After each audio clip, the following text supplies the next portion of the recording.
Hey guys. This is part 3 of What If Naruto Went Back in Time but Ended Up in the Wrong Timeline.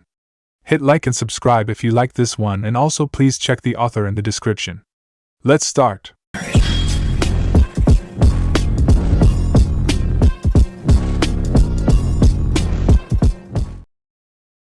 Chapter 20.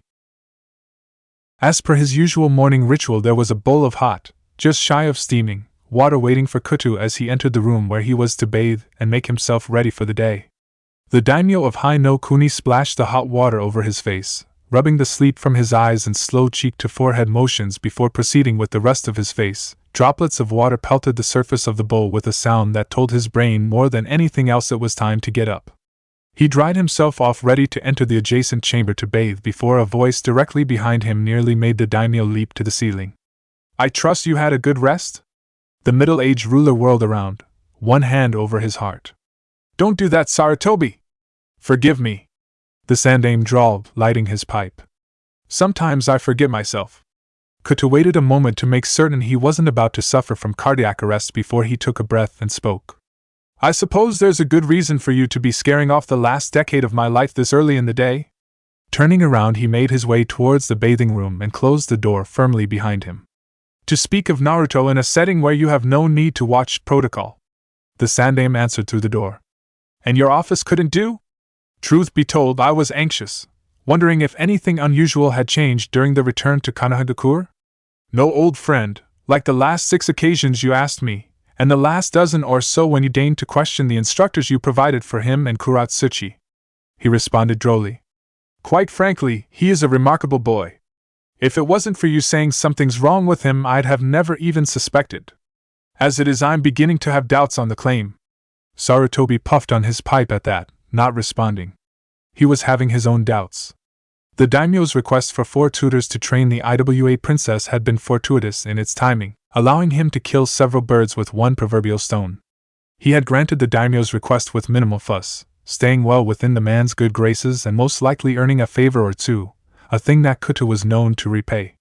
He'd send Itachi away, eliminating a threat to the Uchiha clan as well as eliminating Fugaku's ace in the hole, ripping the wind out of the revolutionary clan's sails long enough to decide on a proper response without tipping his hand as to his knowledge of their planned mutiny by honoring the clan heiress with an assignment from the daimyo himself. In that same gesture, getting the girl away from such a volatile environment that was clearly weighing on her psychological health, if murdering her whole family had seemed like the most adequate outcome in her mind. Lastly, he placed Naruto in a controlled environment where the tutors, the daimyo, and the next cycled unit of the daimyo's ANBU guard could observe him carefully over an extended period while also giving their prodigy the same skills and advantages Iwa's princess was going to get. Putting, at least in theory, one of his own on equal if not greater footing than Inoki's granddaughter, while simultaneously pushing him well out of Orochimaru's sphere of influence where the snake couldn't affect the outcome in any way. Move your enemy, do not be moved by him, had held true and had turned that very stressful day into an easy turnaround with Kutu's unexpected request. Orochimaru had been furious. It wasn't something he outwardly demonstrated by shouting or destroying something. But Sarutobi had known the boy since he was 12. He knew him well enough to tell. He wanted the world to know that Naruto was his success, his apprentice. With 4 other tutors, ones under the daimyo's aegis no less, he now had to share in the credit, and snakes were always very territorial creatures. Outside of his estranged students' grievances, the one hang-up of this plan that had not panned out were the reports. He continued to receive conflicting views from his sources. Some claimed the boy was perfectly healthy, while others, even though admitting they could not put their finger on the issue, stressed that something was clearly off with the former Jinchuriki. Everything from random snippets of knowledge or comments that shouldn't come from him, to episodes of clearly zoning out, to the point that it took physical contact to snap him out of it. But there was nothing big like the events described by Itachi and Orochimaru 6 years ago. And most importantly, there wasn't a firm diagnosis. Some of his ninja claimed PTSD, another claimed schizophrenia, one had claimed simple ADD, whom had been firmly rebuked by Sarutobi. He insisted that was not a disease or condition, it was a lack of discipline by over-medicating stupid parents that didn't want to admit their incompetence. HMPF. There were at least 3 other diagnoses, and none of them really fit when held under strict scrutiny. There were 2 reasons he was hesitant to really act on this. Firstly, because Naruto was growing powerful. That was the first and foremost reason. At the rate he was going, Sarutobi had no doubt that Naruto would easily be as powerful as his father when he grew. And to stunt that growth now was the very last thing he would do if it could be avoided. And secondly, it was Minato and Kushina's son. He didn't want the boy needlessly institutionalized not only for practical concerns of his rapidly growing strength, but for emotional ones as well. And he didn't want the boy to be led to greater harm by sheer inaction. Kutu and many others, including some of the more concerned observers, said he was a functional, gentle child. Still, he wasn't sure what to do. "Are you still there, Saru?" Kutu called, and Sarutobi decided he'd intruded on the daimyo's good graces long enough. As quietly as he came, he left, ignoring the daimyo's muttering of ninja and their stealth. -0 The knock on the door startled him awake. Naruto blinked dazedly, panicking for a half-second at the unfamiliar surroundings before he remembered where he was. He spread his senses out, more curious than concerned as he realized who was at the door. He hopped off the bed, grumbling as he scratched at his head and eyes, making his way towards the door. Opening it with a click, he looked out to Ryoko and Kyofu. "What's up?" he drawled. "Why are you staying at a hotel?" Ryoko asked. Naruto blinked. "Do you have any idea how filthy a place is after years with no cleaning? It's gonna take my clones all day to get that place to livable conditions again." Both girls offered grimaces of disgust. "Yeah," the silver-haired teammate drawled. "Got a point there." The blonde smiled and opened the door wider, walking back towards the bed as they walked into the room. "So what's up?" "It's been 6 years, Naruto." Kyofu smiled. "We decided to come spend the day with you." "Yeah." Ryoko smirked as she sat herself down in the cheap hotel chair. "Show you around, get you reacquainted, build up that happiness level before savoring your defeat later today." Naruto smirked back. "Challenge bloody accepted." "Still think you can beat me, huh?" "With a big goddamn smile on my face." She laughed. Naruto smirked, hopping onto the bed, his face scrunching up in thought for a moment. "Hey, tell me something. I didn't want to really talk about it last night with Tsunade, but Akane. She's as young as I was when I joined the academy. I remember Tsunade trying to talk me out of joining till she was blue in the face, so." Ryoko shrugged. "Beats me." Kyofu, sitting down in the bed beside him, hummed in thought. "Well, she and Dan are two of our strongest reputed ninja. Tsunade-sama, especially with her medical skills. Perhaps she was put under pressure to return as quickly as possible to the hospital and Dan to return to the field. 6 years with our top healer and one of our top operatives only working part-time, at best, isn't something a village can just take lying down easily." Naruto frowned. He hadn't thought of that. Many shinobi families often had one of the parents retire when the child was born. Usually it was the ninja of lower rank, since the other was 1, more valuable to the village, and 2, made more money. But with both Tsunade and Dan being high-ranking, high-demand ninja, either one was a loss the village would be willing to just take. Not to mention that Akane herself, if his suspicions were correct, is the new Jinchuriki of Son Goku. Lineage, necessity, and Jinchuriki, 3 reasons why Sarutobi would be all but shoving her into the academy door. He didn't like that picture overmuch, really. -0. "You can't let this occur. Talk sense into your father." Takichio was a patient man, a quality he believed he'd inherited well from Kutu, but his cousin's insistence was beginning to wear even on his placid, calm personality. The two were in the gardens. They were supposed to be enjoying breakfast together, but instead were back to discussing the subject they'd been deadlocked over since his cousin's arrival just yesterday. "Kuratsuchi will be returning home, Kotaro. She is too valuable for you to just hand back as if IWA isn't simply looking for an excuse. And you would give them that excuse. Anoki has lost his daughter and one of his sons. He only has the one left, and this one grandchild. He can be cowed by threatening her. Do not misuse this advantage. You both have to see that the second she is outside our borders, IWA will be making open preparations to attack us again, and Kumo will not be far behind." Takichio shook his head. "She is returning home," he said. "We had an agreement with Anoki one that didn't live for a day before he sicked his 2 Jinchuriki against your father to try and break it. And just because," he continued, glaring now, "there are inherent dangers and disadvantages to honoring our word, there is no reason to break it. Kuratsuchi deserves to see her father and grandfather again, and we will let her. And have our doors open to her should she ever wish to return." Kotaro leaned forward, glaring into Takichio's eyes with a cold anger. You won't help me convince Kurama then? Takichio nodded. I believe we're getting somewhere now. The shorter, dark-haired man leaned back. If that's the case, then I request we take some precautions. The daimyo's son sighed through his nostrils. He'd been hoping this conversation would just be over. Such as? As a start, I would like to be allowed to take stock of our grain and treasury reserves. I would also like to be given permission to execute repairs on the roads, and requisition orders for a recruitment draft after the harvest is over and done with. As a start, you say?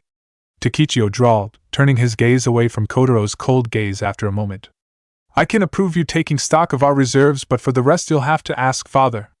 It will have to do, I suppose. Kotaro drawled, clearly displeased with the words. While Takichio understood his cousin's misgivings about IWA, he was not, and he was certain his father was not, about to let those misgivings lead them to betray Kuratsuchi's trust. None in IWA were trusted by them, and Inoki was a ruthless, opportunistic cutthroat when it came right down to it. The legacy of his master's teachings, the knight aimed Tsuchikage. But Kuratsuchi, after having raised the girl since she was 10, was not someone they wanted to stab in the back, much less hold hostage with the threat of death. His father would have been able to convince him, bring him about to his way of thinking. Kuta could usually do that. He might have even managed it before their food got cold. A shame he hadn't inherited his father's good graces. -0 As he marched through the village streets again, Naruto's eyes couldn't help but gaze, almost forlornly, at the sights around him. His teammates took in his expression, mistaking it for curiosity at all the new changes that had happened over the last 6 years. The new shops that had cropped up, the bazaar that had opened with the current booming trade with Suna and Kiri using Konoha and some of its territories as way stations for their own markets. It's nice, isn't it? Kyofu ventured, gesturing towards what was rapidly becoming a bazaar just beside the main square. Silks from Suna, medicines and steel from Kiri, jewels from Bird Country. Being in the center of the continent has opened up trade for us very well, she commented. Yeah, especially since no one has to worry about IWA getting uppity with the daimyo holding their princess on a leash. Ryoko chuckled. Naruto frowned. Hey, Kuratsuchi's a friend and Kutu isn't holding her hostage. Ryoko raised an eyebrow, incredulous before she shrugged. If you say so, Naruto. I don't know either of them. Just saying what the word on the mill is. How well do you know the daimyo and the Tsuchikage's granddaughter, Naruto? Kyofu asked as they made their way through the hub. The blonde grinned. Pretty good, I think. They're both good people. Though Kuro-chan's a lot easier to prank than Kutu. You tried to prank the daimyo. If anyone was competing for a way to pull off looking aghast and murderous simultaneously, then Kyofu was certainly a contender. Was it a good one? Naruto laughed. Oh, I tried everything. Painting his clothes pink, putting itching cream in his soaps, putting glue on the throne. I never got him. I blame the Umbu guard. I can sneak past one set of eyes easy, but 12 is a little much even for me. Ryoko scoffed playfully. Excuses, excuses. She darted out of his reach as he swiped at her, both of them oblivious to the horror-filled look in Kyofu's eyes. It was through the crowds that Naruto caught the shock of brightly colored clothes. Oh. Hey, Ramon! The olive-skinned man started looking this way and that way as he searched for the voice before finding them as Naruto called again. Oh, Naruto, it is good you've come. He held out a wall tapestry, its images and bright colors depicting a colored map of the entire continent, complete with a legend of sorts, of the major cities, ports and military fortresses in each. I am thinking this will look good on my wall. The blonde shrugged. He wasn't much into tapestry art, though the head of the daimyo's guards certainly was. His rooms in the palace was one of the most interesting, brightly colored monstrosities he'd ever laid eyes on, really.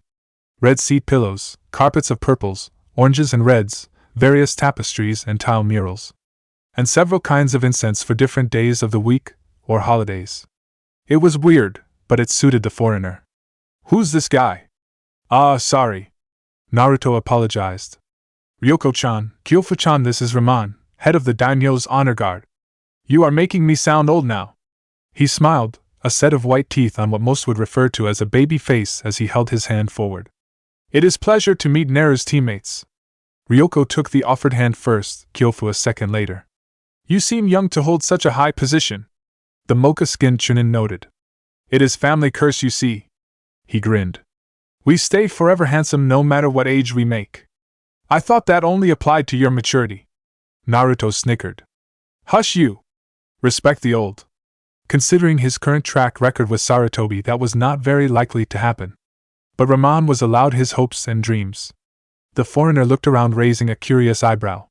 Where is Itachi girl? You two were always connected at pelvis back in the palace. Ryoko laughed and Naruto blushed, the red blooming across his face to creep down his neck and up the tip of his ears. That's not Dash. He growled as he caught the man's sly little smirk. Damn bastard, using his accent as an excuse. Kyofu grinned with a raised eyebrow. Oh? Does our Naruto have another girlfriend then? First it was that Kiri girl, now this Kuro-chan, and now a new Itachi? And you're just 12? Working fast there, big guy. The boy makes any man jealous, truly. You know. Kyofu grinned. You're not allowed to have a girlfriend until she passes Ryoko and my screening test, right, Naruto? Haha. Naruto drawled, glaring at them now as he crossed his arms. No, seriously. Ryoko decided to continue the joke, waggling her finger in front of his face. No dating until she gets the seal of approval from us. Naruto's teeth clamped down where the offending digit had been with an audible clack. Oh, I bet she likes that. Can we get to the training grounds soon? He ventured, a gleam in his eye. Suddenly I'm looking forward to our friendly match more than I was before. -0 It was a while later that the three did in fact find themselves in the training grounds, only, unexpectedly, there was someone waiting for them. Naruto blinked in curiosity. Itachi? The raven-haired Uchiha turned, looking over her shoulder, near waist-length hair allowed to hang down like a curtain behind her as she turned. Naruto. She paused, as though waiting for something before Naruto caught himself at Kyofu's pointed. Ahem, oh, Ryoko-chan, Kyofu-chan, this isn't I mean Itachi. He hastily corrected. He really did have to grow out of that nickname he'd given her when he was a kid. He could feel his silver-haired teammate's wolf-like smile behind him. Oh, that's so sweet, you have pet names already. I am going to murder you. Naruto deadpanned. Slowly. I'll enjoy it. Itachi raised an eyebrow. Ignoring his snickering teammate, he decided to try and avert the subject again. So what's up? Word got around as to your little bout and I thought I'd drop by. She drawled. You'd either need a fourth member or an extraordinary strong opponent. I figured I could fill either role. She shrugged. That, and she'd wanted to leave the house for a few hours. Without Sasuke beside her, the place felt less like a home and more like a residence she had to keep returning to. And her brother still had school for another 4 hours. Naruto grinned. You want to try and take us 3-on-1? Or 2-on-2? Kyofu supplied. You're not trying to weasel out of our rematch, right? Ryoko chuckled. Naruto scratched at his cheek. Well, we could go 2-on-2, but whoever has Itachi on their side is most likely gonna win in that case. That piqued the wind user's interest? You think your girlfriend's that strong? If she expected some kind of reaction, she was to be disappointed. The placid, almost bored features of the Uchiha princess didn't even twitch in anything remotely resembling surprise. Naruto, though, started to nod. Yes, she's not my girlfriend. -0 There was nothing for it, really. She was bored out of her goddamn mind, after 6 years of living with 4 instructors, a little ball of hyperactivity that wouldn't shut up, and the best damn training partner a girl could ask for, along with Kutu and Lady Inoue to keep her occupied. She had never really taken stock of just how much actual time she shared with them. With each one suddenly recalled back to Konoha, it was like the carpet had been ripped out from under her, and she didn't like it. She didn't like it at all. Worse was the fact that while there were certainly people at the palace, none of them, not a single one, really had time for anything, least of all with her, the quote/unquote most dangerous person there. What with her being the only hostile ninja on the grounds, the only one who seemed to really have desire to speak was Takichio, and Takichio, in lieu of his father's leave, was understandably busy. So he didn't have the time. And she had nothing to do. She'd already done her morning exercises, she'd already rifled through the library yesterday for a book she hadn't read, and read said book, she'd even slept early and woken up late. All just to try and bleed the hours away. So she just wandered. Literally marching through the entire palace, down the corridors, into empty rooms, across the rooftops. She had no doubt at least one of the Umbu were following her around, but she really didn't care. If he or she decided to make themselves known and say she was cut off from X or Y wing, which had never happened in the years she'd been here, it'd break the dreadful monotony. It wasn't until she heard a faint crying that she found something to do. Channeling chakra to her feet, she swiveled under the overhang of the tiled roof, following the sound towards one of the many palace windows. She peeked in and wasn't surprised to find Sasami wailing at the top of her powerful little lungs as the nursemaid rocked her, trying to calm the grouchy baby to take its midday nap. When the baby's eyes opened and found her hanging upside down outside her window, she paused in her screams, blinking in confusion. Kuratsuchi sidestepped, hiding behind the wall. Sasami screamed again, until the brunette peeked her head back out. The Tsuchikage granddaughter wasn't sure if it was more of a novelty, or just plain old sad that the most entertaining part of her day so far was playing the ninja version of peekaboo with the daimyo's infant daughter. -0 Naruto is excited, despite himself, all but bouncing on the balls of his feet. This is gonna be fun! He chuckles. Better not have gotten sloppy on me, Naru-chan. Ryoko smirks, pulling her weapon free from where it had been resting on her back, beginning to spin it lazily in one hand. Course not, be careful though. Itachi's sneaky, real sneaky, likes her genjutsu more than anything. The Uchiha heiress strolled out a flat response. As she unclasped the heavier shirt, leaving her clad only in a skin-tight garment he wouldn't be surprised to find Guy wearing if it had been green. She reached down, tightening the bandages on her ankles to keep her pants from flaring out and rustling. Stealth then. Giving away my secrets, Naruto-kun? Just a few. He smiled. You know some of mine, so it's only fair. She didn't answer. What are you thinking? Ryoko threw to the side soft enough so the Uchiha couldn't hear. I'll go in at once, or two while number 3 hangs back and waits for an opening. Kyofa shook her head, one hand on her chin, thinking. No. Naruto goes in alone. The blonde pouted. Mao, why am I getting the tough job? Because you know the most about her. She answered. You'll push her to reveal more than the preliminary tactics she'd use on us if we tried to charge in head first. Naruto shrugged. Made sense. Remember. Kyofa warned. We have 3 minutes on the clock from the first attack. Best 2 out of 3 wins. She put her hands on her watch. He grinned, forming a familiar hand-shaped cross. Kagebunshin no Jutsu. 2 versions of the Jinchuriki were suddenly in his place, and both rushed forward. The Uchiha stood placidly, the call of a crow sounding off from somewhere directly behind her, and Naruto recognized it as one of her many genjutsu triggers, fluctuating the chakra violently through his body in order to dispel the illusion before it even formed. She jumped into the air and he dispelled the single clone, the sudden influx of chakra and brief memories enough to disrupt the second and third illusion placed over him. He stopped, turned on his heel, pivoting fast before he launched 3 wind-powered shuriken into the trees, the blades rapidly extending to blanket a whole swathe of greenery. She fell out of the trees, one foot latching onto the trunk to hold herself aloft over the mulched ground that was Jet hoping she'd land in it to sink. She formed her own hand seals, fire bellowing out of her mouth to catch the 3 shuriken overhead, infusing the flames with the wind. The whole forest canopy quickly became a blanket of fire. Naruto cursed, sheer heat making his eyes water as he saw her bleed back into the smoke to hide. Damn, it looks like our jobs just got a lot harder. He heard Kyofa curse. She didn't know the half of it though. Itachi's skill with genjutsu, even without the use of the Sharingan, was something he was understandably leery of.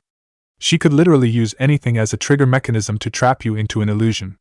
A sound, a sensation, a scent. If she was able to slither her way through the consciousness defenses into the subconscious, masking it as just so much background noise, the brain processed every minute of the day, she could grab you. With the heat and the smoke and the smell and the flames, the brain literally had a buffet line of new input for her to mask her illusions with. Luckily, he came prepared. Pulling a scroll from his kunai pouch, the blonde unrolled it with a grin. What exploded out of the thing was water. And water.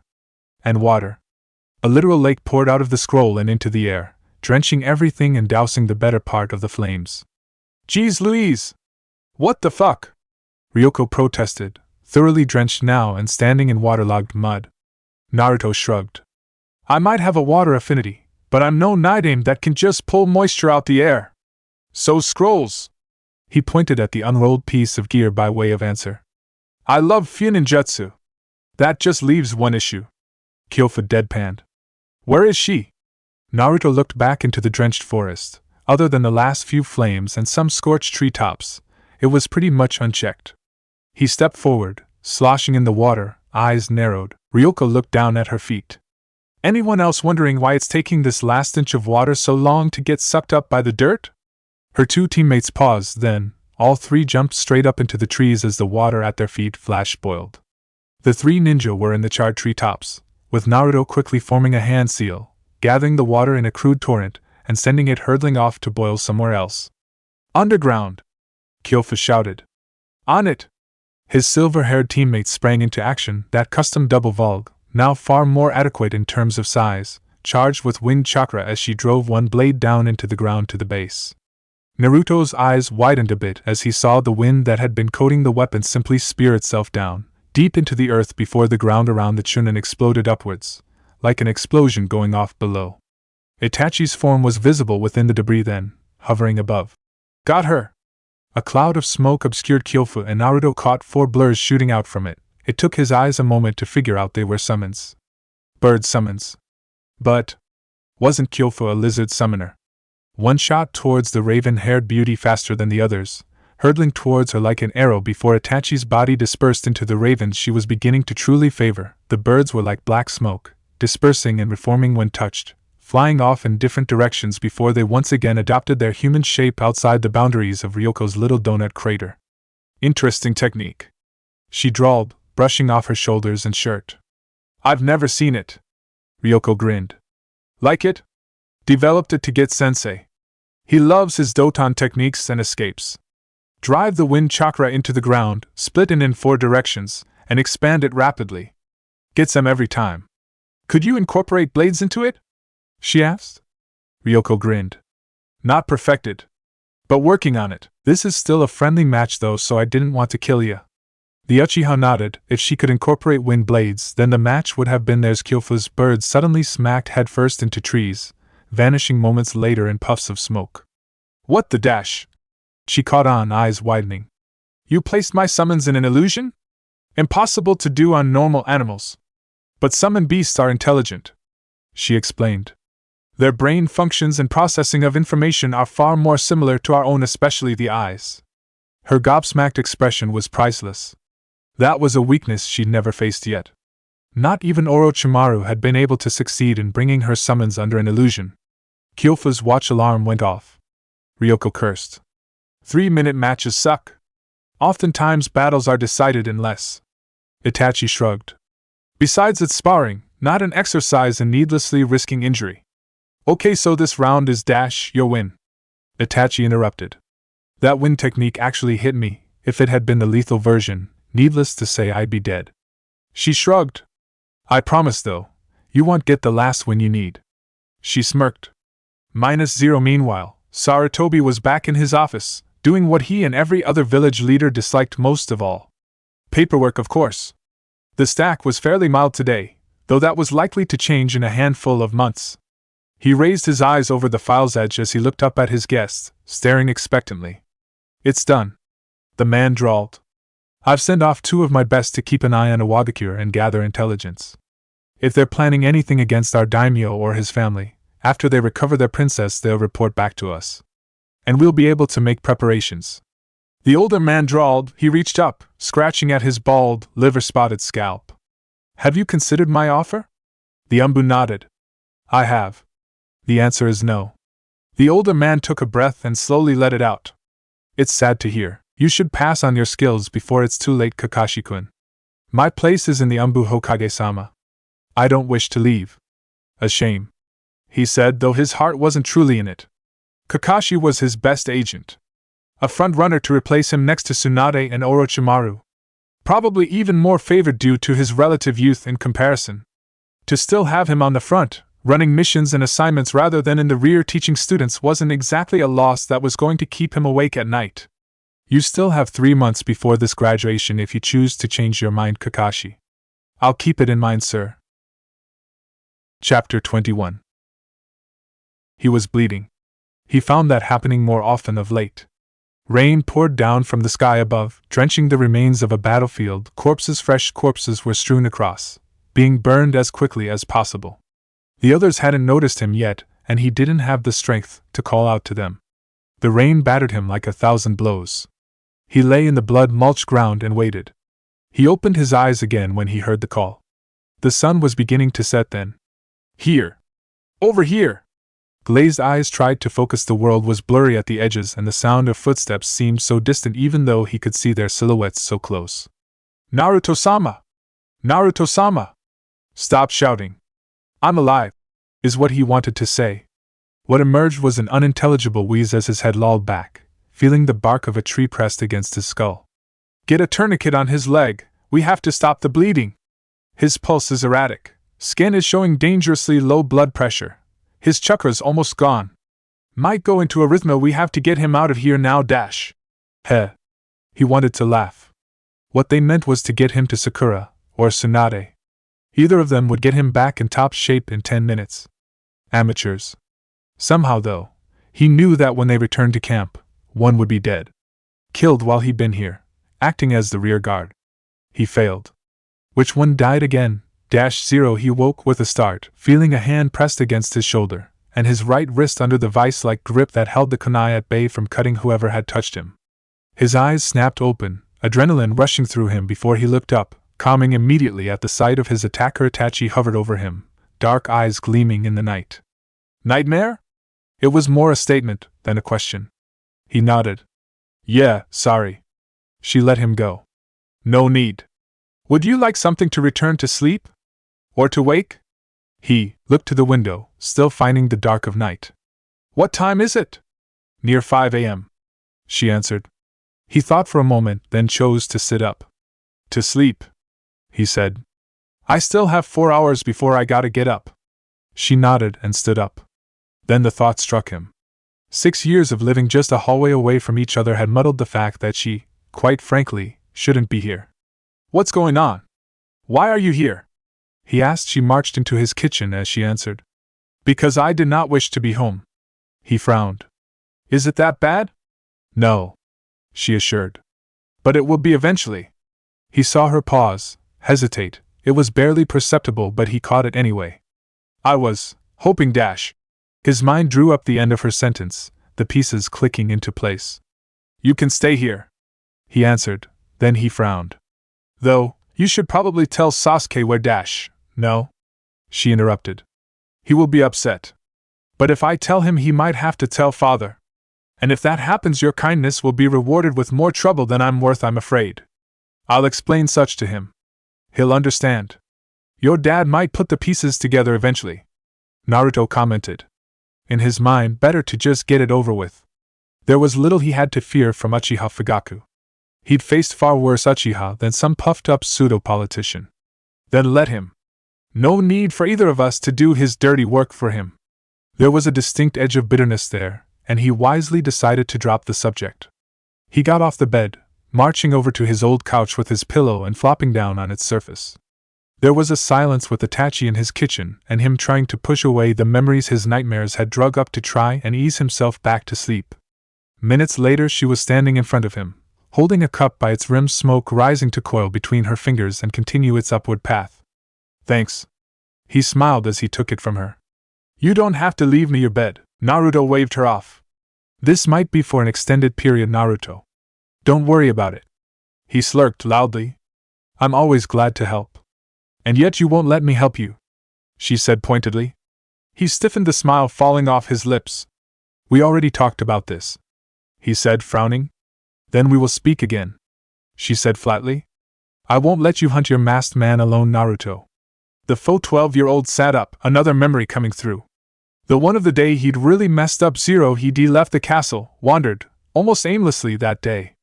He'd woken up screaming in sheer pandemonium.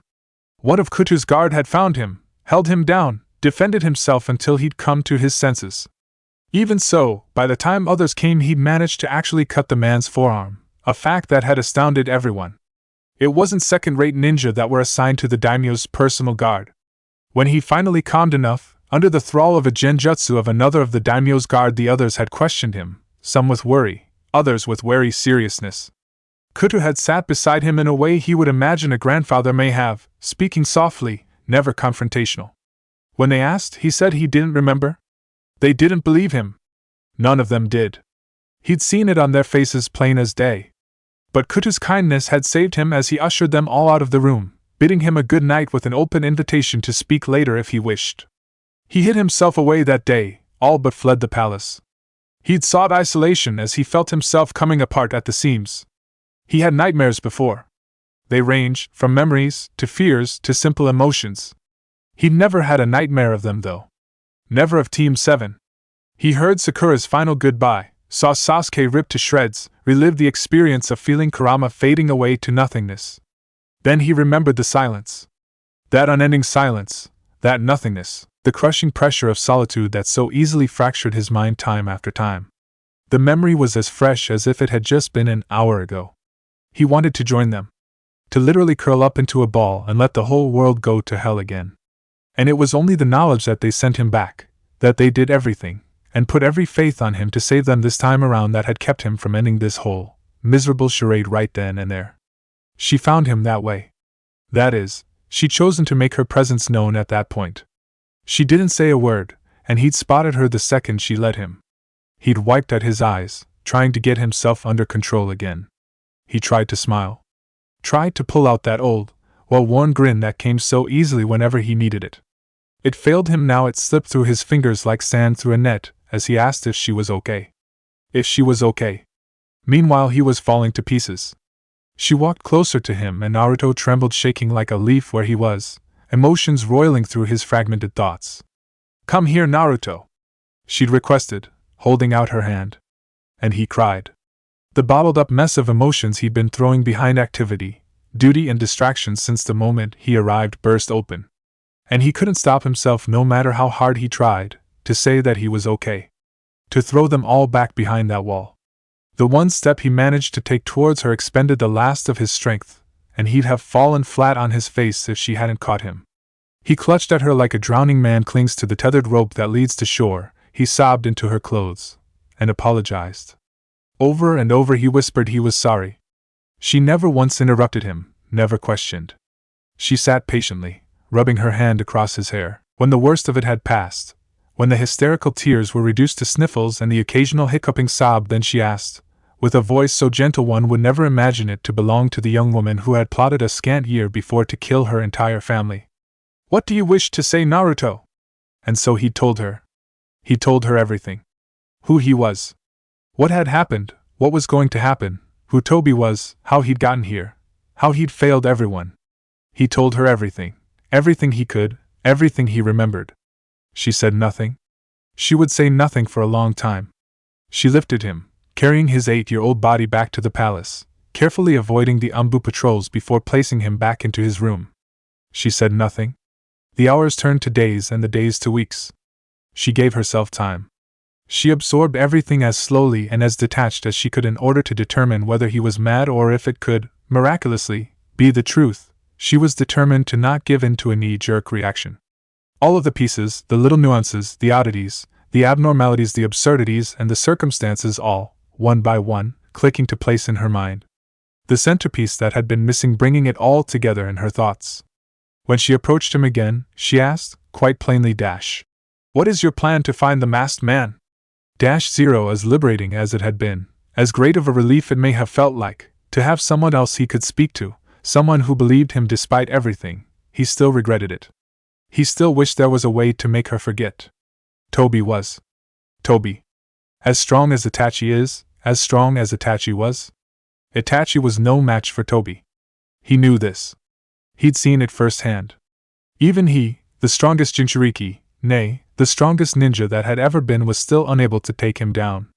At the beginning, he might have won, but as more and more were killed and turned, as Toby learned more and more, absorbed more and more power, there came a time where they'd been matched blow for blow, and with the weight of numbers and a tireless army at his back, it simply couldn't have ended any other way but in their loss and Toby's victory. He didn't want her, his friend now more than what his version of Itachi had been, to get herself killed in a well-meaning attempt to help. "I said no!" he barked. "I'm not gonna let you get yourself killed. That isn't up to you. I could die to your masked man just the same as I could die on a normal mission. At least in this way I will be doing something far more useful." Naruto frowned, detesting that calm little drawl she always spoke, and now more than ever before. "Toby is more dangerous than anything else you'll find on a mission. Just let me do things my way. Once I become a hunter, you won't." He grit his teeth. I'm strong enough, perhaps. She interrupted again.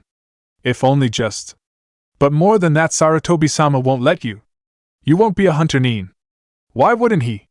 Do you think I was the only one that suspected to your instability? Do you think I was the only one that pointed out strange events to him? That brought things to his attention? Your loyalty to the village is unquestioned, but your mental health is far from being above reproach. The hunter nin must be beyond question in body, loyalty, and mind. You aren't. Not to mention the sentimental reasons for him. He cast his eyes down, looking away. His grip on the cup was tight. He was glad she'd gotten a strong one, else he might have broken it already. She knelt, seeking out his gaze. You can't become a hunter nin as you are now. I can. Let me help you, Naruto. You can't carry the world on your shoulders. No. No, he couldn't. He tried once. And it cost him everyone. Have you spoken to Sasuke? Or to this Sakura girl? He kept quiet, closing his eyes. If I were to ask, would they even know your name? She didn't wait for an answer. Saving your friends would mean nothing if all you held after Tobi's death was the feel of his blood on your hands. Her hand came up, quickly bringing his eyes towards her own. Let me help. Tell me what your plan was once you became a hunter. Where would you search? Who you would question? I'll find you your masked man, Naruto. He closed his eyes and he almost felt like crying again as he admitted. I don't want to lose another friend, Itachi. You won't. She swore. I promise you that if nothing else. He looked away, hesitating. Go back to your friends, Naruto. She pleaded this time. He could tell the difference between it and a lecture by now. Do you think your Sakura, or your Sasuke would wish to know that they were truly leaving you alone when they sent you here? That's a really low blow, you know. This time he wiped at his eyes. She remained quiet. Either out of courtesy or in apology. Maybe a bit of both. Let me. He took a breath. Can I sleep for now? We'll talk about it again tomorrow, okay? Her gaze softened ever so slightly. Of course. He woke up a handful of hours later. Itachi was still asleep. Packing all of her stuff into scrolls without her parents finding out must have worn her out more than she'd let on. He was grateful for the time that gave him. To think. To clear his head. It wasn't a conversation, he was relishing the thought of having to be honest. Quietly he slipped out of the apartment, leaving a note behind saying he was headed towards the tower for a team assignment. He wasn't lying. He did promise that they'd discuss it again. He made his way through the morning bustle, winding between the crowds and cutting through that market bazaar he didn't quite recall from his own time as he made his way to the tower. When he arrived, Kyofa was there, all but lounging on a bench, her lizard summon coiled around her neck and shoulders. Hi, Naruto.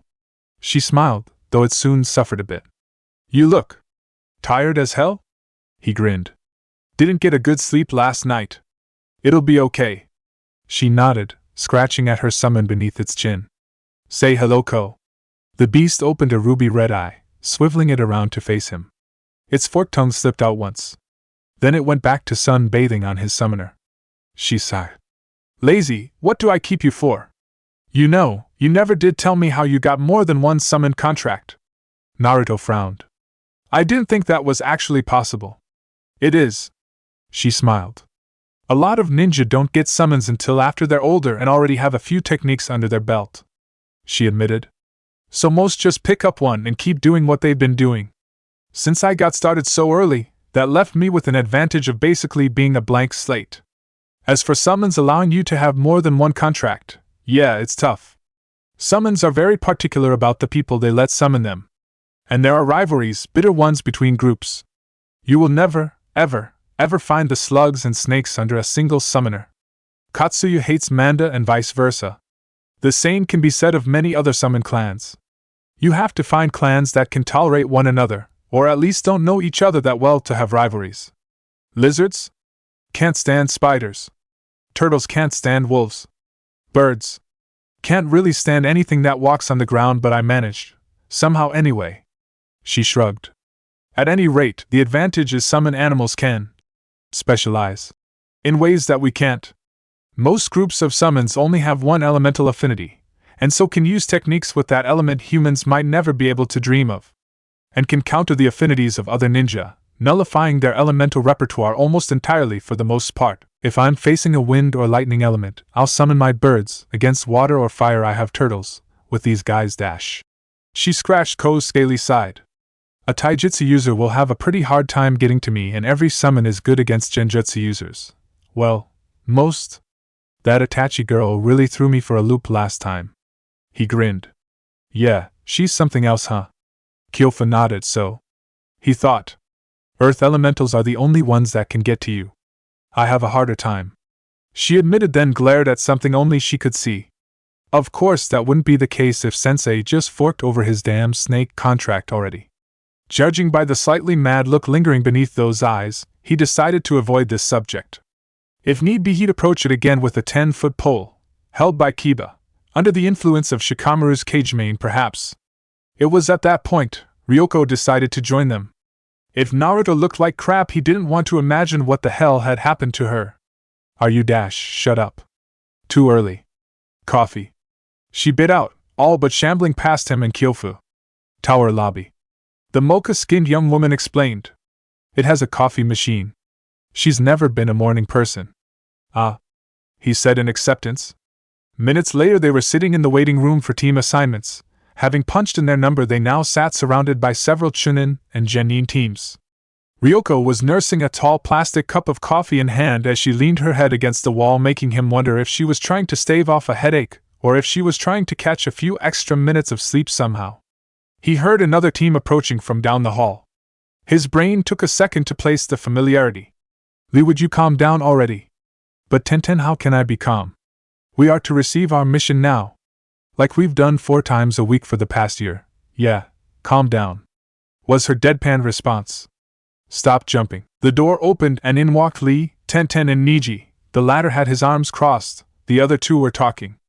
Well, one was reprimanding, the other was bouncing on the balls of his feet. Keep it down, brats. He heard Ryoko all but growl. It's too early for this. It's almost 10. Kyofu chuckled.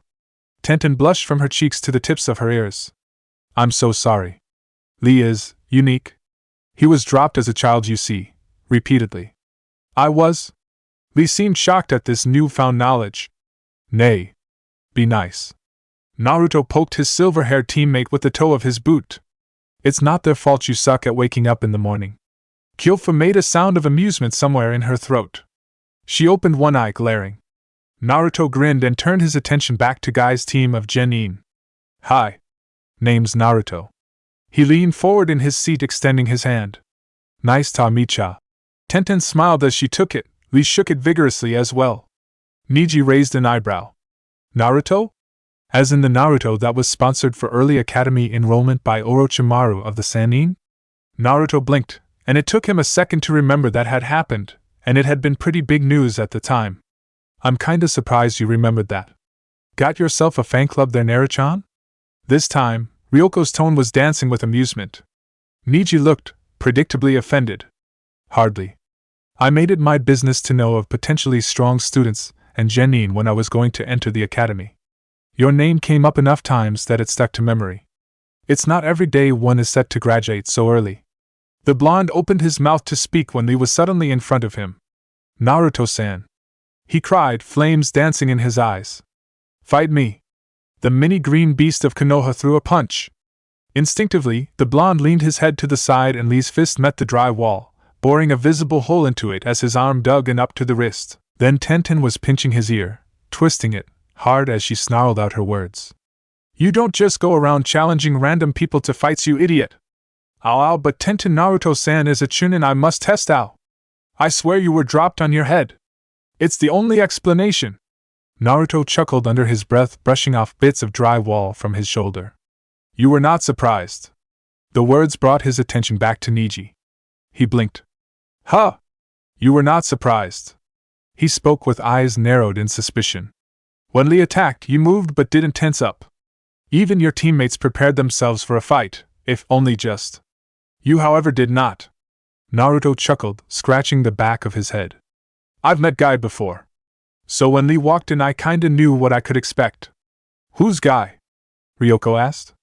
Taijutsu master of Konoha. Kyofa answered. I didn't think you were acquainted, Naruto.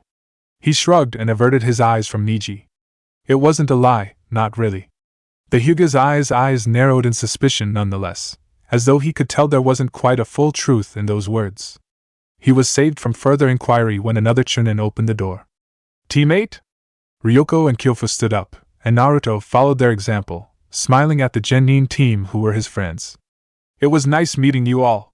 Tenten smiled and offered another apology as she twisted Lee's ear further. Lee could do little more than plead with her to let go. Niji glared at him. A rueful smile decorated his features as he marched out. They made their way towards the mission briefing room, finding, as per the norm, Chunin administrators going this way and that way, filing paperwork, double-checking rankings, prioritizing jobs. Ah! The Chunin that seemed to be in charge of handing out missions smiled as he caught sight of them. Good. You guys are perfect, he declared. Perfect for what? Kyofu asked with a suspicious, raised eyebrow. The man rummaged through various mission scrolls, searching for a specific one. Aha! He smirked, pulling out one in particular. He tossed it and Ryoko caught it, holding up the scroll with the big B branded on its edge. This one needs the velvet glove. The Chunin smirked. You'll be escorting one of our jounin to go and broker a deal with Kiri. Those bloody mistypes only respect strength. Sending just a jounin would be insulting. But neither can we afford to send and lose a full squad of Chunin, or an escort team of 3 jounin for what should be a glorified blue milk run for 3 to 4 months. But you guys are Chunin that trained under Orochimaru. You're not average Chunin. So no insult, and you're not quite as high on the needed on priority missions list as a team of jounin such as to really do us harm in the long term by sending you on a diplomat's mission. This mission was tailor-made for you guys. Ryoko opened the scroll reading through it. Kyofu and Naruto joined her. Naruto's mind was focused only on one thing though. The time frame of 3 to 4 months. More and more it seemed. He would have to put Itachi in the firing line, put her squarely in Tobi's path. He took a deep, calming breath through his nostrils. Elsewhere, at that moment in the tower, Hiruzen smoked his pipe as he read the solicitation form laid out before him. He placed it back on his desk. This seems rather soon, he drawled. You only just returned. Things at home are irritating, she answered. I would rather leave before it escalated. Joining the Hunter Nin isn't something done just to get away from home, Itachi-chan, he answered seriously. She nodded. I am aware of that. This is something that I have been considering for quite some time though. Long before we returned even. It was my intention to join eventually. This latest development has just sped up my plans by a handful of months at best. Hiruzen closed his eyes, thinking, your loyalty after what you did for us, and were willing to do years ago, is beyond question as far as I'm concerned. A full battery of tests, medical, psychological and otherwise will await you if you choose to proceed. If all goes well, and everything comes up alright, you will be assigned your duties as a hunter within 1 month's time. Does that suit you? The question was more out of courtesy than anything. The Hokage didn't ask if something this big was to your liking. You took it, or you left it as is. That would be fine, she said. He nodded, taking the solicitation and placing it in the stack of papers to be stamped, signed and filed. Somehow I have a feeling you'll do well in this, Itachi. She nodded. I'm glad you agree with me, Hokage-sama. -0 By the time she returned to her new, temporary home in Naruto's apartment, he was already packing for the trip. Laying supplies, clothes and weapons across several scrolls in order to seal them. She stood at the edge of the wall that marked the entrance of his studio, waiting patiently for him to speak. Finally, as he finished arranging the items, his shoulders slumped. There really is no other way for me to do this, is there? He asked, not looking at her. Not in any way that lets me stay loyal to the village, that is. She frowned. You've considered becoming a missing nin? Naruto chuckled, the sound was bitter and harsh. You don't want to know what I've considered doing. The frown deepened. She looked at him, a mirror image of herself staring back at her, of a desperate child clinging to the last threads of brittle hope and feeling them snapping one after another, leaving them to fall into that gaping abyss that yawned just beneath their feet. He was the lifeline that had once stopped her from doing something terrible. And here he was, torturing himself because he wanted so desperately to accept the lifeline she offered in return, her help, but hating all of the implications of doing so. She stepped forward, and just the same as the night before, she knelt in front of him, hands rising to rest on his shoulders. You know that they wouldn't want to see you like this. Hurting yourself. Please. He took a deep, slow breath. "Let me help you." He said nothing. For an interminable moment she feared as though he wouldn't answer. That he had chosen to retreat into that shell of silence and stubborn refusal again. The sudden jerk of his head seemed like a twitch, a spasm. It was only when he repeated the motion, more decisively, did she see it as a nod. She released a breath she hadn't known herself to be holding. He cleared his throat, hesitating for one last time before he forced himself to continue. "I was going to begin my search in Amigakure-. Chapter 22. The room was clean, sterile. She sat on a reclined chair, eyes closed against the harsh glare of the light that hung directly overhead, dark hair spread out behind her like a curtain of midnight, her hands resting, relaxed, on the armrests as she listened and answered. "When did you become a chunin?" the examiner questioned. "When I was 7. Why?" "I'm afraid I don't understand your question. Do you inquire as to the means or the reason I chose to become a chunin?" "Means. It was a standard chunin examination. It was held in Suna. My team fared against Suna Genin. One, their leader, was a puppeteer. I caught him in an illusion when our names were called in the waiting area. From the onset I dictated the entire fight. He expended his energy and arsenal and couldn't coordinate his teammates. Those seconds of confusion early on allowed us to neutralize one of the Genin quickly. From there it was simple. I was promoted for my skill in illusions and my foresight to not wait for the match to be called." "You cheated then." "From a point of view," she drawled. He scribbled down more on his notepad. He knew the answer to every question she knew. And most of his responses were meant to evoke some response or other from her, from annoyance and anger, to amusement and nostalgia. "How long were you in the Umbu?" "Nearly 7 years." "Did you enjoy it?" "At times." "When did you join?" "When I was 8. "Why?" This time I'm inquiring as to the reason for accepting rather than the means. He knew every answer already, she had to remind herself. "I wish to get away from my clan." "That's your reason for looking to become a hunter ninja as well, correct?" She schooled herself as best she could, tried to remain as stoic and calm as she could. She'd closed her eyes at the start of this examination in order to not give anything away through her obsidian gaze when it came to this. There were at least 3 people in this room, only one of which she could see or sense. Every one of them was a master at rooting out a lie. "It is." It took a long moment before she heard the scratch of his pen on the little pad of his. "Why do you hate your father so much? You said at the beginning I could choose to not answer one of your questions at any time. I would like to exercise that right now if at all possible." "It is," he said, and she heard the scratch of the pen again. "Why did you plan on killing him not so long ago?" "Not him specifically," she clarified. "The entire clan. He just so happened to be part of it." "Why did you wish to kill your whole family?" He sounded admirably nonplussed by the question. She even heard him take a sip of water, as though bored. "It would have been the best way to protect Sasuke," she answered truthfully. "So Sasuke wasn't on your hit list?" "No.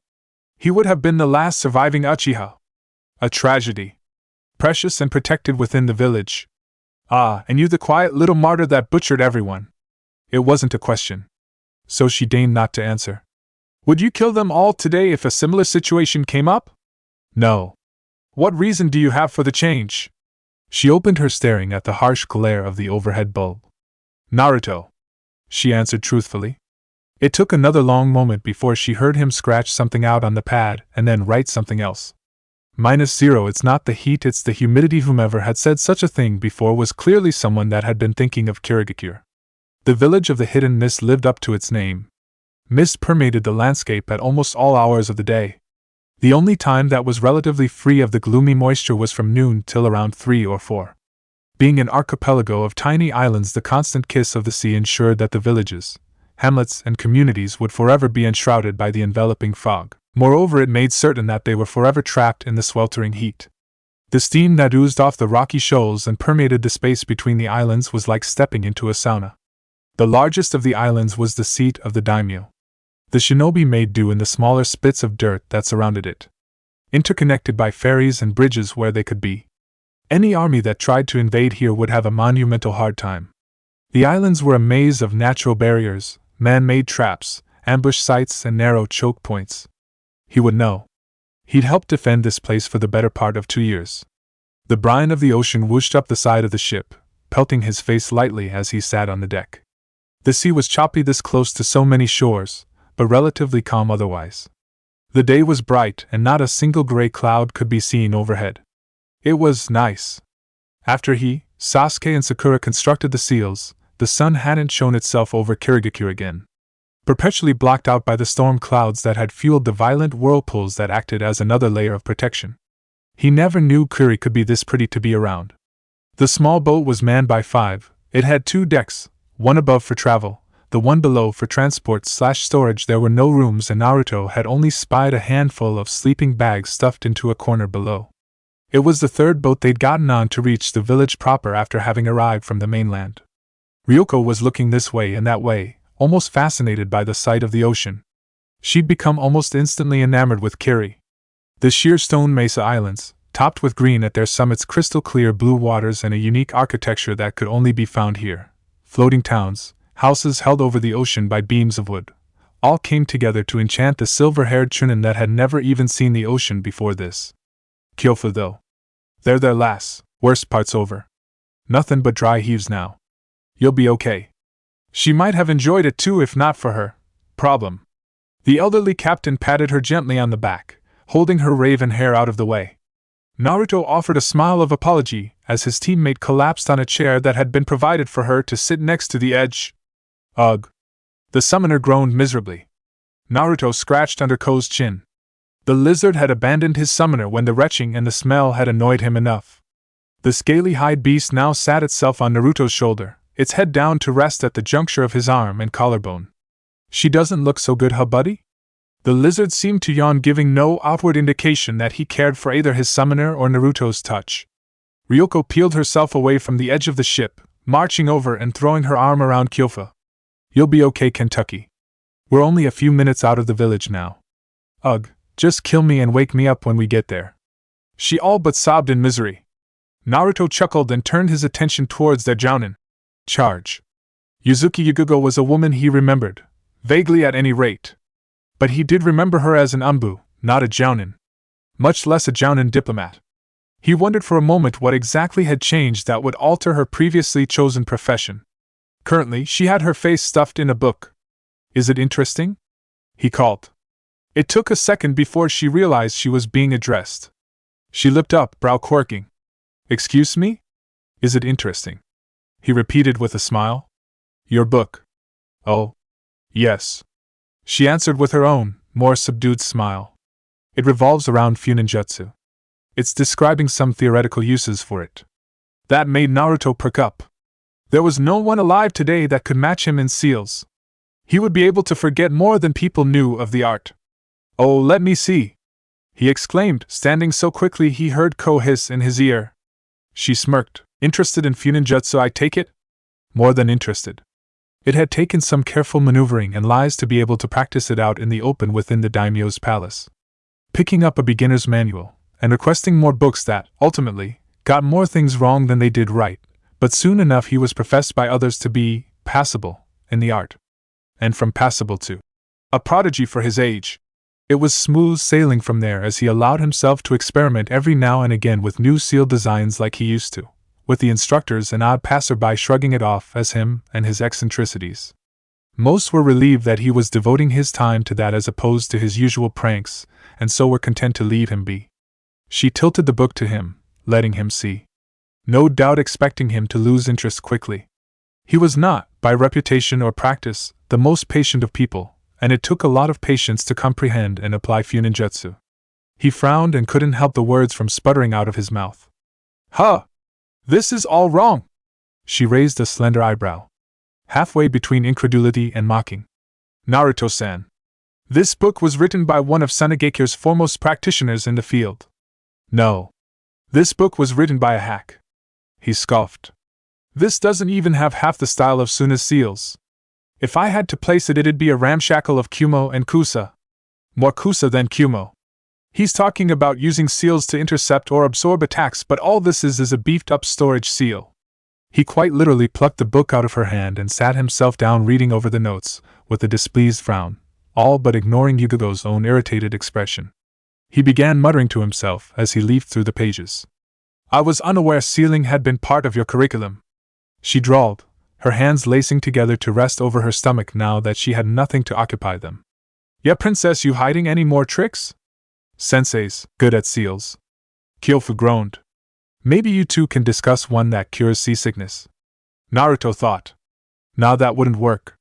Seals and biology aren't usually things that can be mixed unless it's using the chakra network as a medial weight. Was that rhetorical? Ryoko snorted out a bark of laughter that quickly developed into a snicker as Kyofu groaned in miserable discomfort. We're here, the captain called, and the Konoha Nin retreated to the site of Kirigakure. The village sat at the base of a gorge. As if the gods themselves had carved out a niche for the village to rest in, cradled on three sides by a sheer cliff and open to the welcoming arms of the sea at the fourth rather than a monument that might collapse over their heads with the constant rain that made the earth too soft to safely carve out some big faces. The village instead had statues forged out of pure iron. Each one half the size of the tower, and standing at the backdrop of the village, they were in some ways even more impressive than the traditional monument faces. With its blue hanging tarps providing shade over the homes and the extensive docks that dominated the village entrance, it was a unique sight. Minutes later the boat was docking as Kyofu waited on shore. The girl had all but jumped off the boat the second they were within sight of the village in her desperation to reach dry land. The second their boots hit the dock, there was an Unbu there, one that hadn't been there before. Follow, the masked ninja demanded before swiftly turning on his heel without another word. The Konoha Nin shared a look before shrugging and doing as requested after collecting Kyofu, who was laying on the village beach. -0 Shimura Danzo was not a man that was easily confused or surprised, and such held true today. When he was summoned to the daimyo's residence within the village, his mind had already drawn up nearly a dozen potential reasons for such. He marched through the hallways, following one of Kuta's samurai guard with soft clicks of his cane and pats of his socked feet on the polished hardwood. The guard reached a door, stood beside it, bowed to him, and then slid open the door. This way, please. Thank you. Danzo drawled before stepping into the room, revealing to his gaze the indoor jade dragon fountain. It was a beautiful sculpture, made entirely of jade and gold, engraved across the length and breadth of the whole wall. It was a dragon, holding its hand aloft, so high one could only see the back of the hand and the detailed knuckles.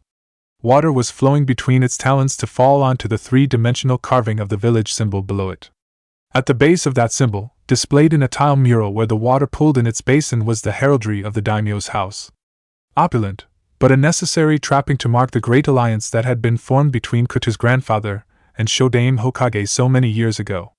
Now it sat overlooking a table where a tea set was laid out, awaiting those who would be using it. He placed himself down knowing his host wouldn't keep him waiting long. He was proven right, of course. Kuta entered first, and to his mild displeasure, but expectation, Sarutobi followed right after, white robes and hat firmly in place. The Sandame's presence removed at least 7 of the possibilities he deduced to be the reason for his summons here. Danzo!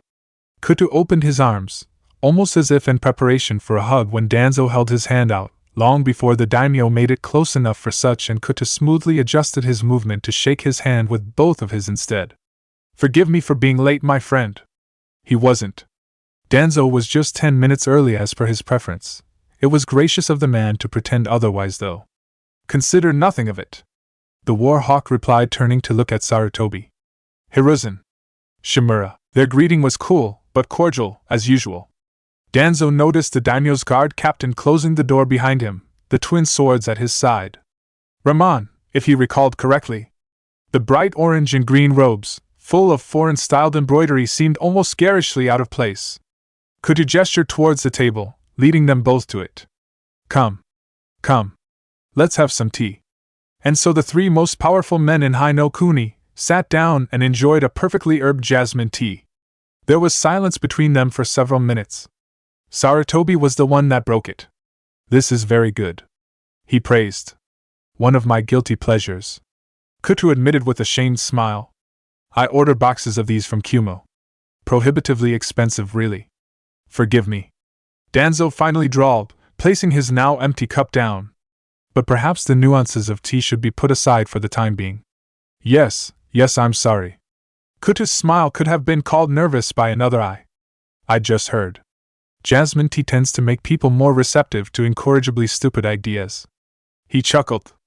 Danzo raised a bushy eyebrow, Hiruzen mimicking him. He wasn't a man easily confused or surprised. That pitch did throw him a bit though. -0 Tsunade and Mei differed in many aspects of ruling the village Naruto had learned during his original life, and could tell that much of what he knew was still, by and large, true, or at least seemed to be at first glance. Tsunade, despite her propensity for drinking on the job, was in fact a control freak and a perfectionist. As much as she complained and bitched about her paperwork, she read every single document from top to bottom, through all the fine print and technical jargon. It was because she did that, and did it day in and day out without pause, that she could be found sleeping at her desk so often. Why she had such a huge backlog of papers. But she demanded everything be sent through her first and foremost. He suspected, in his cheap psychoanalysis 101 education he'd received from the University of Goddamn and Nowhere, that it had to do with Dan and her brother's deaths. Since those missions, that had gone completely off the rocker, she either A, never wanted that to happen under her watch, or B, wanted absolute control of everything around her if she could have it. Maybe a bit of both. She checked and double-checked everything so that nothing like that, or his mission to Wave, would ever happen again. Mei, however, was a younger woman, one whose life, while violent as all shinobi lives, was not nearly as riddled with missteps and traumas as Tsunade's. So she was far more comfortable delegating work to others and primarily dealt with things that were strictly above the rank and file business aspects. She worked on the A ranks and above, little more.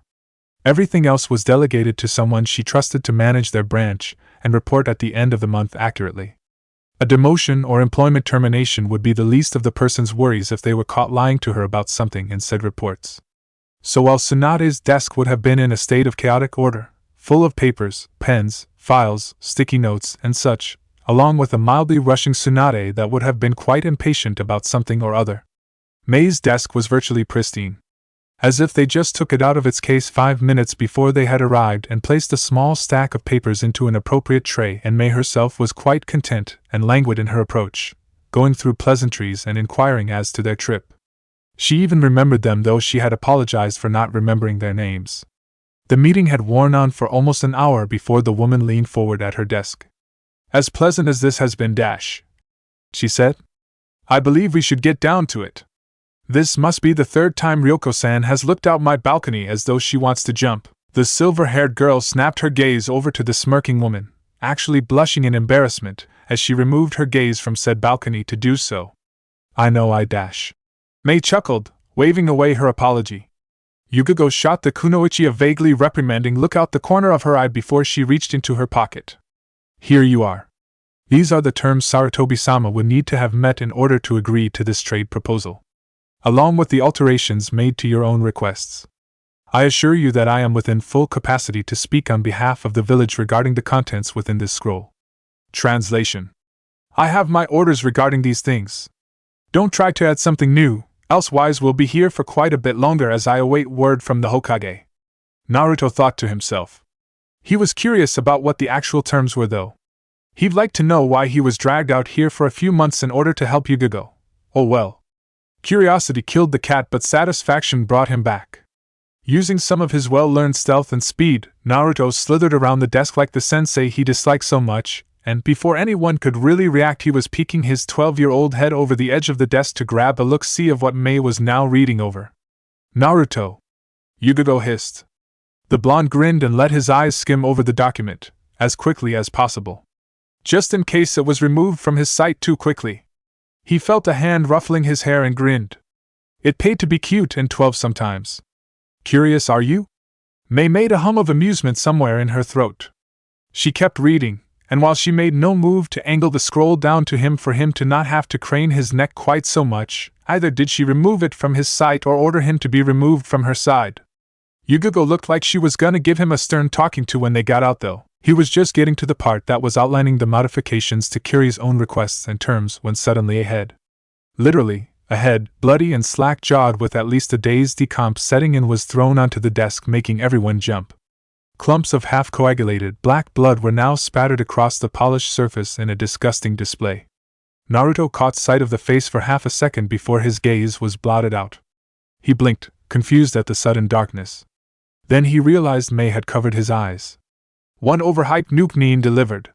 A familiar voice drawled. Seriously, are you guys just giving those bingo book markings away? Last time I checked, our ranks were like Sabuza-chan. They could actually make me try in order to kick their asses into the ground. I am in a meeting, you brain-dead fish. Mei hissed, not at all pleased to have the head of a bounty literally dumped on her desk. One which has no doubt been made vastly more interesting by my fabulous presence. Naruto couldn't help the snicker that fought its way past his teeth despite the identity of the owner of said voice. There was a scrape and a thud, and Naruto realized Mei must have slid the head off the desk to let it fall in the waste bin just to the side. Umbu-san, forgive me since it's not part of your duties, but would you be so kind as to take out the trash? One of the faceless, masked men appeared, and a second later Mei's hand came off his eyes, revealing the bewildered faces of his comrades, Mei's irritated profile, and, of course, the shark-like grin of Hashige Kisame standing at the balcony ledge. The shark man turned to look over the room, eyes fixating on Ryoko's distinctive weapon. Hey! I recognize that. Weren't you that little brat that could barely even swing straight a couple of years ago? Ryoko leaned back in her chair, somewhat offended at both his description and his lack of memory. Mei had never met her, but Kisame had trained with her for a month. Don't know. Were you the overgrown 7-foot-tall tuna I remember? The grin widened a bit. Careful, little girl. Once you drown, and I'll no longer consider it in poor taste to kick your sorry ass across the village. Kisame. Mei bit out. These are the negotiators from Konoha. Would you mind if we continue? Why not at all? He sat himself down on the railing. Don't mind me. I'll just be adding my delightful commentary every now and again. Mei closed her eyes, counted back from 20 before she looked to Yugogo. Forgive me, truly. Might we adjourn this for today while I deal with this? It is no trouble. Yugogo answered with a polite nod. Ah, but I only just got here. Mei pointedly ignored him. My assistant will show you to your rooms within the village. Once again I apologize. As they left, Naruto just caught the venomous glare Mei threw onto her balcony before the doors slammed shut. Luckily for him, his bad manners in peeking over Mei's shoulder, as it were, was vastly overshadowed by Kisame's little head-on-desk thing. So the lecture Yugogo had been prepping was cut to the equivalent of a short. Don't do it again. And that was that. -0 Danzo wished that something far stronger than jasmine tea was in his cup right now. The only relief he felt is that Hiruzen looked about as thrilled about the idea as he himself did. Kuta's smile was apologetic. Hiruzen cleared his throat, placing his cup down. The old monkey laced his hands together, raised one leg over the other, as he leaned back in his chair. Years ago, when you requested tutors to train Ryotenben's granddaughter, I acquiesced to your request even though I stated it was a bad idea. This new notion you've cooked up makes me feel downright comfortable with having taught her so much by comparison.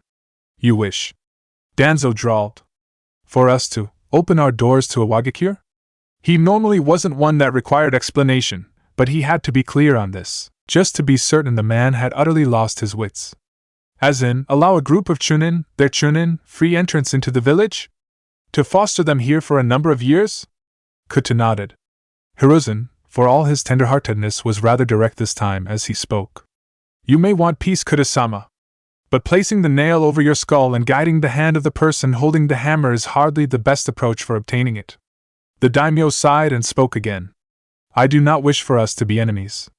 I do not wish for us to constantly have 5 times the guards and outposts on our northern borders, as we do everywhere else. I do not wish for instant enmity between us whenever we merely happen upon each other on the road. Things should not continue like this. And one of us must be willing to put down the shield to grasp at the olive branch and hold it out first. Then let it be them, Danzo said flatly. You've fostered his granddaughter, got us to teach her our techniques, our skills, and you're giving her back to Ryotenben with neither hide nor hair missing. You have already done more than what was prudent. Any further and you will stumble onto the realms of pure folly. Anoki still sees my taking his granddaughter as my taking a hostage, Kutu answered simply. She is a treasure I stole from under him in his eyes. It is not enough. It will have to be, Hiruzen said flatly. I refuse to agree to this request. This goes too far and endangers too many for the mere possibility that a Wagakure might decide to entertain the idea of peace as opposed to a perfect opportunity to hit us where we're least protected. The answer is no. And Danzo felt the weight as the gauntlet had been thrown down.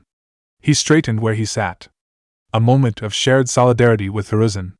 The precarious balance of power between the daimyo and the kage of Hainokuni had never been defined, never been laid out. Each side understood their respective roles, the limits to their own authority.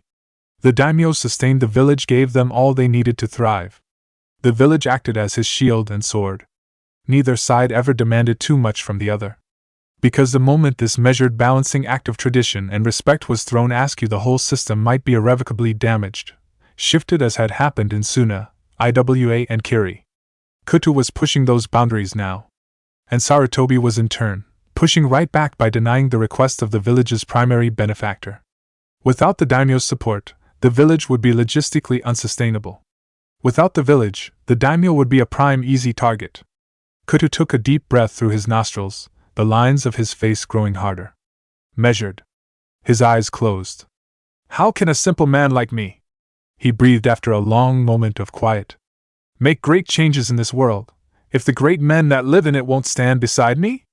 He recognized those words. Anyone who even held a passing interest in history would. They were the words engraved onto the greatest tomb their village had ever erected.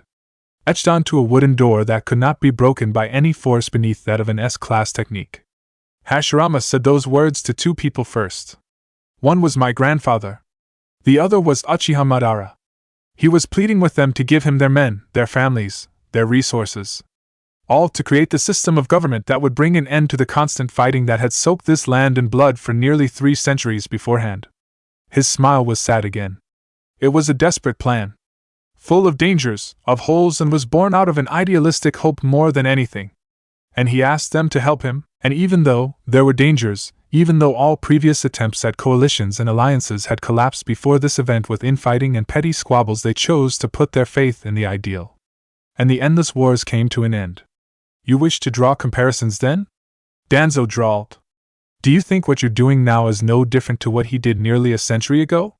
There is a difference between the two of you, though.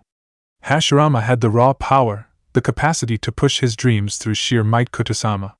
When he and Madara stepped onto the field, there was no force in the world that could destroy them. The alliance of 17 clans were the ones that came closest, but in the end, they too were swept aside.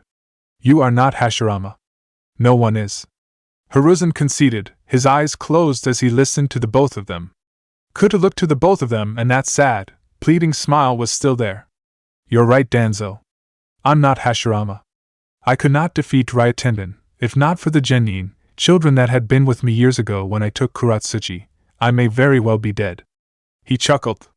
How can a simple man like me make great changes in this world, if the great men that live in it will not stand beside me? He repeated. Hiruzen looked as though he was torn between wanting to throttle the man and wanting to lecture him as one would a child. Danzo kept his features as impassive as possible. The locked jaw, however, gave away his own tension. We will discuss this at another time. Sarutobi finally broke the ensuing silence. Standing up, the Hokage bowed formally. I'm afraid I've stayed longer than I should have already. And this conversation will still require much time. Danzo stood as well, offering his own bow. They did have the courtesy in mind to wait for Kuta's leave to proceed with exiting, however. -0 They'd been given an absolutely gorgeous beach home to stay in, 3 stories, 6 rooms, 3 bathrooms, a training area facing the ocean with a balcony on the 2nd story. It was without a doubt a beautiful home. No doubt it was used to host visiting daimyo or kage when the Chunin exam was being hosted in Kiri. That's it. I'm defecting. I'm sorry, my teammates, but this is it. I'm staying here forever. There's nothing you can do to convince me otherwise. Ryuko called from where she lay on a hammock, swinging this way and that way. The hiss of the ocean in the background served to accent the statement. You won't be able to ogle that Chunin in intelligence department anymore. Kyofa laughed. I will learn to survive without the sight of Bei's curly hair and dimple smile, possibly by finding myself a tan, beach-loving example of sexiness right here. Naruto himself chuckled as he heard them, laughing at the easy exchange. He caught Yugago reading her seal's book again and frowned, pointedly making his way over. Put that down, he demanded. That hack's work is gonna get you killed. She snapped the book shut, though her thumb remained hooked on the underside, holding her place. She offered a wry smirk. Evidently, with a few cups of wine, she was well and truly unwound from the stresses of the day. All right, Mr. Tiny Master. What exactly is so wrong with this that has sold thousands and has been used by many ninja? Naruto snorted. Any jackass can take hold of a stick, strike a stance, and say he's a swordsman to anyone who doesn't know any better. The smirk got bigger. And slowly, Naruto realized that she was probably thinking those words applied more to himself than her author. I'll tell you what, he challenged, his own smirk lighting up his face. You pick a seal in that book, any seal. You make his version with all the unnecessary garbage he's saying you need, and I'll make my version and we'll see which one does better. And what exactly does the winner get? She reclined on the soft couch. Naruto shrugged. I'm 12, what are you expecting? It was convenient sometimes. She laughed, a quick bark of amusement that reached the other two. I'll take it under advisement then, she said. -0 to his immense credit, Raman had the courtesy to wait until his daimyo decided he was good and ready to step out of the room before he opened his mouth to comment. I am thinking this not go so well, yes. He couldn't tell if it was a statement or a question, so he answered as he stepped out of the room, struggling to hold in his sigh. It went about as well as could be expected. I am asking that they take a very big risk. It is more risk to hold out arm while other is armed than to be asked to go charging into a fight.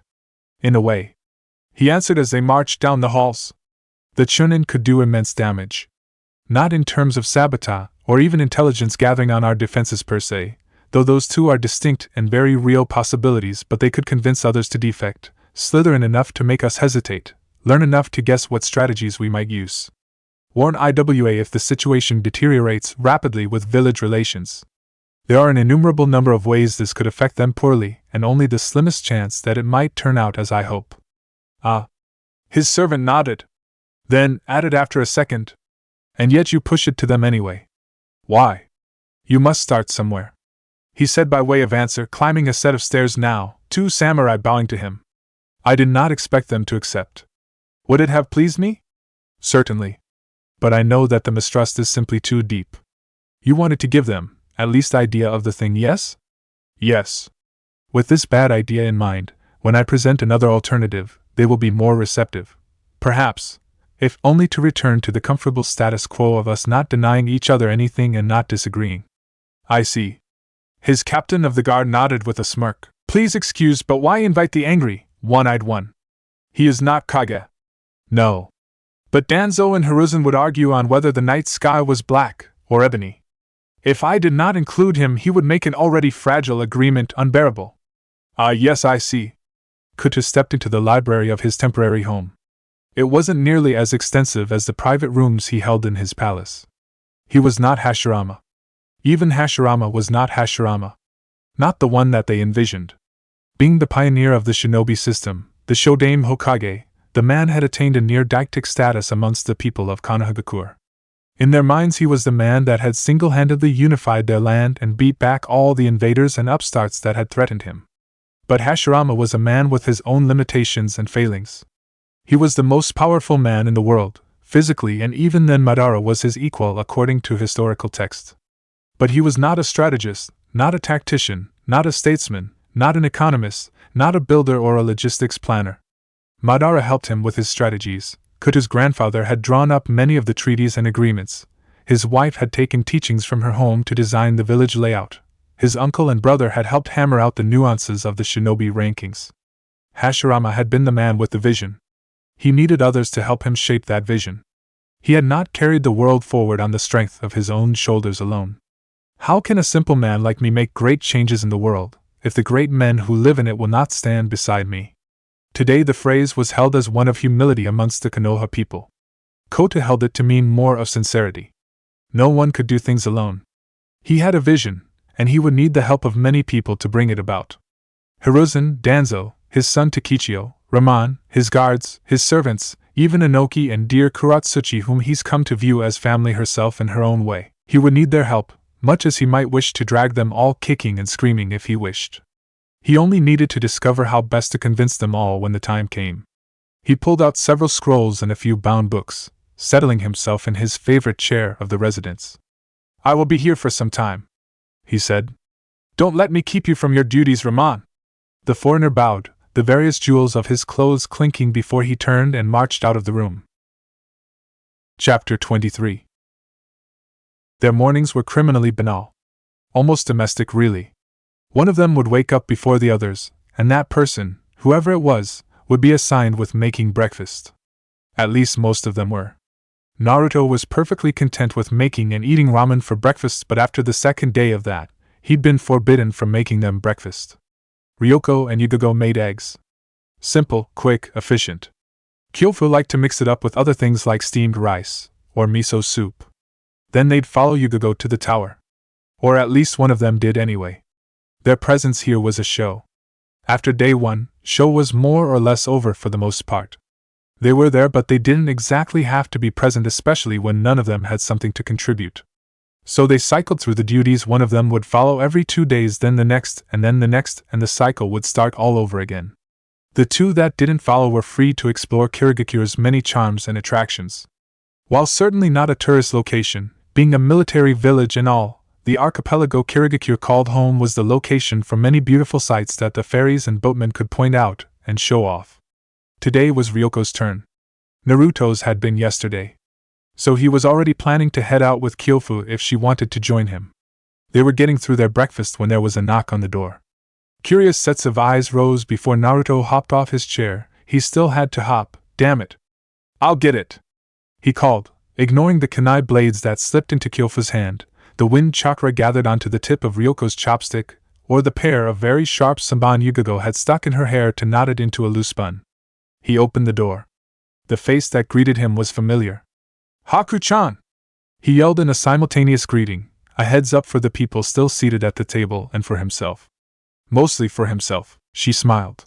Naruto-kun, you've grown. That's what she said, was Ryoko's snickering commentary. Naruto scowled. Haku giggled. He stepped aside to let her in. What's up? You didn't think Mei-sama would leave you out here and call it a day, did you? It'd be a poor way to treat guests, she said, her voice so sincere he could almost believe she wasn't here as an extra pair of eyes. I'm here to show you all around when you're not on duty. Kiri is very beautiful, but without a guide you'll never even see half the things you could. He smiled brightly, very little, if any of it had to be forced despite her status as Mei's eyes and ears. He was genuinely happy to see her doing well. Ryoko peeked her head around the corner of the entrance hall, eyeing the Yuki clan member up and down as she smirked. You two lovebirds gonna eat or just catch up in private over there? Why is it that whenever I talk to a girl you go saying she's my girl fiend? The boy griped, frowning heavily at her before he smirked. You jealous or something? Ryoko closed her eyes, sighing as though she were about to divulge some sagely wisdom onto an ignorant child. Naruto. Don't you know I don't get jealous? If I wanted to take you to bed and play Naughty Academy Sensei with student, I'd just up and do it. And just like that, him still being 12 years old was turned against him in a way he never thought possible. He blushed from his neck all the way up to his ears.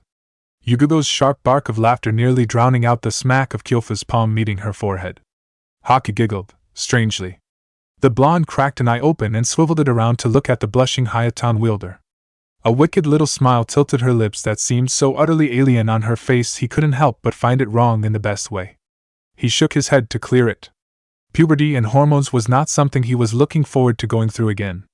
He prayed it hadn't decided to start early this time around. Ryoko, he was certain, would not be a help when it did. They marched into the dining room, with Yugogo sporting a smirk and Ryoko a shit-eating grin. Haku-san. Kyofu smiled, pushing away her exasperation with her teammate as she extended her hand. It's nice to see you again. Haku nodded as she shook her hand. 6 years. You're in our bingo books now, you know? That made Ryoko look, a whistle and a smile fighting over control of her lips. No shit? Haku nodded, taking the last seat at the table. Yes. You're listed as, individually, low B rank. Very high for Chunin. When working in tandem your rankings are bumped to a low A rank.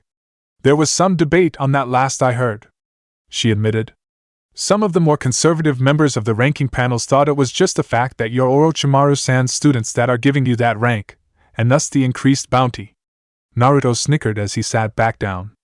Looks like they want to be cheap when it comes to you guys. He blinked, a thought coming to him. Oh, hey, am I in the books too? Her smile was a little sheepish as she turned to him. Sorry, Naruto-kun. Not yet. I was actually surprised by that, really, considering your performance in the Chunin exams in IWA. I was certain you'd at least have AC rank by now. It was stupid to feel disappointed by not having a price on your head. But damn it, he was. It was like his old life all over again, where everyone was a chunin or a jounin after he got back, and he was still a bloody genin despite him being able to kick all their asses up and down the road. Now everyone in this life was up and getting bounties ahead of him. He just couldn't win. So Haku-san, what have you been up to since the chunin exams in IWA? Kyofa asked. Oh, would you like some breakfast? She asked as she remembered her manners. Just some juice is okay. I ate before I came here actually, she admitted. Kyofa got up to get an extra glass. So, Naruto ventured. How's that Kimi? What's his name? Seriously, why could he never remember that guy's name? Kimimaro? She smiled, though there was a little sadness lingering there. He's doing well, so to speak. Became a jounin earlier than the rest of our class. He's teaching some students now, actually. That made Ryuko raise an eyebrow. Really? He's like what, 18 now? She nodded. Isn't that a little young? It is, but he's a little sick. It's okay now, but it could get bad in a moment's notice. I suppose he wants to leave some of his skills behind just in case. That. Ryuko began, frowning. Kinda sucks. Haku shrugged. It's known throughout the village. And I decided to tell you in case we see him. I'd rather not have him need to explain about it. Sorry. I know it's not good table conversation. It's understandable. Yugigo cut in smoothly. I will admit though I've never really faced or fought alongside a Yuki nin, nor have I known any who have.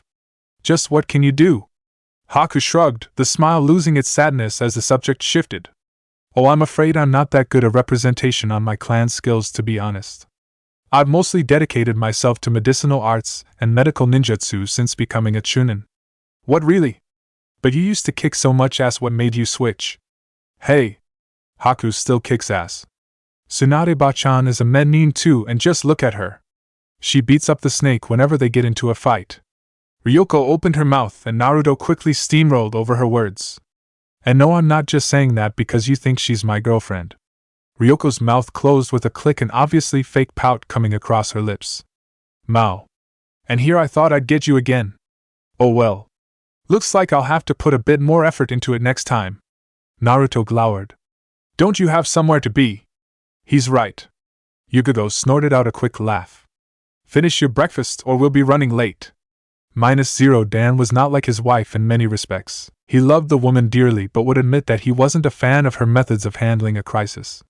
Namely, punch the source of the nearest crisis until it stopped being a problem. Or shout. Or both. Sometimes, a lot of the times, with blackmail and vandalism thrown in somewhere. He liked to think he was a bit more calm, a bit more rational and level-headed when it came to managing crisis.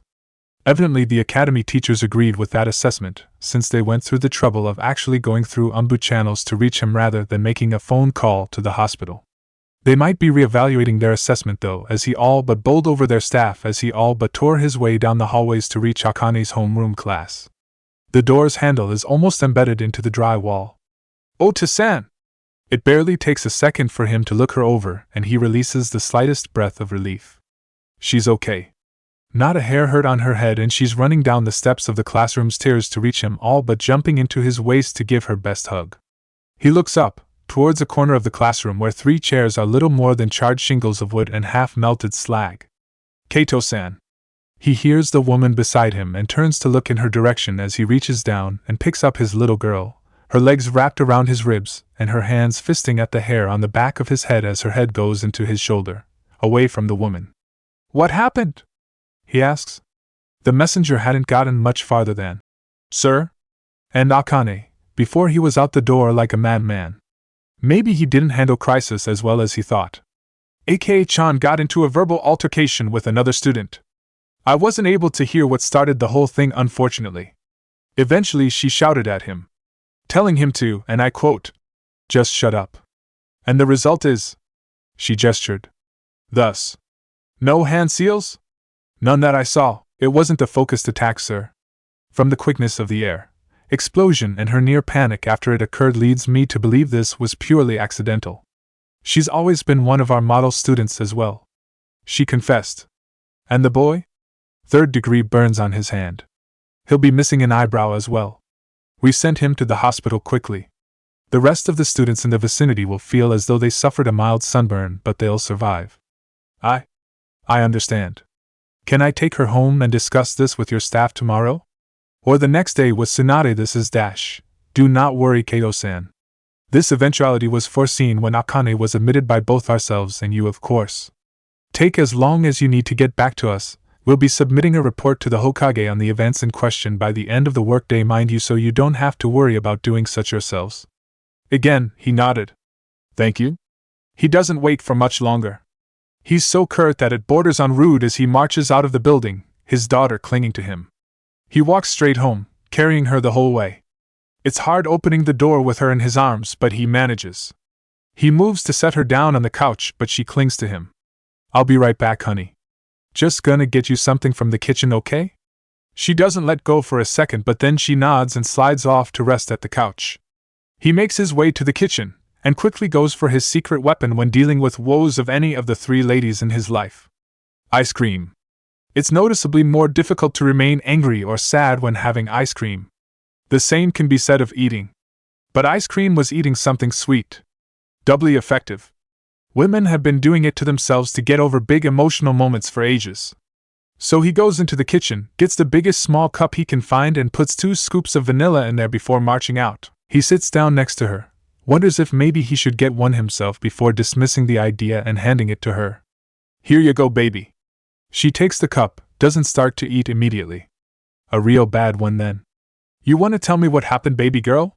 She shook her head. Why not? He asked gently, passing a hand over her hair. I'm your dad. You can tell me anything you know. She stays quiet for a while. When she mumbles something, he doesn't quite catch it. What was that, baby? Am I adopted? He feels like he's just been smacked. If he'd been hit in the chest with a sledgehammer by Mato Guy, it probably would have hurt less. He was so glad his wife wasn't here. He wasn't sure if she'd rage or cry. Probably both. What? She shrinks further into herself. Gao said I have to be adopted. He said that you can't be my daddy or mommy can't be mommy since you don't have red hair like mine. And that my eyes are different and that dash. He's currently debating whether or not he should give Tsunade the boy's home address when he speaks. Actually needing to work to undo the clenching of his jaw enough to speak. And requiring genuine effort to calm himself down enough to speak in his usual soft tones. Honey, look at me. She shook her head. That hurt. Please? She finally complies. Her eyes are brimming with tears. You're our daughter. Don't let Gao or any other idiot tell you any differently. You were. He paused, considering his words. Born with your mother's hair. But we gave you red hair. Why? I like mommy's hair. She protested, not knowing just how many people found her red locks absurdly beautiful due to their rarity. He had to work to fish for an explanation. I'll tell you when you're 10. Okay? By then she could either handle it better or she'd forget. Simple. Her nose scrunched up. That's so far away. Your ice cream's melting. She took a bite. The next one she took on her own. Better. He smiled. Honey. Listen to me. I can't tell you right now why you have red hair. Me and mommy would get in trouble. But I can tell you when you're 10. You just remind me then and I'll tell you, I promise. Okay? She took another bite of her treat. She didn't look happy. But she nodded. Okay. You just need to know that me and mommy gave you your red hair. Like we give you toys. Okay? Okay. She didn't seem to like it, but at least she accepted it. We do have to talk about the fire, aka. He said, tilting his head a little to keep sight of her as she ducked her head again, burying her chin into her chest. I was mad. She said by way of answer. Did you want to hurt Gao because of what he said? A little. She mumbled into her shirt.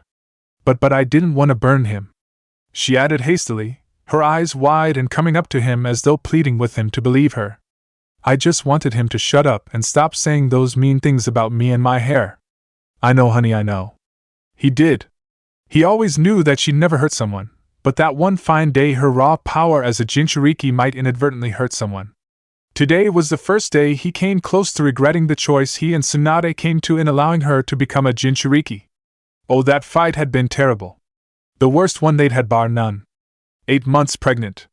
He would remember that as the absolute worst time of their lives together.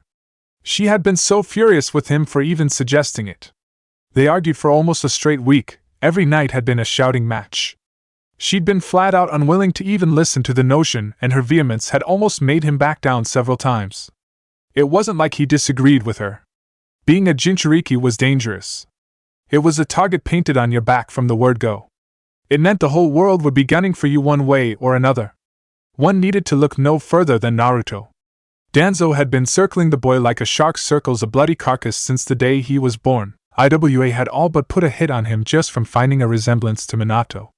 If they had ever even come close to suspecting he was a Jinchuriki, on top of that, Inoki would have spared no expense on making sure he was dead. He would have informed Kumo, Kiri, Suna. Even the lesser villages. The only relatively safe Jinchuriki were those that managed to reach the age of 20. By that point they were strong enough on their own to take down virtually anyone. Only the most elite ninja would have a chance to survive, let alone win. Hell, Kumo's Hachibi was said to be all but invincible against everyone in that village. The same dangers that applied to Naruto applied just as much to their little girl. Maybe more, since he and Tsunade were still alive, and she could be used as leverage against them. But the niggling, stupid question always lingered at the back of his mind. If not us, then who? What other family could help a child with ninja skills better than one comprised of two S-class shinobi as parents? Who could protect from both internal and external threats better? If they didn't volunteer, then whose child would be taken? And the child would be taken. Sarutobi would only use it as a last resort, but it'd be a resort he'd have to fall on. No one in Konoha, with their memories still so vivid of the monstrosity that was the Kyuubi, would willingly give their child to such danger. Much less when the child had to be so very young. He'd take a child from a family, or an orphan.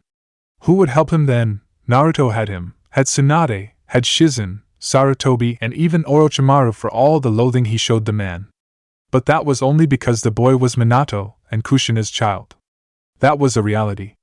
If Naruto had been a genuine no-name orphan plucked off the side of the road, the level of love that they all held for him wouldn't be nearly as great as it was. And they still weren't there for him as much as they should be. He lived alone. He cooked his own meals, did his own laundry, trained and learned by himself. They weren't his parents as much as they did love him. They couldn't support him as much as Minato and Kushina would have had they been alive. They could never measure up to that. How much worse would it be for a boy or a girl that wouldn't even have that? So he pushed, and he pushed, and he pushed. Tsunade had finally left one night. 2 days later he had Orochimaru busting down his door and trying to murder him in his office. And no, that wasn't a euphemism, nor was he exaggerating. He suspected the only reason he was still alive was because someone had called in Hatake who did need to actually fight the serpent off. He reckoned the man was the only one in the village that would have been able to. It had been the first time he'd heard of his wife crying since Jiraiya's death. He hadn't pressed charges. A month later Orochimaru had been assigned to a long-term mission. Just enough time to see and pick up little Akane with her head of hair. Not red at that time. The snake had smiled. Left her a little toy kunai she gnawed almost to bits when she was teething. Then the Umbu came and he was gone for a while. A long while. They had a long talk after that. Very long. He'd cried those nights. And almost all the nights in between until the ritual was finally done. When she saw her head of fire red hair the next morning, Tsunade had cried and held Akane all night, all but refusing to let her go. "Did the fire have something to do with my hair?" she asked, her hands going up to her scalp, fingers tangling themselves in a gorgeous mass. "Can you take that part away? You can leave the hair if you want, Daddy, but I don't want to burn someone again." He felt like he was just gored through the chest with a spear. He leaned down, kissing the top of her head. "I know, baby girl, I know." Chapter 25. He had to admit. Without the storms and the constant, dreary rain, Kiri was quite beautiful. It was a different beauty from that of Konoha. Every house was made of a dark, almost black wood that contrasted sharply with the white sands and white limestone roads. The baby blue overhangs that shaded the city as they hung from the roofs of oozes allowed the light that filtered through them to be far less harsh, and cast the light in a pale blue shade that made the limestone roads glimmer like water. It was a tactic he knew. Cover this place in mist, and those drapes would make it even harder to see down here. But it was nice that it could pass off as something aesthetically pleasing in peacetime, really. They were currently in the marketplace, with Kyofa and Haku looking through the shops. His teammate had perused over and eventually bought some Kiri forged kunai and shuriken sets. They were sharp as all hell, perfectly balanced, and able to channel chakra. In Konoha, the craftsmanship would have cost nearly double the standard issue pieces. Here in Kiri, where the legendary blades of the seven swordsmen had been forged, those kunai were standard issue. Now, as Haku eyed a length of ice blue silk, the shoe was more or less on the other foot. "You're not considering buying it, right?" he heard Kyofa hiss. "He's charging a fortune." Haku blushed but clutched at the fabric with a very determined grip. "But, look at it." "Yeah, it's real pretty," Kyofa conceded. "But this is a price you charge for an Aburame spun silk.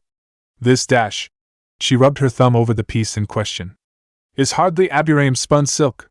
The lining isn't reinforced to resist blades and tearing. You can't do that without making it feel too thick, though. Clearly you have never purchased from Aburame," Kyofa said, very tossing her nose in the air. Haku looked like she was about ready to buy it anyway. He had to admit. It was a very pretty length of silk. It just wasn't made by Shino's aunt and uncle. "Well, it's only fair," he said, beaming that megawatt smile only his 12-year-old self could pull off with its full 100% effectiveness. "Haku showed you where to get good kunai, so when she comes to Konoha, we'll show her where to get good silk." "I won't be going to Konoha for a while, Naruto-kun," Haku smiled back. "Tell you what," Kyofa grinned. "Give us a good tour, and when we get back I'll buy you some silk in this shade and send it your way." "Oh no, I couldn't ask for a dash. You didn't ask, I offered." "Hey! Why don't you ever buy me anything?" Naruto squawked. Kyofa chuckled. "Because all you want is ramen. It's cheaper than silk," he groused. "It's also unhealthy, with more salt than broth and more broth than vegetables. Someone's gotta look out for your health," she said. "Didn't you spend time abroad, Naruto-kun? Didn't you find any food you liked more than ramen?" He shrugged. "Not any food that I liked more than Ichiraka ramen. There's a difference. All the run-of-the-mill ramen stands out there. Yeah, I tasted food better than those guys. But Ichiraka's got the best food, period." Haku offered a light laugh. "Well, if I ever do go to Konoha, you'll have to take me."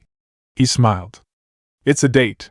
He realized the mistake of his wording when Kyofu hugged him with something between an ah and a squeal escaping her. "You're so cute, trying to get the girls." Naruto grinned. "Who said anything about trying?" She let him go, hands rising into the air. "Well, excuse me." The amused smirk on Haku's face, coupled with an eyebrow that arched like a perfect bow up to her forehead, said it all. As one, the three turned to the voice, finding none other than Momochi Zabuza raising a hairless eyebrow in their direction, arms crossed. "Zabuza-sensei." Haku smiled. "What are you doing here?" "Stalking you?"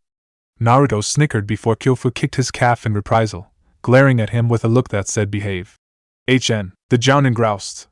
"They're not your friends, Haku. They're your job." And with his piece said, the silent killing master brushed past them, continuing off to wherever he'd been going towards beforehand, leaving the three of them in an uncomfortable silence. Haku was red-faced with either mortifying embarrassment or anger. It was hard to tell. Naruto shrugged. "Meh, fuck that guy. I say we're friends. Aren't we, Haku?"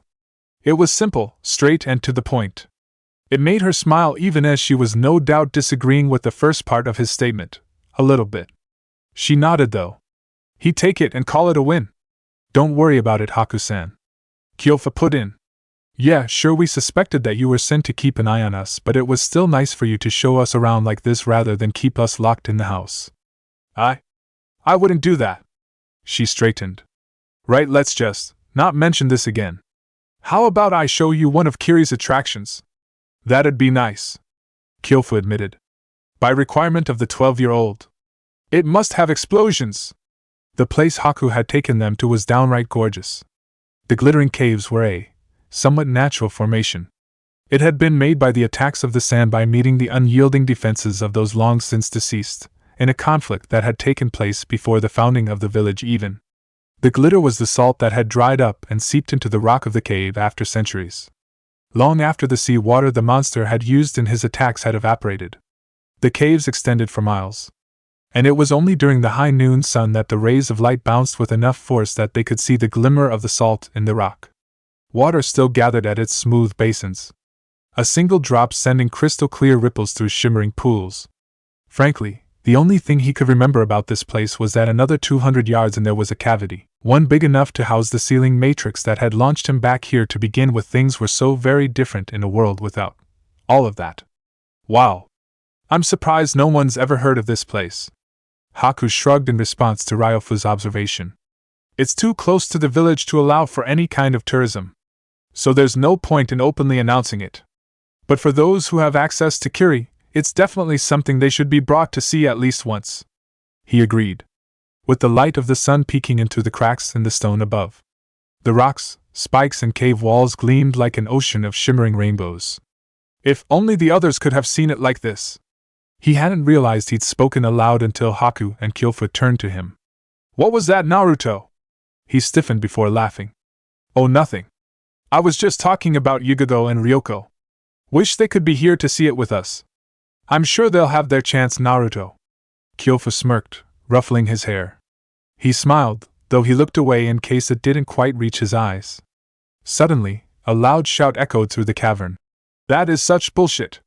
Naruto tilted his head. What was that? Kyofu asked, turning towards Haku. Some sensei used these caves as a soft training ground. It was probably one of the students. She smiled sheepishly. Seems no matter where I take you to, it turns out a little strange. Soft training ground?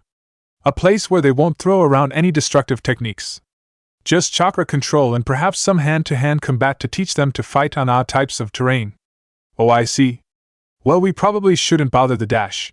The obvious end to her sentence was cut short as she turned to where Naruto should have been, only to see the diminutive Chunin all but slithering his way through the maze of stonework towards where he heard the voice. Naruto!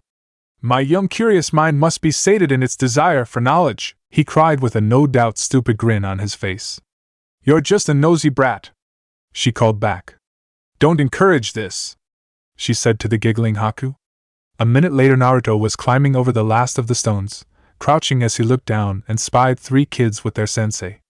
Their very pale sensei with waist-length silver hair and 2 dots on his forehead. Oh! Hi Kimi something something or other! He shouted and waved, completely giving away his position as the 3 kids turned on the sound of his voice. Kimimaro, for his part, opened his eyes, which Naruto, somewhat worriedly, noted to be more than a little exhausted, dark bags hanging under them. Huh! Hey sensei, you know this Leaf guy? Oh, we go way back. Ask him about the time he tried to kill me, Lee and Gaara. Like, 12, 13 years ago. He snickered. In a way, he answered, shifting where he sat. Naruto had the faint suspicion that the man had been moving to stand before he decided against it, determining it to be more trouble than it was worth. We fought together during our first respective Chunin examinations in IWA. Naruto stuck his tongue out. He's the boring one. One of the kids, the girl, glared at him. Someone's got a crush. He smiled, the 12-year-old in him wanted to tease so very badly. What are you doing here, Uzumaki? It was at that point Haku and Kyofu walked up behind him. He grinned. Hey guys, look who I found! The man blinked. I see. So these are the delegates you were told to escort Haku-san? Yes. She smiled. I was going to tell you later today. I knew you'd remember Kyofu-san, Naruto-san, and Ryoko-san. A genin team from Konoha in an IWA examination is hardly something one would forget, he said before turning to his students. If I recall correctly, I gave you 3 in exercise, yeah? A bullshit exercise.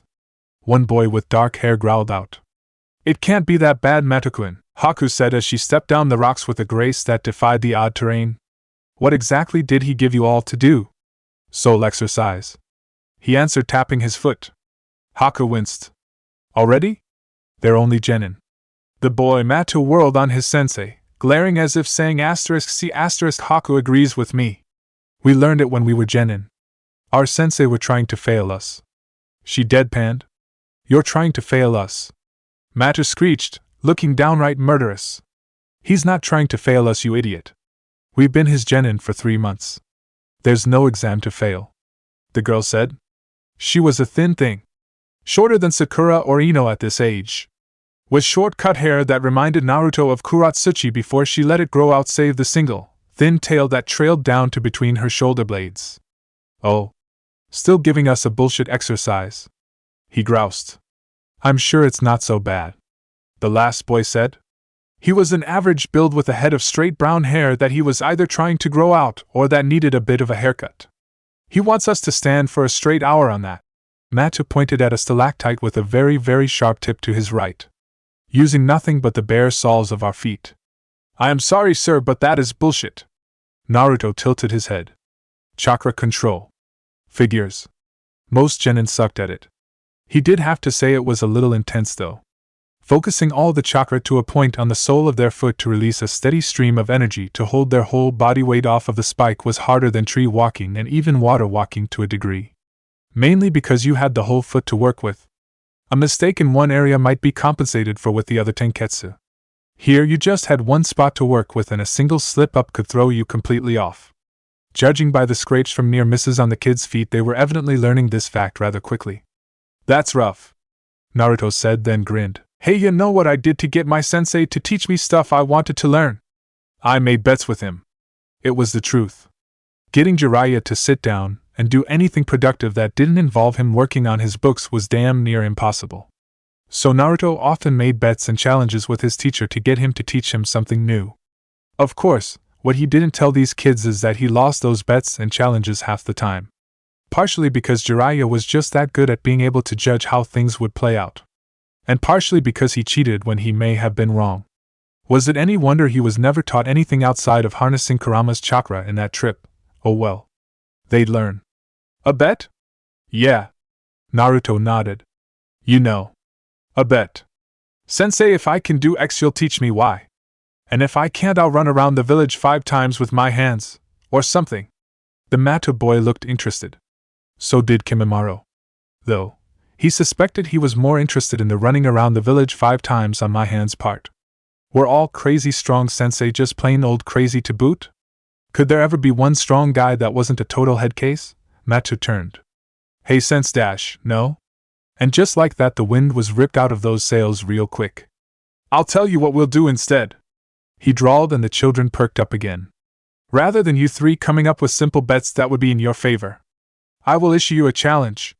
Complete it to my satisfaction and I will teach you whatever you wish. If you don't, then you do my exercise as I have asked it. Deal! Mata shouted for his teammates, not giving any credence or thought to the fact that the challenge might be even tougher than the exercise itself. Very well. I will give each of you a B-rank ninjutsu to study and learn if you manage to land a single hit on Uzumaki. Naruto blinked. Huh? Hey! When did I get dragged into this? When you decided to interrupt my lesson and give my students foolish ideas. The sickly Jounin answered. Besides that, I am interested to see if you have improved. And I am not currently feeling up to fighting you myself. My students could use a lesson in dealing with foreign techniques as well. You've provided a rare avenue of teaching few get safe access to. Then, the bone wielder leaned his head back against the stone he was resting on and closed his eyes. Naruto squinted. Hey, you didn't just die on us, did you? Don't make fun of Kimimaro-sensei. The girl glared at him. What? It's a legitimate question. The boy snapped back. You're an insensitive jerk. And you're short. You're shorter than me. Naruto's chagrin was obvious at the fact that he'd momentarily forgotten that he, indeed, was Dash. Are you even a chunin? Mata cut in. Naruto glared at all 3. Even the brown-haired kid that was actually smiling somewhat apologetically behind his 2 teammates. You know, I was actually considering letting you kids hit me so you'd get your B-rank technique, but, know what? Screw it. I'm gonna make you sit on that spike by the time we're done. A little to the left of him, standing beside Haku, Kyofa had a hand to her forehead. Fantastic impression. One of Konoha's chunin getting into a shouting match with 3 genin. Haku laughed. He is their age, she said by way of explanation. It's only natural he's a bit competitive. Ryofa looked at her out of the corner of her eyes. You're not that much older to be talking like that. Haku shrugged. Naruto jumped down from his perch and he watched all 3 genin tense, getting into well-worn and practiced fighting stances. Each unique. Evidently Kimimaro had been refining some of their close-range skill. He almost let a smirk slip past his mock-angry expression. He'd never had students to torture. This would be a learning experience for everyone. Why, it's the simple joys of life really. Itachi had never known blindness. So that, of course, was their first target. The drug had taken her sight first. It was the most obvious of the senses, the one people relied on the most to perceive the world. She supposed they suspected she was even more vulnerable to some genetic predisposition even without the manifestation of the Sharingan eye that they could exploit to a greater effectiveness. The next thing they took was her hearing. Then, her sense of smell and her sense of touch. All they left was her sense of taste. Just so she could suffer further, as the vile concoction of whatever liquid they force-fed her made her constantly want to throw up, even as the thing impeded her ability to do so, weakening the stomach muscles that would force it back upwards. A targeted chemical. Was this Tsunade's design? Or Orochimaru's? Or even another chemist altogether? Her insides burned and roiled. Her tongue felt like ash in her mouth, and all that seemed to pierce the fugue of her drug-induced state was the pain that she became more and more aware of as her sense of touch slowly returned. It was only then that she realized just how numb she'd been. How she couldn't feel anything, not even the pressure of where she lay. She thought she'd been sitting. She had been when they gave her the drug. Did she fall or did they move her? Even her sense of balance had been thrown askew. If they could move her without her noticing, if she could fall without feeling a thing, be shifted from position without even the vaguest sense of motion, what else had they done? Who knows if they injected her with anything else while she couldn't feel? Where they had touched her or what they had done while she lay here, all but unconscious with her hands bound. A creeping terror, a horror slithered its way through her mind before, like iron rods clamping down over a lock, her mind became a fortress. Pure training and discipline overriding base emotion as she forced that part of her mind back into a place where they could not use it against her. She focused on counting. Sensory deprivation did strange things to the ebb and flow of time. It was one of the reasons it was so effective. Humans were social creatures, needing interaction, people, conflict, and stimulation of any sort on a constant basis. Someone trapped without the use of the senses for an hour could feel as though he'd spent 5 or more in the silent dark, making someone feel as though they were trapped here for days even when it had only been mere hours, exacerbating every pain, every agony because they felt as though they would never ever get out. But keep count, and rationality would once more endure over the base emotion of fear. It would let you know you were here only for a few minutes, not a few hours, would allow one to extrapolate patterns, possibly deduce how often they had to dose her. Determine how long before starvation, dehydration, and other effects set in. Keep the mind busy. Keep the fear at bay. Because fear above all things is the mind killer.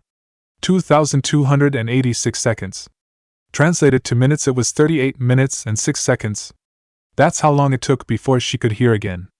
Her senses just starting to return before someone spoke. Their voice muddled and distant, as though speaking through a wall. What is the passphrase? She smirked. 2286. She heard him pull away. Heard his voice again. Lie to me again and we'll leave you here all night. Her smirk didn't vanish. It might have felt that way otherwise. But she doubted they'd leave her more than an hour or two. The drug would wear off in that time after all. 2291. She continued. Dose her again. She heard. She didn't feel the needle against her flesh. That sense had not fully returned yet. But it didn't matter. She kept counting. It was the brown-haired kid, surprisingly, that was the last to throw in the towel. He collapsed on the ground, panting and wheezing. Naruto stood above them with a triumphant smirk. Then, as the boy was catching his breath, he saw the blonde vanish and the caves around him grow dimmer. He brought his head up to look around. And there was his sensei sitting on a wooden stool, half-eaten bento boxes just to the side glaring at a shogi board. The leaf girl sitting across from him, equally pensive. To his left were Haku and Naruto, with Haku leaning over a page the Konoha Chunin was scrawling on, asking a question or two as the boy answered, still writing. The Kiri Genin lifted his hands, his two teammates taking notice of the surreal change. Kai. They did the same. The three of you should have done that a long time ago. Their sensei flatly intoned, slowly lifting a piece off the shogi board and making his move. You've been trapped in the genjutsu since the very start of the proposed fight. Yeah. Naruto laughed. And my genjutsu sucks. Least I know I'm good enough to trick Genin with it. Picked up a few things from Anchan, don't ya know? Wait. Matu cried. That was all a genjutsu. What? What the hell have you all been doing this whole time? The girl screeched. Well, Naruto raised his eyes to the ceiling, recalling the events. We watched you three run around like a bunch of idiots chasing my illusion. Then that kinda got boring. Once you've seen one group of idiots shouting at a spot on the wall, you've kinda seen them all, so me and Haku went to go get lunch. Kyofu-chan and Kimi decided to keep watch over you and play shogi. We got back, played lunch, and I decided to start making a seal to show Yugigo her book was written by a complete Fudash.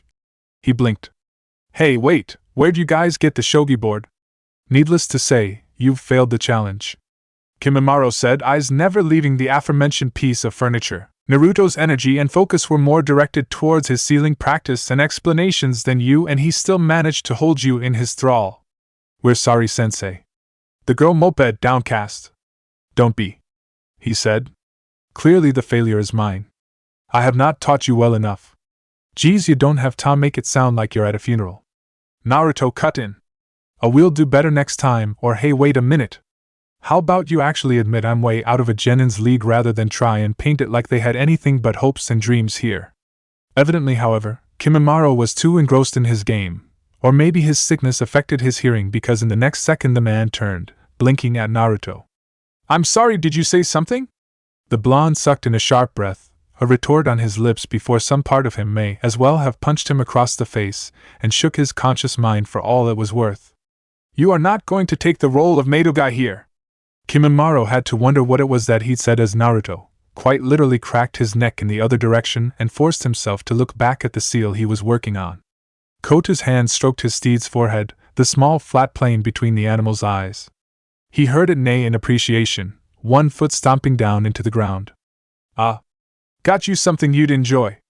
From his robes, the daimyo pulled free an apple. Not exactly the healthiest option for any horse, but a little indulgence never hurt anyone. The animal bit into the red fruit, and with 2 bites it was all but gone. He reached for the brush. The stable hands always had something of an aneurysm when he lowered himself to such menial tasks, but he was the daimyo. And if the daimyo wants to help with the upkeep of his own horse, everyone would just have to deal with it. The hand brush was worn, and he could feel that familiar sliver digging into his thumb. He'd have to sand that down soon before he got a piece of wood in his. He looked to the stable door as someone stood there. Shouldn't someone else be doing that? Hiruzen said slowly, puffing on his pipe. It helps me think. He answered with a soft smile, brushing the animal's back. You took up painting. I like tending to my animals. The Hokage pulled up a stool. I suppose we all need our hobbies. Several. Kuda laughed. I can't make do with just one. I don't believe I've ever shown you my tea kettles. When you come visit next time I'll show you. And you'll show me one of your paintings which you hide like a village secret. Just sparing you from the ugly sight. He smirked before it fell, pulling the pipe out from between his teeth with a sigh. Kuda-sama dash, I will push for peace. The man said, reaching down for the horse's hoof to clean out the grit, dirt, and rocks that had dug themselves into its hoof. I understand why you did not grant my request. And I will not try to go over your head. But I will still make an attempt at peace. I hope you understand, Sarutobi. The older man breathed. I do. I don't believe you'll succeed. But should you prove us all wrong again, I will do all I feasibly can to support it. The daimyo smiled, though he doubted it was meant in any way to be malicious. An old idiom came to mind. It is the fools who make feasts, and it is the wise men that eat them. Chapter 26. The horn sounded out like an alarm in the middle of the night, waking absolutely everyone in the palace. Kuratsuchi sat up in her bed, trying to make heads or tails of what was going on before her brain caught up with the situation. She got up, immediately hearing the scuff of footsteps, the whisper of voices. The palace crier somehow made his shout carry through the whole building. She honestly had to wonder if that was some kind of jutsu. It wasn't human to be able to be loud enough to have everyone in a 500-yard structure hear you clear as day. She stood up, hastily throwing on a shirt and some pants to march out of her room. The hubbub of servants and personnel making their way to the courtyard would have told her exactly who was coming, even if the crier somehow hadn't managed it. She stepped out into the cold of the night air with most everyone else. Takichio, Kuta's son, took a few minutes longer to at least appear with his hair in proper order, even if his clothing wasn't. The only person who seemed to have the time to get dressed was Kotaro, and she imagined that was because he had no hair to speak of. She looked out into the expanse as the people moved to and fro, hastily lighting up the braziers and torch posts to give some semblance of propriety. She walked up behind Takichio, 3 steps to the left and 2 behind him. She wasn't much for the propriety of the court, but simple things went a long way in giving her leeway for ignoring the ones that really annoyed her. A few minutes later, the thunder of hoofbeats were pounding across the gravel-strewn ground, a column of men making their way closer. They cut through the night in a sheen of metal armor and spear tips, the red of Kuta's cloak at the lead of them, the daimyo's distinctive wood armor seeming nearly black in the night. Strange. He wasn't supposed to be back for another week. The daimyo of Hai no Kuni reached the foot of the steps and pulled back on the reins with a chuckle. The massive beast he called a horse reared back just a bit. It jumped once, twice, and looked like it would go fully on its hind legs before it stomped down on the ground, settling. "Did we wake you?" The older man laughed. "Not at all, father." Takichio answers with a bow as Kuta dismounts the mountain of a horse he favors. "We were not expecting you back for another week, though. Has something happened?" "Yes," the man answered, removing his traveling gloves as he climbed the steps. He smiled at his son, then looked past him, straight at her. "What happened was that I realized that if I were to return in a week, a child would leave my house and I would not get to say a proper goodbye." She offered a sardonic smirk of her own. "You did not seriously come back here just to see me off. And why not?" He laughed before looking to her left. "Nephew." He greeted the smile still staying there. Kotaro bowed, down to the waist. "Uncle. I'm gonna take a guess, she ventured. "And say that you just told us you were coming a week from now so you could get back here and look good." He let out a full-bodied laugh, marching up the stairs and past his son. His hand reached up to run through her hair and settle on her shoulder, leaning down just a bit. "You're getting wise to my old tricks, eh?" She smirked and shrugged. "Meh," she said in faux dismissal. "You're not so hard to figure out." He offered another laugh. Haku knocked that morning, like she usually did, hearing Ryoko's voice call out from inside, telling her it was okay to enter, which was not uncommon. Though usually Kyofu or Naruto would move to open the door and greet her personally. Either way, personal greeting or not, nothing seemed overly odd in the house. She opened the door, stepped inside, closed the door behind her, and walked inward. That's when things started to get a little odd. Normally at this hour, Yugago, Naruto, Ryoko, and Kyofu were at the table having breakfast, ready to start their day, whatever it would entail. Today, though, only two of the aforementioned four were sitting at the table, Ryoko and Kyofu. The other two were in the living room, a slew of papers thrown around between them, with Naruto smiling that smug little grin of his like he was privy to some secret. Yugago, on the other hand, was glaring at ink-stained pages, her upper lip curled in irritation. Her clothes were wrinkled, hair frazzled. She looked a bit of a mess, which was definitely not like her. Haku blinked, making her way over to the table, the sound of her footsteps the only break in the sepulchral silence. "Oh, what's going on?" she whispered as she approached, almost frightened of breaking some unwritten rule. Ryoko answered her with a grin. "Our little Naru is kicking Yuchan's a dash. It's so important for your continued ability to breathe that you not finish that sentence." Yugago's voice cut like a knife, though Ryoko still grinned as she speared some food on her fork and took a bite. Yugago finally found the time to construct her version of the seal. Naruto-kun boasted that his seal would either flat out work better, or be more chakra efficient. He decided to give her extra tries since he knows one mistake can screw up the whole sealing matrix, and she is just starting with the art. "Oh, I see." She nodded as she sat down, observing the mess of papers. "How many tries did he grant?" "Indefinite." Ryoko chortled with food in her mouth. "Little shit said you can try till next year. You won't beat me with that design. She's been at it since last night." The silver-haired Chunin got her snickers under control as she looked up to feel that searing gaze of hate directed at the top of her head. Haku tried to be courteous and not smile. She failed, just a bit. Still, just the thought that this Umbu was getting upshown by a boy less than half her age in any field was indeed a little funny. But she knew it had to sting. A lot. Umbu, any Umbu, fought very hard to get to their position and took pride in doing so. To not only get beat, but apparently get beat so completely by, not only a Chunin, but a Chunin that was 12 years old, would have been a hard slap of humility for anyone. All things considered, she was taking it remarkably well if all she did was glare. If Sabuza-sensei were to ever take this bet and lose like this. She burst into chuckles and half snorts of laughter she was trying to suppress at the sudden mental image. The teasing he'd endure from Kisame-sensei alone would ensure he'd do his best to leave no witnesses. She eeped and tried to cover her mouth to little avail as Yugao's fierce gaze rounded on her. Naruto was still grinning like an idiot. Finally, the purple-haired woman turned to him, who seemed utterly oblivious to the drop-dead order in her eyes. She snorted. All right, fine. But this just means I might not be doing this right. Not necessarily that you're an expert. Naruto nodded. So, you'd prefer to label yourself as the one that makes stupid mistakes rather than the author of your crap book? Cease. Speaking her eyes said. Naruto laughed. So Naruto-kun wins? Kyofa ventured tentatively. Yeah. Yugibo groused, picking herself off the ground and making her way to the table where her now cold breakfast was laid out. Naruto took a minute longer to pick up the scattered pages into some semblance of order before doing the same. I'm a little surprised you studied seals, Naruto. It's not exactly a combat-effective branch of techniques. Naruto shrugged, then got up as he spoke. They can be if you've got some prep time and imagination. He gave a short bark of laughter. I remember reading some so-called theorists saying that seals should be the new frontline mainstay. Guess what happened to those guys? Ryoko frowned mid-bite. Wait. First you say they can be good, then you turn around and say they're complete shit? Eh. He tilted his head this way and that way. Kinda. See, here's the thing. Seals are powerful. A good enough seal designer can do shit you'd normally find impossible with simple gen or ninjutsu. The blades of the 7 swordsmen were all made with seals. Iwagakure's mountain fortresses were carved out and sustained with seals. The Bijou are contained with seals.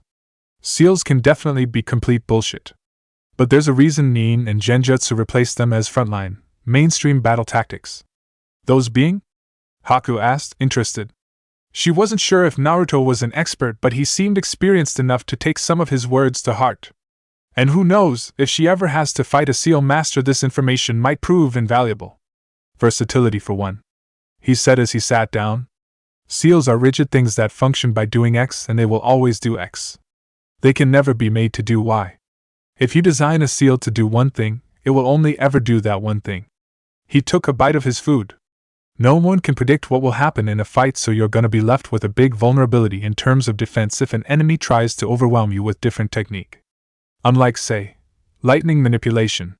You can make a single, one-man kill assassination technique with it, or you can do a massive area attack, or you can use it to design an escape technique, or a diversion, or use it to enhance your weapon, increase your speed, and so on and so forth.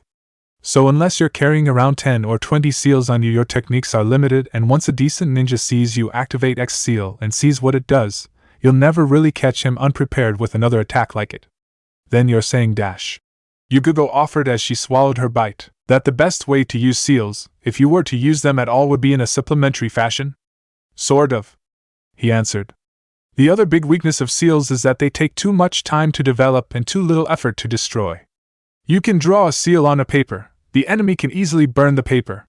You carve it on a tree, cut down the damn tree. You put it on a stone, use an earth jutsu to get rid of the stone, or a lightning technique to cut it anyway and ruin the seal. Best place to have seals for combat is drawn on your own body, and that is extremely dangerous unless you really know what you're doing and have a whole team of medics on hand. Even then, do it too much and you'll just turn your insides to jelly or rip your chakra network to pieces. Then why learn it at all? Ryoko rolled her eyes, fiddling around with her food. All you've said is how useless they are. They're not, he protested. Like I said, all you need is imagination and prep time. The real strength of seals in an open fight is in a battlefield that you choose and have time to make ready. Seals make some of the absolute best traps and battlefield control mechanisms in the whole world.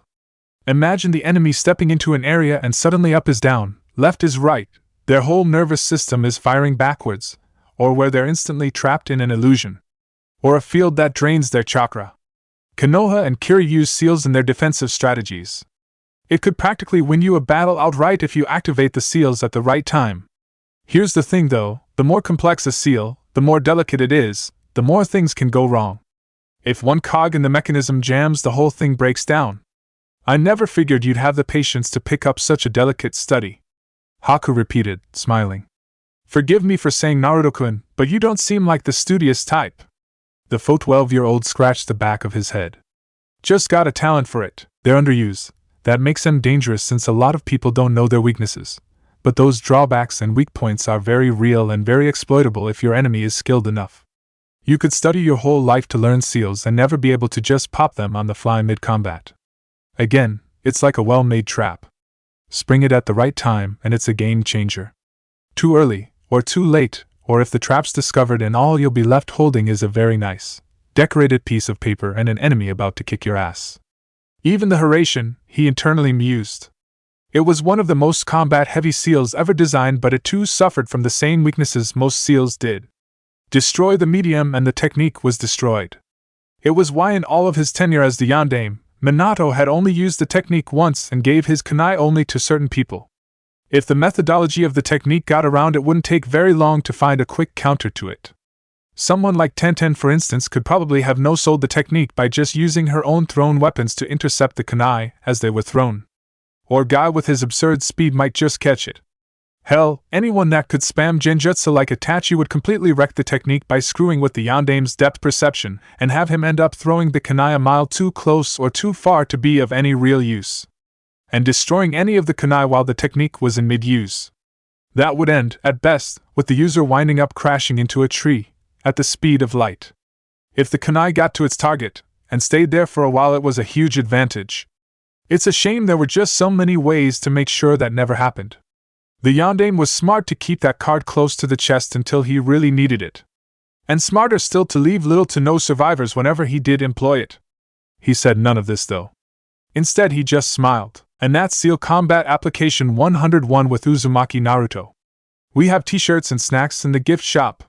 The group of women let out smiles and little laughs at the joke. Still, Yubigo mused. If you're right about the seal's application on prepared battlefields, would you like to put that to the test when we return to Konoha? He shrugged. I guess. There were some seals he could give up. A lot of them were his own design, and he need them to still be surprises in the future rather than mass-produced. But there were some he could definitely see about giving to the Umbu to make their jobs easier. Or better yet, Itachi herself when she took her role as a hunter nin. Yeah, he could do that. Should have thought of that before. Goes to show him for thinking he'd just be able to do this without her help until the last minute. Tsunade sighed, rubbing at her forehead with the oncoming headache, only half paying attention to the file in her hand. Frankly, Mr. Akinawa's infection wasn't even a remote concern in her head right now. Hell, nothing going on in this whole hospital was a concern right now. Her daughter, her Jinchuriki daughter, was beginning to manifest abilities. It had only happened once, nearly 2 weeks ago now, but it was all she could think about. Every day the thoughts rushing through her head kept both her and Dan up at night. Old fears they'd felt like they'd gotten over years ago, when the monster was first sealed in their child, were creeping back up again.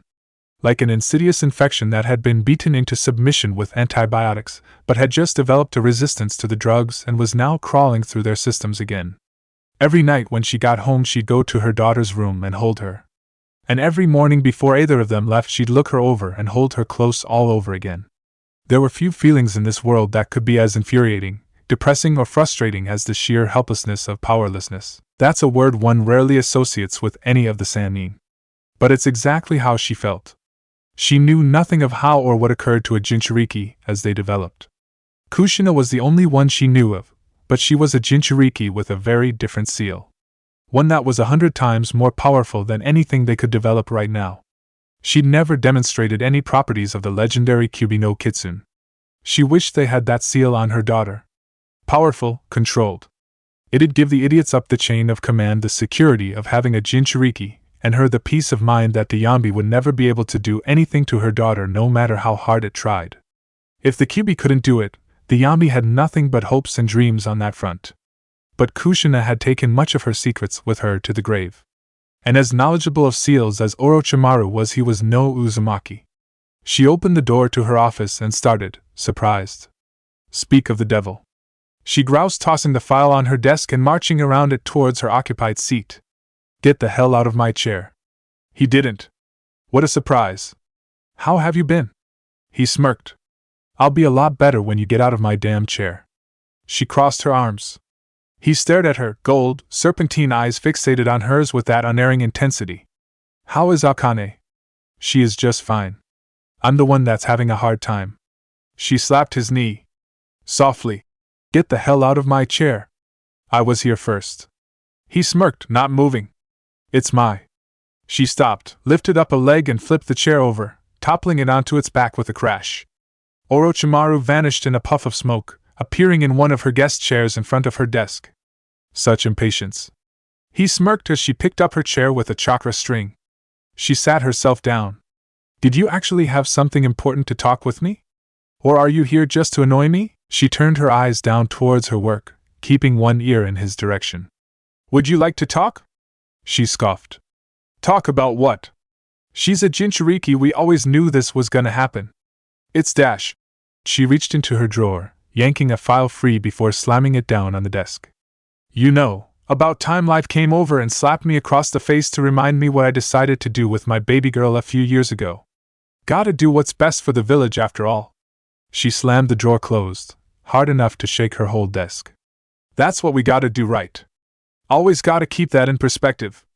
That's what's important, right? Never mind how that'll screw over some kid. Village has to come first. Her pale teammate said nothing, watching her as she forced herself to keep busy in an effort to not break something. Or him.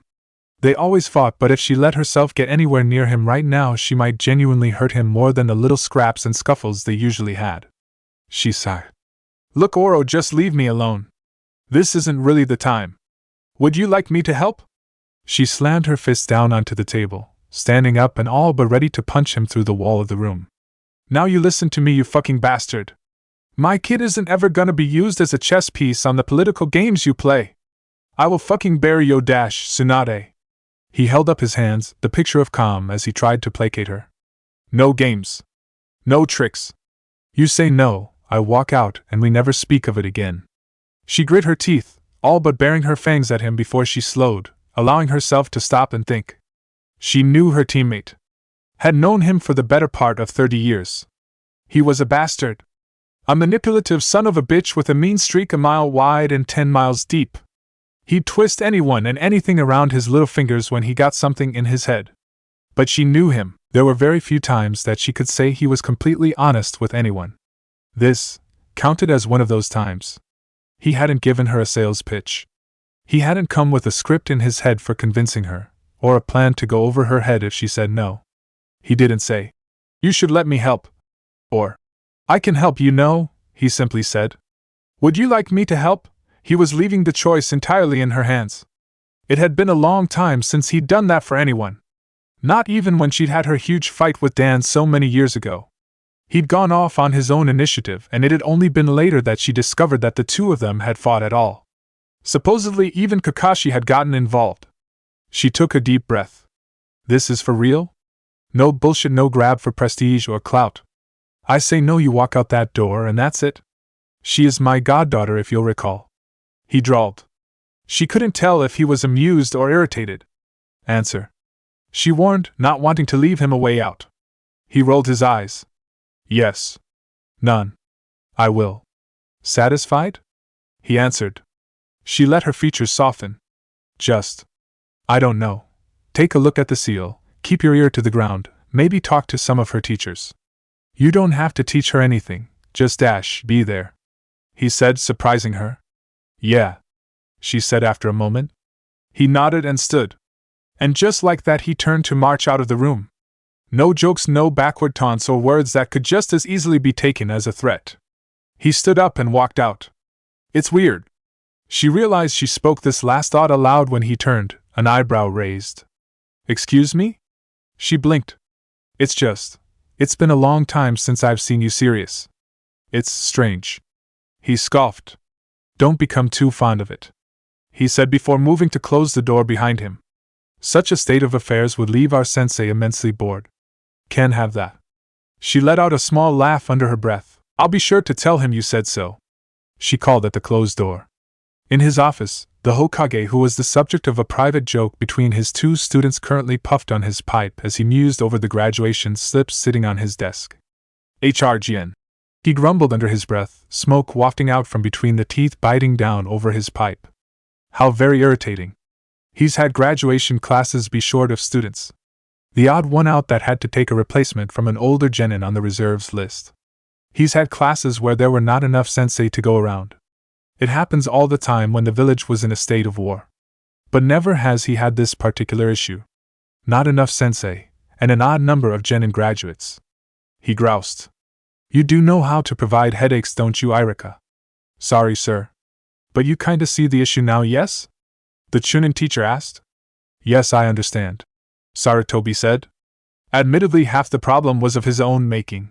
He'd called in several jounin to bolster their northern and eastern border patrols.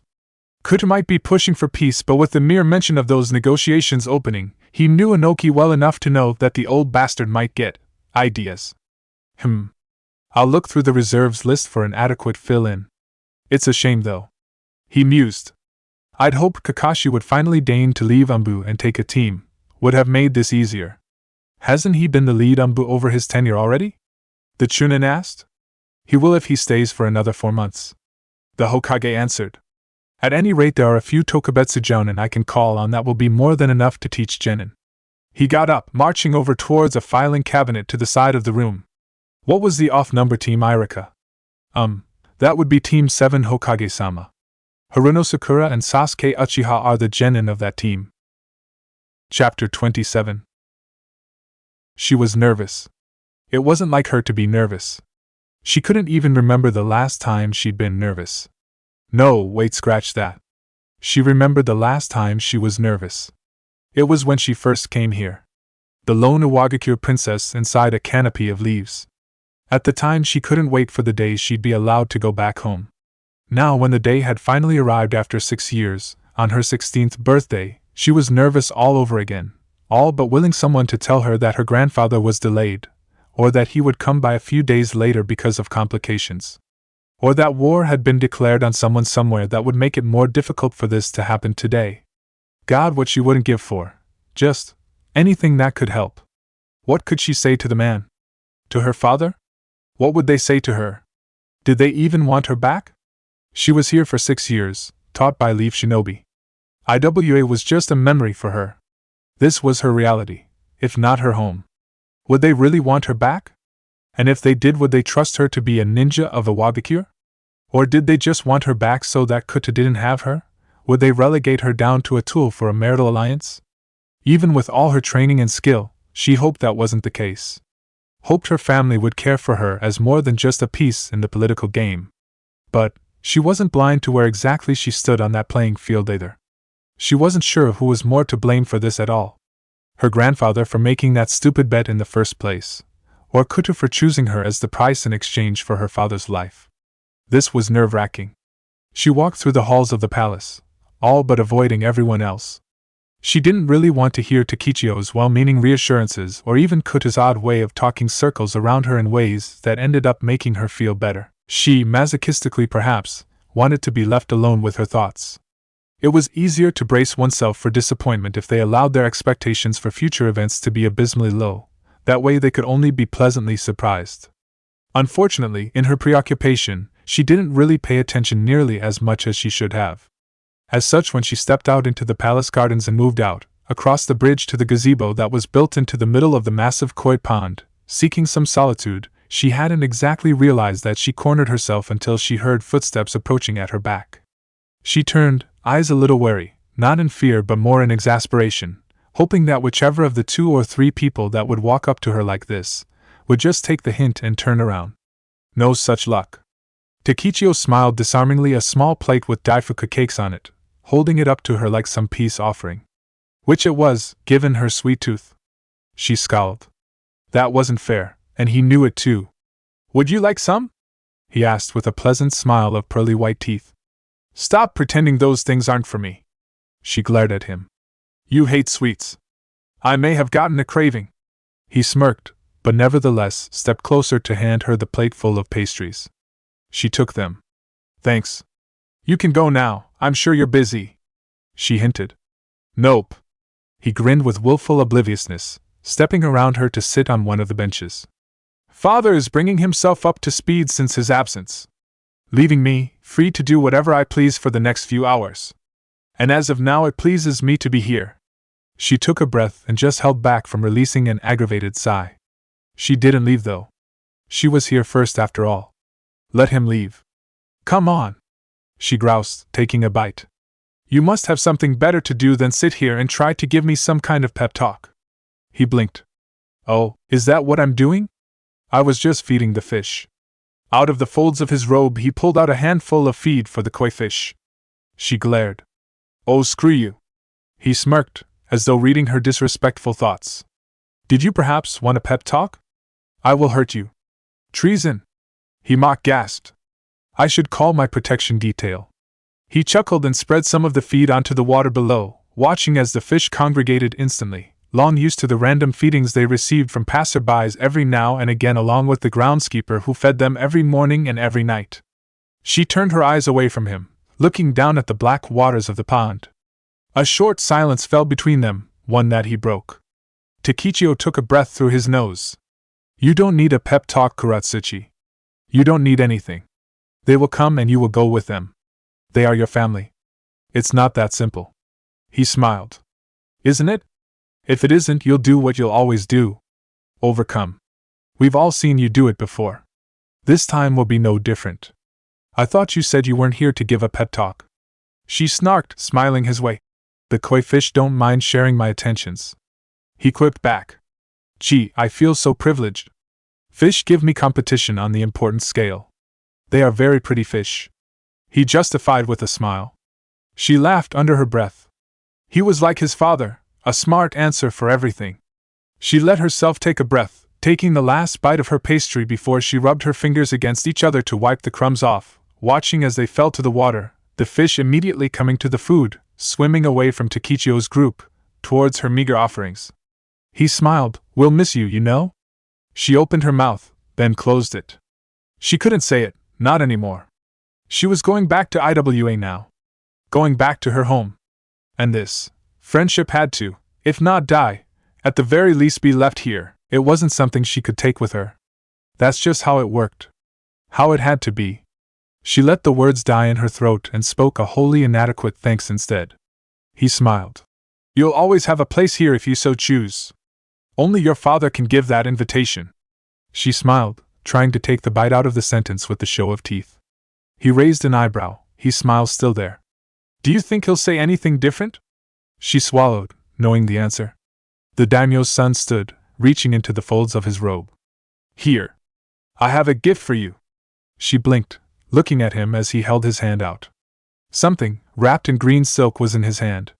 She reached forward, picking it from his hand. And what's this now? She unrolled it, finding a gorgeous hawk hairpin. The animal had a body of sapphire, with the feathers on its wings glinting with green emeralds. She opened her mouth, unsure of exactly what to say when, just as they had a day or so ago, when Kutu arrived in the middle of the night, the crier's voice echoed through the halls and the tower bells began to toll. Her grandfather was here. When she ran out to the main courtyard, where every servant and readily available warrior was making his or her way to be present and accounted for, her grandfather was already there, standing in the middle of the courtyard, a dozen Umbu-level shinobi right at his side. That was a lot of potential battle strength for a simple meeting. Kutu, however, seemed completely unfazed as she heard him speak in that same, familiar little drawl he usually did. She could almost liken it to that same, half-amused tone when his infant daughter Sasami pulled some particularly impressive escape from her nannies. Raya Tenbin. You're looking well. She could almost imagine his smile as he looked down the steps at the man. You're still fast. I almost didn't have time to stand properly. If it's all the same to you, Dash.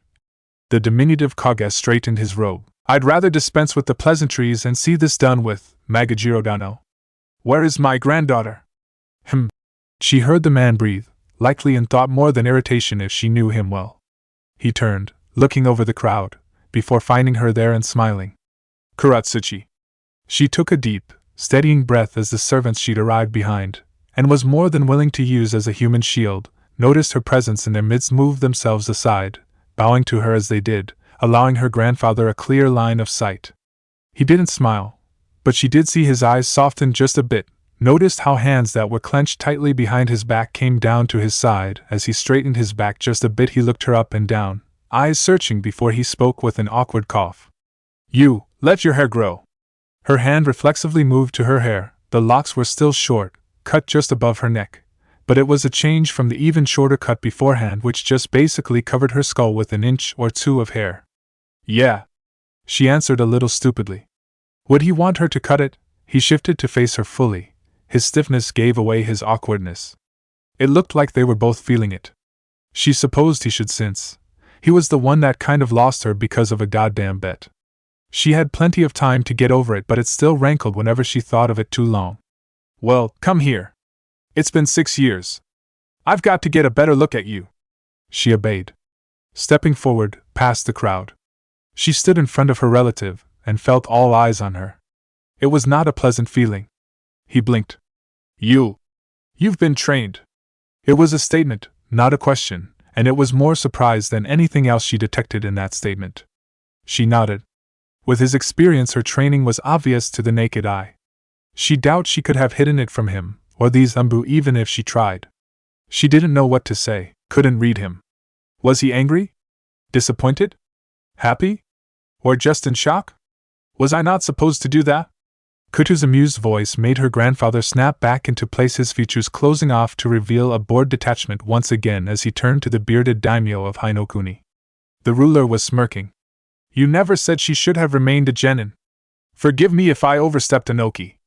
I meant no offense. You have given none, her grandfather answered, irritated. Who were her tutors? I'm sure Kuratsuchi will answer if you asked her. Still, those are all things we can discuss once we're done with the meal that had been prepared. Come, it will get cold if we wait out here much longer. And with that the daimyo turned, waiting for neither word nor protest before he was walking back to the palace. Her grandfather opened his mouth, but she saw him click it shut, glaring at Kutu's back as the man turned and marched away. Was it curiosity or politeness that stayed his tongue? Either way, he soon followed after the man. Whatever protests he had, for a time at least, were suppressed. She released a sigh of relief. So far, the next great war hadn't started. She'd take it, and count it as a win. It can be said that while, usually Naruto didn't particularly mind sitting at these meetings with Yugogo and Mei, neither did he particularly love it either. I mean, sure, the politics and meandering negotiations were somewhat fun to watch, knowing that once upon a time his dream was to be Hokage. But he wasn't doing the negotiating, the haggling, and so the novelty quickly simmered off to something tolerable at best. But still, given the rather abrupt development this meeting seems to have taken, he was rather glad today was his turn, all things considered. Beside him, Yugogo blinked. Come again? Mei smiled, her head leaning against her fist. It's a rather interesting notion, and the more I think on it the more interested I am. You're suggesting an exchange of shinobi? Only temporary, of course. The auburn-haired Kage waved away her tone as an afterthought, smirking as she leaned forward, leering at him specifically. Tell me, how much did you learn from Iwagakure's little princess in your time abroad with the daimyo of Hinokuni? Quite a bit, he asked more than answered, looking to Yugogo to see if he should say anything at all. This was, frankly, coming out of left field really, and he had no idea how to proceed. And did she learn from you? Yeah. He nodded. Frankly, he taught her more she taught him, but then again he was plenty older than her, and fought in a war that marked the end of the world, so it wasn't at all fair to compare. Mei looked to Yugogo, smug and smiling. I'd be interested in a similar exchange with your village. Yugogo cleared her throat. I'm not authorized to give any kind of dash. Oh, I know you can't say yes or no right now, dear. She let her smile get a little wider. This is just a flight of fancy. It won't affect anything we've discussed and settled on so far, I trust. Merely present this little inquiry to Sarutobi. You will be leaving after all in 3 more days. Yugogo answered, both women pretending Mei didn't already know. Right, I'll have a letter for you to take when you go. She seemed to sit straighter, a sudden idea in her head that brought a gleam to her eye. Now that would be an interesting. What? Naruto asked, his own curiosity begging the question. Well, rather than send a student who can only learn so much in such a relatively short time, why do we not exchange Jounin-sensei to teach a team of genin for a time? Naruto allowed his eyes to narrow a bit in suspicion. He'd fought alongside Mei for quite a long time. In that time he'd grown a sense of respect for the strong, assertive woman. He also grew a sense over time of when she had some other thought lurking around in her head, besides the one she was telling you about. What was she up to now? A Jounin exchange wasn't something he'd ever heard of, even before the war. Why would she want it now? Hell, the closest thing was shinobi ambassadors like Temari. And that was rare and far between. Half of him suspected the only reason Temari even went that far was because she fancied Shika, though God only knew why, it couldn't just be the story of him and Kuratsuchi training together with the daimyo that was making her do this. What did she have to gain? Did she want to get her hands on Konoha techniques? Nah. Couldn't be. Same as Kiri, Konoha would get their hands on Kirigakure teachings as well, so that didn't make sense. She wasn't after an equivalent exchange. How would Kiri profit more than Konoha from this? What did they have to gain that Hainokuni didn't? He wasn't smart enough to figure it out right now. He'd have to think on it more, and definitely would have to talk with the old man about it when they got back in a few days. He looked at Mei's soft smile, half hidden behind her fiery auburn hair. Despite himself, he almost smiled back. It was nice to see her enjoying herself again. It had been a while. I mean, sure, she was trying to pull one over them somehow, but still. Good for her enjoying the simple pleasures and all that. He giggled and wasn't really able to stop for a while at the sheer absurdity of his roundabout thoughts, even when Mei and Yugogo gave him looks of curiosity and admonishment respectively.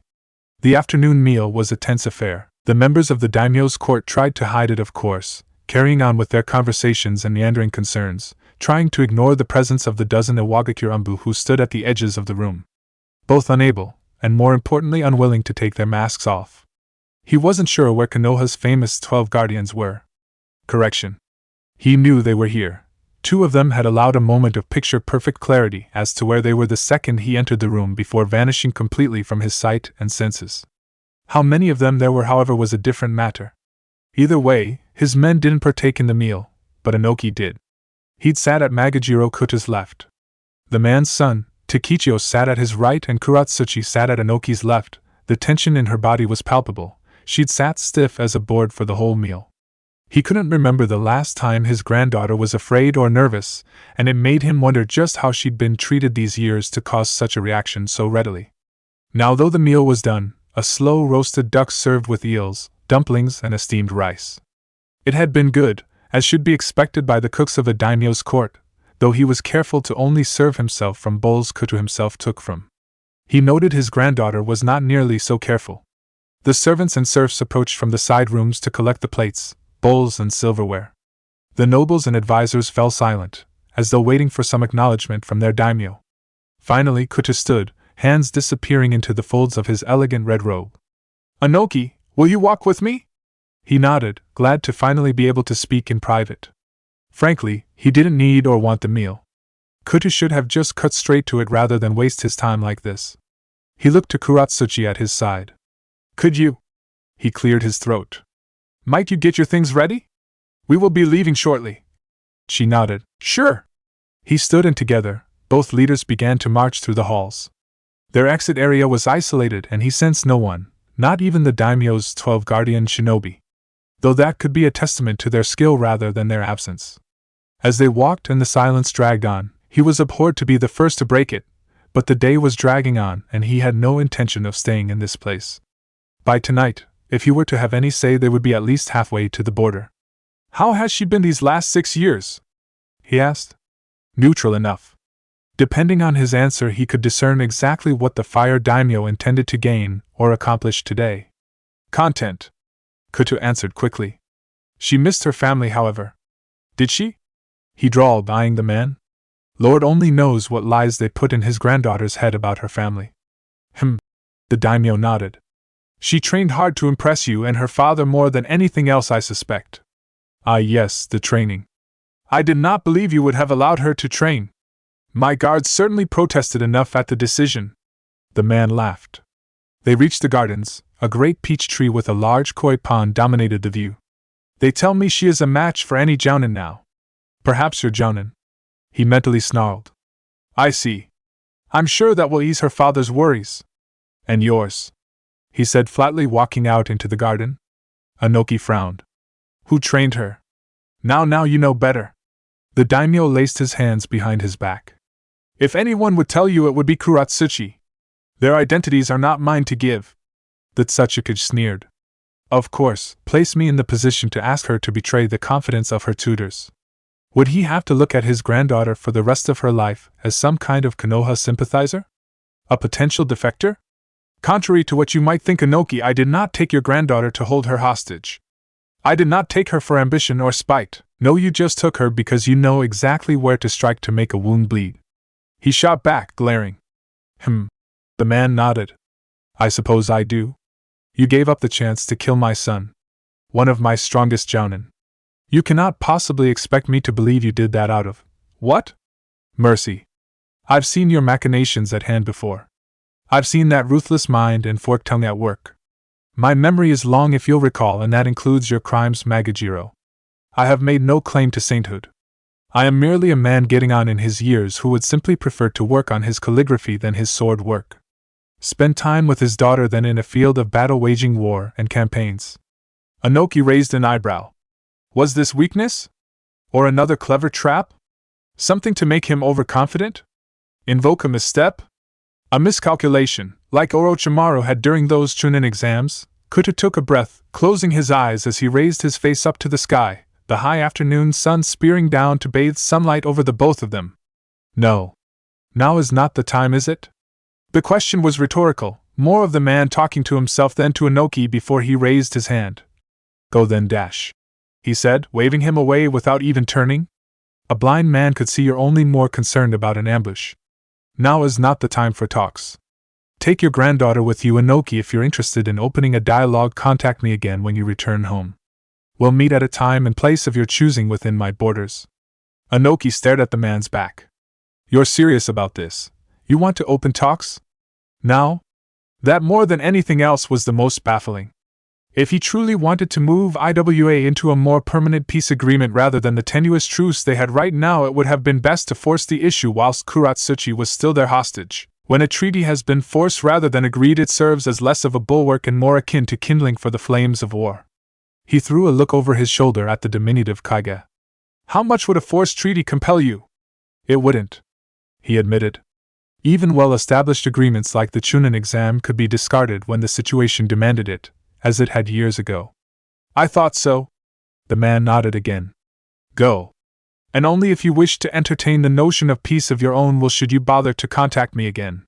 He turned and began to walk further into the garden, marching towards the gazebo built out into the middle of the pond. That Tsuchikage stared at the man's back, snorting once before turning around to march back the way they came. Peace? The man that had over a dozen victories under his belt. He'd led men to war and death for 3 decades as readily as any of the 5 Kage. And now he wanted to talk peace. Why? To what end? What game was he playing? He knew well enough how a pleasant smile and beguiling words could lead to a death far more effectively than any technique or blade. And Magajiro Kuta was better than most at utilizing such weapons. He'd smile at your face as he watched the knife coming into your back. Maybe it's some infiltration scheme, Ryoko suggested, laying down at the couch, legs akimbo as she stared up at the ceiling, waiting for dinner to be done. That's always a possibility, but it doesn't explain why she'd offer to take in one of our own. We can infiltrate just as easily, Yugogo explained, her eyes panning over a seal book, a new one. Intelligence gathering is a possibility, but there's not much a foreign shinobi under watch could discover. Naruto paced up and down the walls, literally. So if it's not infiltration and it's not intelligence gathering, maybe it's just what she says. The 3 women gave distinct answers in the form of a snort, a laugh and a stare, but identical in their dismissal. Naruchan dash. Ryoko laughed. It's nice you've found yourself a little girlfriend with Haku-chan here, but not all Kirinin are cute and nice like her. No. He fell off the wall, landing on his feet. What is it that Kiri has more than any other village? It took a second for the girls to realize he was actually serious before they answered. Bloodlines? Kyofa ventured from the kitchen. It was her turn today. Yeah, exactly. He smiled. They've got bloodline users, and those uptight assholes only ever learn to use techniques revolving around their bloodlines. They've got strong bloodlines, but not so strong non-bloodline users. You guess they're falling behind.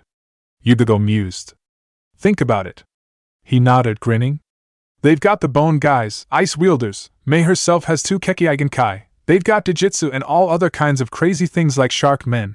But who's the strongest non-bloodline wielder they got? Zabuza. Half the non-bloodline wielder Jounin in Konoha have a chance at beating him. We just have more techniques to balance out. Most of their techniques are water-based, and without a river, lake, or ocean nearby they're even weaker than normal. Yugogo leaned back in her seat, thinking. Since either side would ever dream of giving the other a bloodline wielder for risk of losing the bloodline, We'd give them a non-bloodline jounin and he'd teach a batch of fresh, new techniques to 3 students. And if the first one is a success and she convinces us to do it again on a wider scale. Next time it's 3 jounin we exchange, 12 students in total. But that'll take years to get their non-bloodline guys up to par.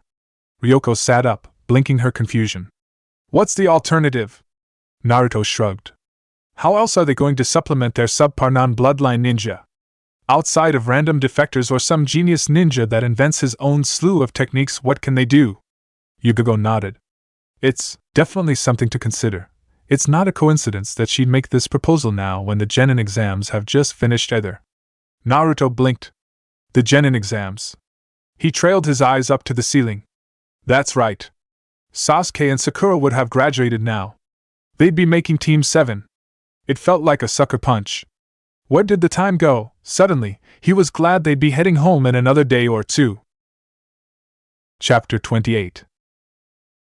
To Naruto, Yugogo, Ryoko, and Kyofu, the overhead canopy of leaves was a comfort to them as they drew closer to the village. They'd actually chosen to walk on the last mile or so of the journey, take in the scenery rather than bull rush straight through like someone owed them money back home. Hadn't even been a spoken thing really. Their pace had just slowed. Then finally, almost there, Naruto, of all people, dropped down to the road below and just walked. The others didn't put up much of a fuss. As they eventually reached and entered the village itself, the idyllic nature of their return persisted, grew even. The people went about their day to day, the sun was shining, the air smelled crisp and fresh. They even got to the Hokage Tower and gave their report without incident. There were a few raised eyebrows with Mei's proposal and his theory as to the why for it, but outside of that, it was smooth sailing. They left each other's company with smiles and hugs. Polite handshake in Yugogo's case, at any rate, with everyone getting their pay and making their way home. Everything seemed fine. Then he got home. That's when he found her. "Oh shit!" were the first words out of his mouth after he opened his door. He dropped his travel bag and rushed into his room. The groan that left Itachi's lips as he gently rolled her over made his heart drop. He'd never ever heard Itachi even grunt in pain. In either lifetime. Oh shit, what are you doing here? What happened? Why aren't you in a hospital? He pulled the sheets free where he noticed some of the damage. A slight burn on her left shoulder from an electric technique, more than a few light scratches with one bad cut just over her right knee, bruises covered her torso. Her eyes fluttered open, her upper lip curled as she shifted in the bed. The examinations to become a hunter nin were more trying than I expected. Why the hell aren't you at a hospital? He repeated his question before shaking his head and standing up. Never mind, I'll get your stuff and we'll G-dash. Her hand lashed out, gripping his wrist with such force it actually hurt, as though she'd forgotten to check her strength, or maybe she was just that desperate to stop him. No! She hissed. No! No hospitals! I can't go to A-dash. She stopped, hissing in a sharp pain. Why the hell not? He asked, baffled. My dash! She groaned, leaning back, her head thumping against the headboard. I haven't been accepted yet. The hospital will have to inform my father. If he finds out, he'll try to affect my acceptance. He blinked, shaking his head, dumbstruck. If it makes you feel any better, I'll kick your dad in the balls if he shows up, but I have to dash. The grip on his wrist tightened, and Itachi's eyes opened, glaring at him with all the fury and anger she had in her. She bit out. Have not undergone a month of innumerable tortures, tests, and hell, to fail now because of him, or you. She swallowed, and emotion colored her next words. Either help me or don't, but don't sabotage me. He took a breath and said nothing. He didn't know what to say. Insist she go to the hospital? Reassure her? Thank her? When he finally found his voice, the words that came to him were, "Okay." He placed his hand over hers, coaxing her to ease the death grip she held over his wrist. "Okay, let me get my first aid kit at least. I'll try to help, okay?" She nodded, head moving in stiff jerky movements as her eyes fluttered closed and the pain made itself known again. IWA was like a stone. Large, imposing, and barely changed with the passage of time. The massive stone slabs that were the village's main gate opened as they arrived, with a horn sounding from above and a creak of ancient, well-maintained hinges. She didn't think it possible to have ever matched the nervousness she felt at the moment just before she'd met her grandfather again, but this was rapidly proving that wrong. Back there were people she knew surrounding her. People who had been with her for 6 years. Encouraged her, helped raise her. There were people here. A million strangers that never seen her face. Knew nothing about her. Yet they all knew of her and were no doubt eager to see the spectacle that was her return to Awadikure. Eager to judge her. This was nothing like her grandfather. This was a mob, and she knew they each had an opinion before she'd even made it halfway past the border. She felt like she was standing at the edge of a knife, and at the very bottom of the ravine was the inescapable fact that she was going to be found wanting. It was a bitter pill to swallow. Knowing that despite all her hard work, or perhaps even because of it, her countrymen were going to look at her like something different, unwelcome even. Her grandfather didn't really help in assuaging her fears. The majority of their conversations consisted of something she could only call a softball interrogation. Question after question revolving around her tutelage, her teachers, her skills. Over and over again. And when he got wind of Naruto being there, it was like a whitewash. All he could ask about was that Namikaze, what his skill level was, who was he living with, why hadn't they seen him, what foods did he like to eat. She said he liked tofu? The last thing she wanted to be a cause of was Naruto being found dead by poison ramen. His interest in her seemed secondary to his interest in the information she could provide him. Was he just a prelude to everyone else? Is this what they wanted her back for? Would this be her father's reaction as well? These are not comforting questions, and when the massive gates finally open and they step into the village proper, it's to a crowd of faces that cheer at their arrival. She doesn't recognize a single one of them. Did you learn to stitch during your war? The question was soft, given by a young woman whose eyes stayed closed, and who remained leaning back in the bed, as still as possible. As though just her mind was awake, and the rest of the body wished to stay in the stillness of sleep. Your war. That's what she always calls it for lack of a better term. It's all she, or he, can think of. The only thing that fits. It was his war. Not hers. Not Sasuke's or Sakura's. Not yet. And hopefully not ever. He was the only one that ever experienced it. The only one that lived it. That would live it. So yes, in a way she was right, and he couldn't begrudge her the way she said it. It was his war. But the question still stood, and it made him smile. I actually learned to stitch my own clothes a lot sooner than that. She breathed as the heated, disinfected needle and medical thread pierced her numbed skin of her leg. Stitching up people wasn't much different than stitching clothes. This was the easy part, you know. He breathed, continuing his work. Lips tight. This will only get worse after this. Toby is stronger, the people around him are dash. Naruto. He heard her breathe. Shut up. I'm sorry. He tried to smile, but it was difficult. This is exactly what he didn't want to happen. What he didn't want to see again. His friends in pain because of him. But still, he supposed he should say it. She hadn't heard it yet, and she deserved to hear it as often as possible from him from now on. Thank you, Itachi, for all of this. I mean it. HN. She grunted, nodding, and he was grateful she didn't make a show of it. The baby blue towel he placed under her leg was stained red with blood and splotched with medical alcohol. It had done the job of saving his mattress and sheets. It had also saved something else. You know, Dash, he commented as he smirked sardonically. I've lived twice so far, and I've yet to meet anyone with hair this long in either lifetime. It was true. Itachi's hair was splayed across the bed like a curtain of midnight. The length of hair trailed all the way down, nearly to her knees. Her lips tugged upwards in the slightest of smirks. I'll take that as a compliment. It was the smallest bit of vanity she allowed herself. Well deserved, really. She took excellent care of the impossibly long mass of hair. Even Jiraiya kept his hair only to his back or so, though he often used ninjutsu to grow it out as a defense.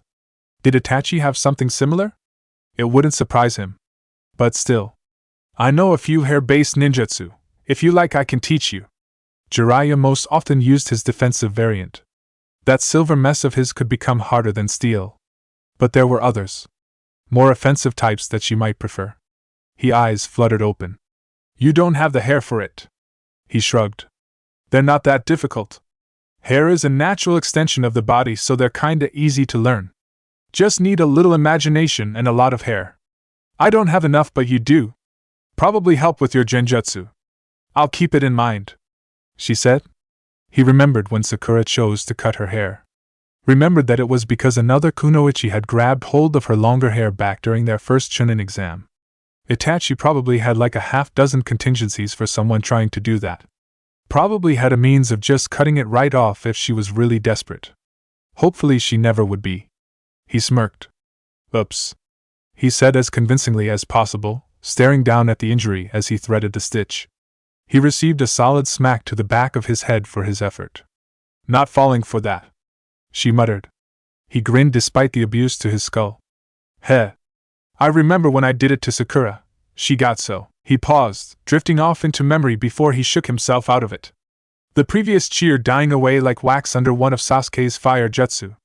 When will you go see them? She asked, breaking the silence that fell over them. He shrugged. Soon? It was so hesitant it couldn't even be qualified as a statement. Tomorrow, she declared. He looked at her, eyes sad, but not arguing. He was terrified, but he did want to see the again. Even if they weren't his Sasuke and Sakura. Tomorrow. He agreed. He finished his work and closed the first aid kit, making a mental note to replace the special needle and medical thread as soon as possible as he put away the disinfectant and gathered the waste to throw it out. I apologize again for the subpar homecoming, she drawled, her eyes still closed. Meh. He shrugged with a smile. Parties are overrated. Besides, I was getting rusty with my stitching. It was nice of you to volunteer to be my practice dummy. He ducked out of her reach, laughing as she tried to smack the back of his head again. The fanfare is soon over, that is to say, she evades it. Her grandfather gave a small speech in the village square. Nothing grandiose. More of an announcement that his granddaughter was home. The people cheered and clapped, alien faces smiled at her as she waved back at them as expected of her. Then her grandfather declared this to be a day for celebration. Though it seemed spontaneous, it was all too rehearsed to really be believable as spontaneous. He'd been planning this for a while. The people cheered and soon enough the shops were closing and the stands were coming alive with people ordering food and drink that was quickly served. The chunin that had been holding back the crowd let them through. The people came forward in groups to see her, congratulate her, question her. It's not long before she found the attention stifling as she stood there, lambasted by a dozen strangers shooting off rapid-fire questions. Gossips and would-be socialites were all eager to welcome her back, be the first friend she gets after her long time kept away as the fire daimyo's trophy prisoner. She slips away the second she has a moment to do so, spreading tsuchi bunchins through the throngs of people to leave them lingering for a time so as not to be so obvious. Then, she's all but vanishing with all the speed and stealth she could muster, winding her way through old, familiar roads and ducks into the veneers of long-remembered shops that have changed little over the years. She's got very little doubt her grandfather knows she's gone. Has even less doubt at least one pair of eyes are watching her but can't really bring herself to care either way. She doesn't want to be there, so she won't. Parties aren't her thing. She starts making her way home, trying not to think of the fact that her father hadn't come to see her. The path was just as she remembered, really.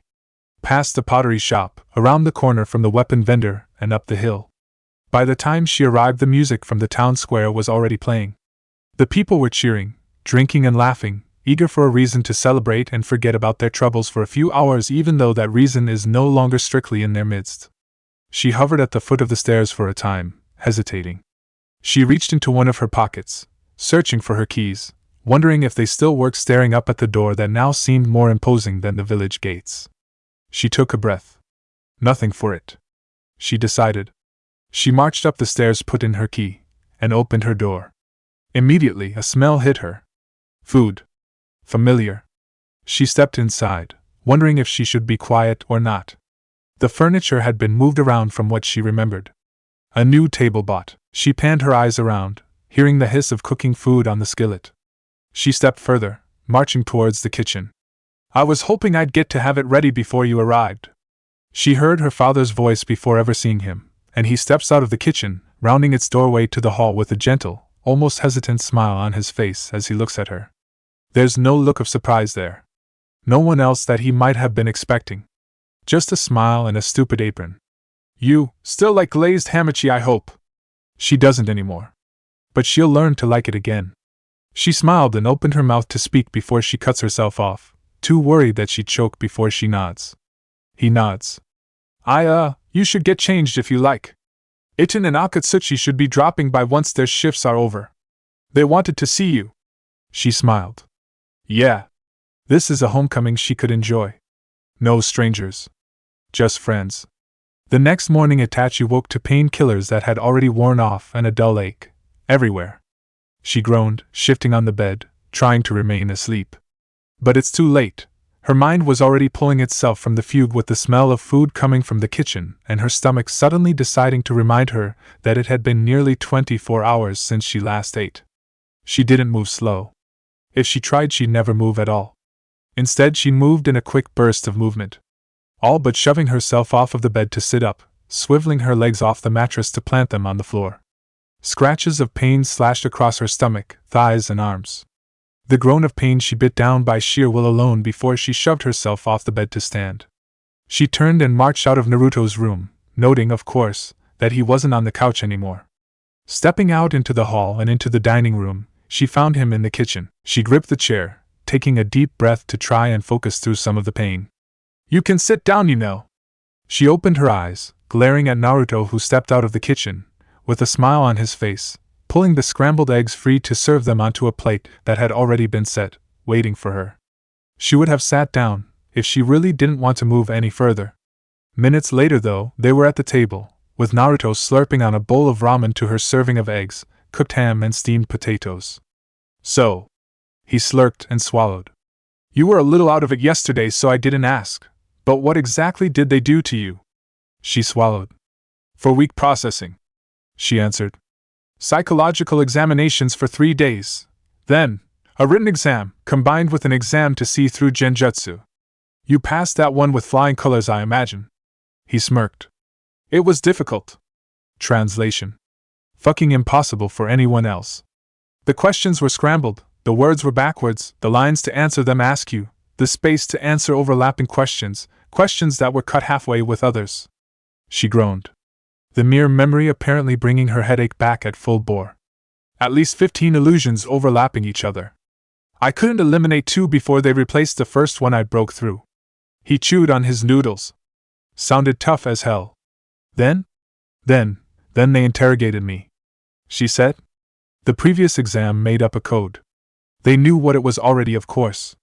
But they wanted to test and see how well I stood up to non-invasive interrogation. They used genjutsu drugs? Sometimes I felt as though I was down there for months, even though I knew it had only been for a few minutes or hours. How'd you keep track? He asked softly, the guilt knotting in his gut. He hadn't asked this of her, but he hadn't stopped her either.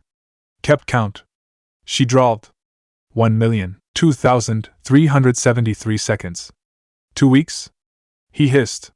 Even after just 2 to 3 days, even knowing that they were in friendly territory, perhaps even because of it most people would have cracked. Given up. Undergoing torture, even non-invasive practices for that amount of time was. She nodded, though if it was to his question or his tone he didn't know. After that they released me, gave me 3 days to physically recover. After that it was the physical portion of the exam. What you'd expect. All of the disciplines. Finally it was a combat test that lasted a week. What did you have to do? Hunt. She stated flatly. 5 targets. 3 days. Forest of Chunin, 1 Jounin and 1 Umbu. No information. No intelligence. Tracking and finding them while keeping myself hidden. He winced. That was insane. Ninja relied on time, preparation, opportunity. To have to run around the length and breadth of the forest of death, tracking, covering your tracks, stalking, setting up traps, finding the right opportunity to attack, avoiding injury, finding a secure place to rest, resting, avoiding the traps that they placed. All that in 3 days when just a week before she'd been tortured for half a goddamn month. It was goddamn insane. No wonder there were so few hunter nin. She swallowed, the next words coming difficult. The Umbu dressed himself as a Chunin. Nearly had me. He's the one that cut you? He almost wanted to go find the guy. That did look like a wound from an Umbu blade. He said, taking another slurp of noodles. She nodded.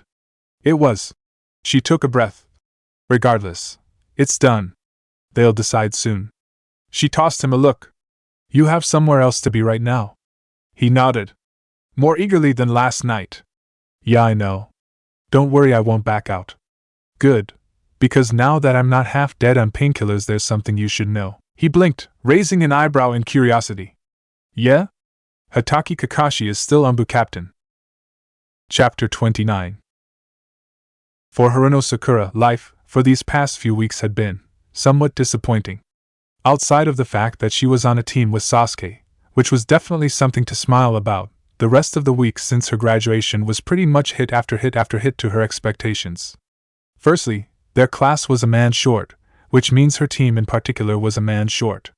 Not only that, apparently less sensei had volunteered this year than what was needed, given that her class was particularly large, and so since her and Sasuke were a man short, they also got the short end when it came to the assignments. Add to that the fact that she'd learned from others that there was yet another test waiting for them after this that they might fail anyway, like some of her friends and acquaintances already had, and all she could say that her expectations for this getting better were getting further and further away. Especially when her experience so far seemed to be so far below the standard she'd heard of. Hell, to hear some of the adults tell it, Genin teams were a second family that became even more beloved than actual family, but so far, all she'd seen of Sasuke was his back as he'd left the school last week, which would have been a disappointment in and of itself, even without her romantic dreams being cast aside. As she made her way back up to her room after having breakfast, however, she received something of a surprise. It was a note. A sticky note to be exact, plastered over the window at the top of the stairs. She blinked, squinting as she looked through the glass to read the note stuck outside. Sakura, Training Ground 17 at 11. She noted that in 2 hours was scratched out, probably because the writer realized that he had no way of knowing when exactly she'd read this. P.S. By the way, left a few of these around the house, don't be surprised if you find more of them. She wondered where exactly this person had left notes when she looked down at her watch and realized she only had about 40 minutes to get there and had absolutely no idea where the hell Training Ground 17 even was. Crap, almost 37 minutes later she was wheezing, out of breath as she ran into Training Ground 17. Still on time, if only by that much. Are you alright? Sasuke's voice was normally a choir of angel songs to her, but right now, all she had in her was the ability to raise her hand, one finger held up as she leaned on her knees, trying to gulp down air. It was a minute later that she finally straightened, exhaling an answer between her inhales. Sorry, ran, all the way, here. The raven-haired boy shrugged his shoulders. Fine. Guess he got to my house first. How much time did you have when you finally found the note? 40 minutes. She answered. Had to find out where this was though, a little out of the way. He nodded in agreement. Yeah. The training ground, such as it was all but abandoned. The grass wasn't cut, the dirt packed tight and dry. It didn't seem like it had been used in years. That, and it was sitting on the mesa just behind the Hokage monument. She could actually see the crest of the Hokage's various foreheads just to the west of her right now. Who in the hell would put a training ground right behind one of the most important landmarks of the village? What if it got damaged? Guess that explained why no one had used it. So who do you think our new teammate's gonna be? She blinked, rounding about to look at Sasuke. Our new. She shrugged. You got the Rookie of the Year spot, Sasuke-kun, so it's not gonna be anyone nearly as good as you. Thanks, but that's not really an answer, he said, looking away. She was about to open her mouth to speak again when suddenly, two hands spurted out of the ground around Sasuke's ankles, and the next thing she, or Sasuke even knew, he's buried up to his neck. Hey! What the hell? She's too shocked to do much other than stare stupidly. The thought of drawing a kunai doesn't even cross her mind before a voice cuts through Sasuke's muttered curses. Ha! I've been wanting to do that since forever. She turned her eyes up, behind Sasuke, where someone rose up out of the ground like a mutant cabbage from hell or something, giggling to himself like it was the funniest thing in the world to have buried Sasuke up to his neck in dirt. It was a Chunin, she realized somewhere distantly as she caught sight of the vest, a Chunin that couldn't be any older than her. Was he actually shorter than her? Whoever it was grinned, standing up and beginning to walk closer. He twiddled a stick in his hand. Crouching to Sasuke's left, he proceeded to poke the Uchiha in the temple with it. She realized then that yes, he was indeed slightly shorter than her. Nay, Sakura-chan. How long before you think before Sasuke-chan tries to bite the stick? Stop poking me, you ass! Sasuke howled, the stump of his neck moving his head this way and that way to avoid the wandering wooden utensil. Her brain, which seems to have just burned out its clutch with the recent, rapid shifting of gears, finally seemed to right itself. "Who the hell are you?" she shouted, indignant on Sasuke's behalf as she marched over and ripped the stick right out of his hand. The blonde Chunin actually threw his hands over his head, as though bracing himself for that same stick to get broken over his skull, minutely painful as that might have been for anyone. But she stopped herself. She wasn't nearly so demented as to try attacking a Chunin, crazy and stupid as this one might have been. He peeked out over his hands and smiled when he realized she didn't hit him. "Nay. I'm Naruto. Pleased to meet ya. How do you know our names?" Sasuke asked. "And get me the hell out of here." He turned his eyes from her to Sasuke. "Well, of course I know your names.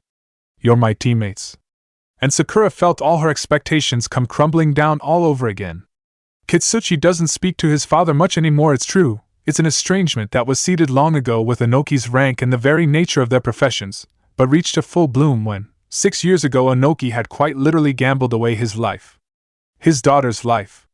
Every mission was a gamble, he knew. Every time he stepped beyond the village gates, there was a very real possibility he wouldn't come back.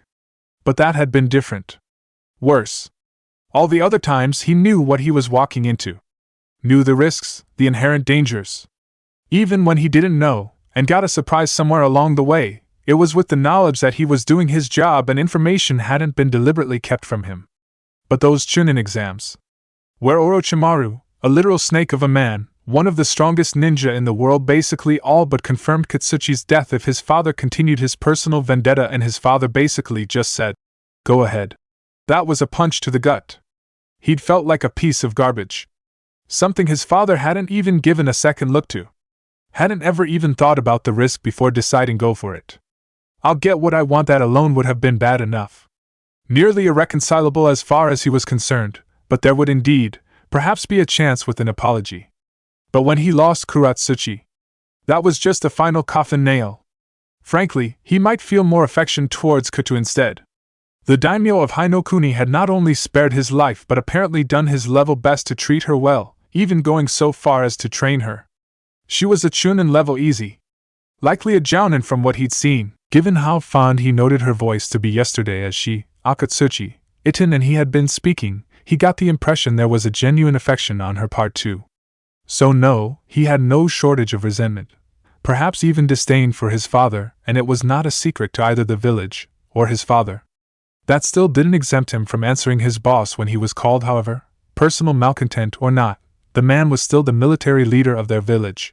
So it was that he found himself standing outside his office door early in the morning, the very day after his daughter had come home after 6 years in captivity. Shimi, his father's personal assistant, announced his arrival. "Sir? Kitsuchi-sama is here to see you." He didn't wait for his father to beckon him in. A petty sign of disrespect, but he was feeling petty today, being here when there was someone else more important that needed his attention. "Thank you, Shimi, you may go," Inoki said. The woman bowed before she turned and marched out. The second the door clicked shut behind her, his father spoke. "How is she?" "Resting," he answered curtly. "What did you want?" The elder took a breath. "To ask after her. She left quickly yesterday. I was worried as to how she might have been settling in. She's fine. Akatsuchi and Iten went to see her." He was going to leave it at that, but then he chose to continue, aggravated at how the conversation was dragging on. "Look, either of us is particularly enjoying this, so why don't we just cut to the chase? You tell me why you actually want me here, and then I can leave and head back home." Inoki glared at him. "Despite what you may think, I actually do care for you and Kuro-chan, Kitsuchi." He glared right back. Finally, the old man sighed. Equally aggravated. "Fine." He leaned back in his chair. As expected, there was something more to this. "When I went to Kutu's palace, the daimyo made advances.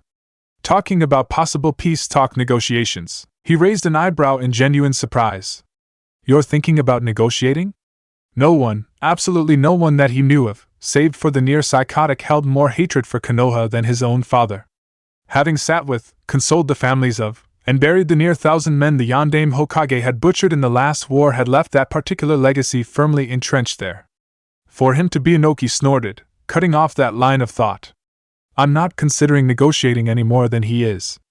Magajiro Kutu is a silver-tongued snake and has made a career of drawing people into traps and death with his words as much as his sword. I don't trust him any farther than I'd trust Orochimaru. But what he has done is agreed to a meeting somewhere in Fire Country, a place of our choosing.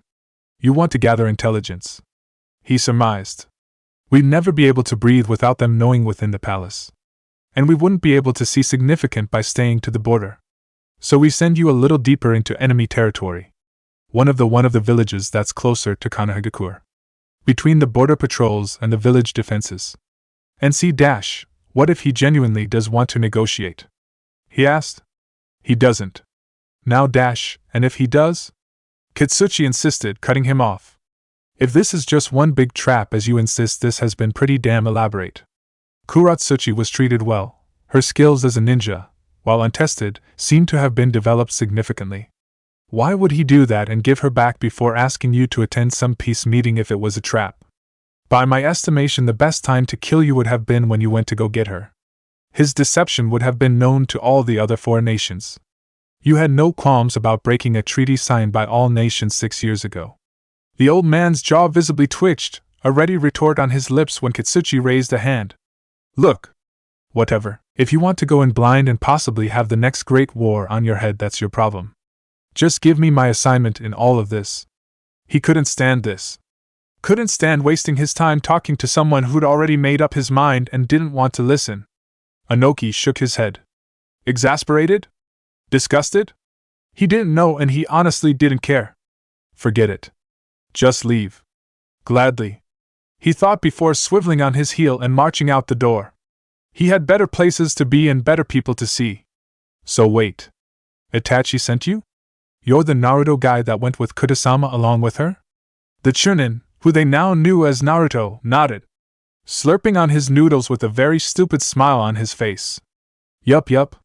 When she heard the people lined up to be sensei, she said to herself, I know someone way more qualified and awesome than those guys. Let me ask him for a favor. So she asked, and here I am.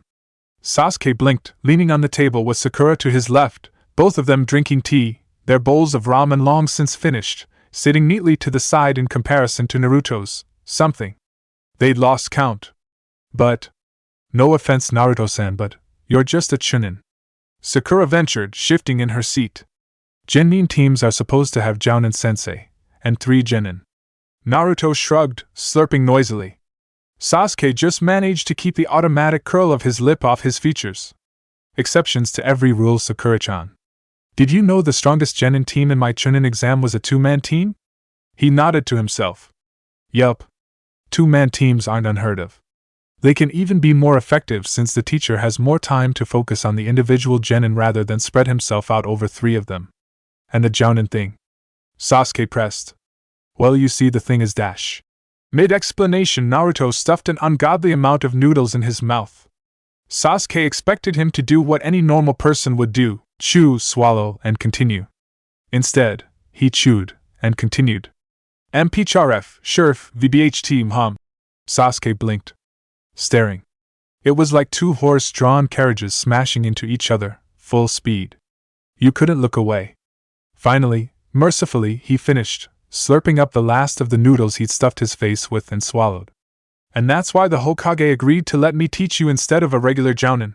Sasuke turned and looked at Sakura, whose face was completely blank. Did you catch any of that? She shook her head. I don't think Chuji could have caught any of that. Naruto snickered, and Sasuke's suspicion as to him doing that on purpose reinforced itself. Ma. He waved them off. Sorry. Couldn't resist. At any rate, the long and short of it is, I'm just a chunin because I haven't had time to take the Jounin exam yet. But I could probably beat half the Jounin in this village. Sasuke wasn't at all sure as to the veracity of this statement, but if he was the same Naruto that had been with Itachi in the daimyo's palace, and she had sent him, which he honestly could believe given that he couldn't imagine why anyone would take the job of training them without something to motivate them, he guessed he could give the guy the benefit of the doubt. He just hoped the stupid and or crazy wasn't contagious. Naruto smiled at the both of them. Well, that's it for today, I guess. We'll start training tomorrow. I expect dash, huh? We're not getting a genin exam? Sakura suddenly cut in, interrupting him and bringing Sasuke's eyes over to her. She blushed in slight embarrassment. I mean, I'd heard that the Jounin give genin examinations to see if they should be sent back to the academy or not. We're not getting one? Really? This was the first he'd heard of it. His father and mother didn't mention it. He looked back to Naruto. The Chunin shrugged. If you really want to take it, but I got a good feeling about you guys. You don't need it. Sasuke's eyes narrowed.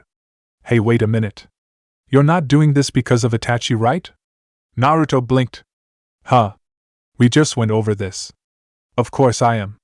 She asked me to dash. No. He shook his head. Are you giving us, me, a free pass on the genin exam thing because Itachi-chan is your friend? Naruto shrugged. Not really. Like I said, I'll give it to you if you really want. But I got a feeling that you guys will pass, so I'm just not willing to waste anyone's time on it. The test would waste a whole day that we could use for designing a training program instead and just get started since you guys are behind the other teams as it is. Sasuke still glared. What he said made sense, but it felt cheap. Still, he was eager to get started, and wasting any more time didn't sound at all appealing. He looked to Sakura. What do you think? He missed the look Naruto sent his way at that. Sakura shifted, almost uncomfortably in her seat. I guess it's fine. If Naruto-sensei says dash, oh god no. Naruto suddenly interrupted. No. Do not call me sensei.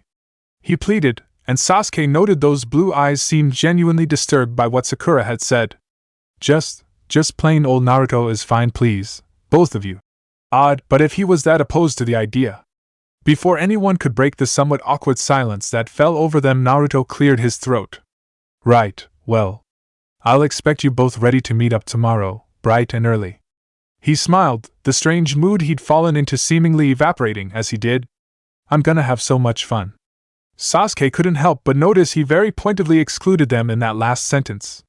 When Naruto returned to his home, it was still early, but evening was rapidly approaching. He arrived to find his refrigerator full of the groceries he'd completely forgotten about today and Itachi sitting at the dining table, a book in her hand. How are you feeling? He asked. Well enough to go out and get food. She answered placidly before turning her eyes up towards him, staring rather pointedly. How did it go? He nodded. Well enough. But, she prodded. He opened his mouth, then closed it. She stared. Naruto. It's stupid, he admitted. It's their dash, not the same people. She finished for him. He nodded, walking over towards the table to sit across from her. Told you it was stupid. He laughed, trying to inflect some humor in his voice. It just kinda hit me halfway through, probably when Sakura called me sensei. He paused. Felt like Tsunade hit me in the gut. Came the admission. She said nothing, and he was grateful for that. He sucked down a breath through his teeth. Whatever. I already had ramen, would you like something to eat? She didn't, she'd already eaten. She asked him to make danbaramono. He nodded, smiling more genuinely now that he had something else on his mind. He stepped into the kitchen, and she returned to her book. Chapter 30. Okay then. To design a proper training program, I need to know what you can both do, he said as he reached one of the vacant training grounds, smiling as he sat himself down, legs crossed. Sasuke and Sakura sat down in front of him, listening with rapt attention. Sasuke wasn't standing with his arms crossed looking down his nose. Sakura wasn't looking with her brow furrowed in thought, scrutinizing his plans for flaws or issues he'd overlooked. They just sat there, listening. He tried not to let that bother him too much. So that means I want a basic rundown. He pointed to Sakura, knowing she was the weaker of the two and it'd make her feel shitty to go after Sasuke. Go. Well, she stammered, caught off guard for a moment. But soon enough she cleared her throat and spoke. Well, I had an aptitude for genjutsu in the academy, both in casting them and spotting them. My taijutsu wasn't so great, though I did master all the academy taijutsu kata. My ninjutsu was average, my accuracy with throwing weapons was average too. She seemed to be getting a little down with the fact that most of her scores beside genjutsu were just average at best. Then he saw her perk up. Oh, my trap-making skills were noted to be very good by Irika-sensei. Naruto nodded as if this information was anything new to him. Sakura was a textbook blank slate academy student, ready for any Jounin sensei to mold into something else, something better. He turned to Sasuke. Okay. Your turn. Rookie of the Year. He deadpanned. Naruto's smile got a little bit brighter. There it is. Who's the arrogant little fuck? You are. Yes, you are. Rather than saying that though, he nodded. Yes, and. Sasuke rolled his eyes. I've been taught my clan's taijutsu style and am proficient enough at it. My thrown weapon accuracy was the best of all students, as was my ninjutsu. I know a few ninjutsu outside of the academy basics. While I don't know any genjutsu, my ability to spot and dispel them was second only to Hinata and Shino Abirame. My trap-making skills are also excellent. Naruto nodded. Okay then. None of you mentioned chakra control though, so we'll start with that. He grinned. You guys know how to climb trees? The looks of incredulity were, thankfully, as expected. Of course we know how to dash, without your hands. Sasuke's mouth clicked shut. Naruto nodded, wondering now why it was that Kakashi waited so long to teach it to them. This was pretty much the foundation stone for almost anything else the genin had to learn. I thought so. He turned and marched over towards the nearest tree, planting his foot on it, and making his way all the way up till he was hanging upside down by a tree branch. He smiled as he got back down. How'd you do that? Came Sakura's question. He grinned, lifting one foot to tap at the sole. Chakra to the feet. Only one tenketsu there, so it's good practice. This is your first exercise. He stepped back, getting back on the tree and beckoning them over. Yes, see, the trick is to have just the right amount of chakra to your feet. Too little and? He demonstrated his left foot sliding this way and that way across the bark. You don't stick. Too much and? The bark under his right foot exploded as he kept himself in place with his left. That happens. Sakura stared, raptured. Sasuke turned, looking for the nearest tree. Before he could leave though, Naruto reached out, tapping him on the shoulder. Hold on now, fearless rookie. You'll start soon, but we're gonna have to go over a few more things. He stepped off the tree. Okay. So. He started searching through his pockets. Where did I? Oh yeah? He pulled out chakra paper, handing a slip to each of them. These are special papers. Push some chakra into them. They did so. As expected, Sakura got earth. Sasuke got lightning first, fire second. What's that mean? Sasuke asked. Naruto opened his mouth to answer when Sakura beat him to the punch. Chakra affinities! She cried. She was all but bouncing on her feet, giddy at the prospect. Oh, I read about these.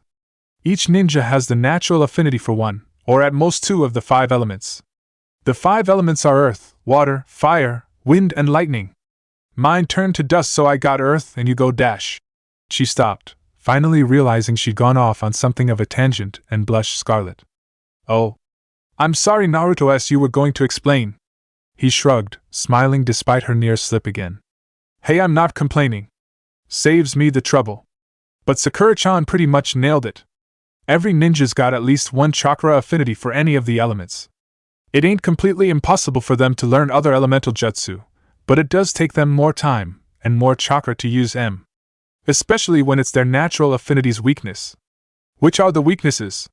Sasuke asked. Naruto looked to Sakura. She smiled, all but preening at the chance to show off her book smarts. Fire is beaten by water, water by earth, earth by lightning, lightning by wind, and wind by fire. She nodded to herself, as if to confirm the veracity of her memory. Naruto agreed with her. Yup. So my weaknesses would be water then, since I can counter wind with my fire, Sasuke assessed. And Sakura's would be lightning. What affinities do you have, Naruto-san? This time, he did wince. No, san, he said firmly. Sasuke talking to him like that was beyond strange. No san, no sensei, no senpai, no dano, definitely no sama. Just plain old Naruto, please. It was hard keeping the desperation out of his voice.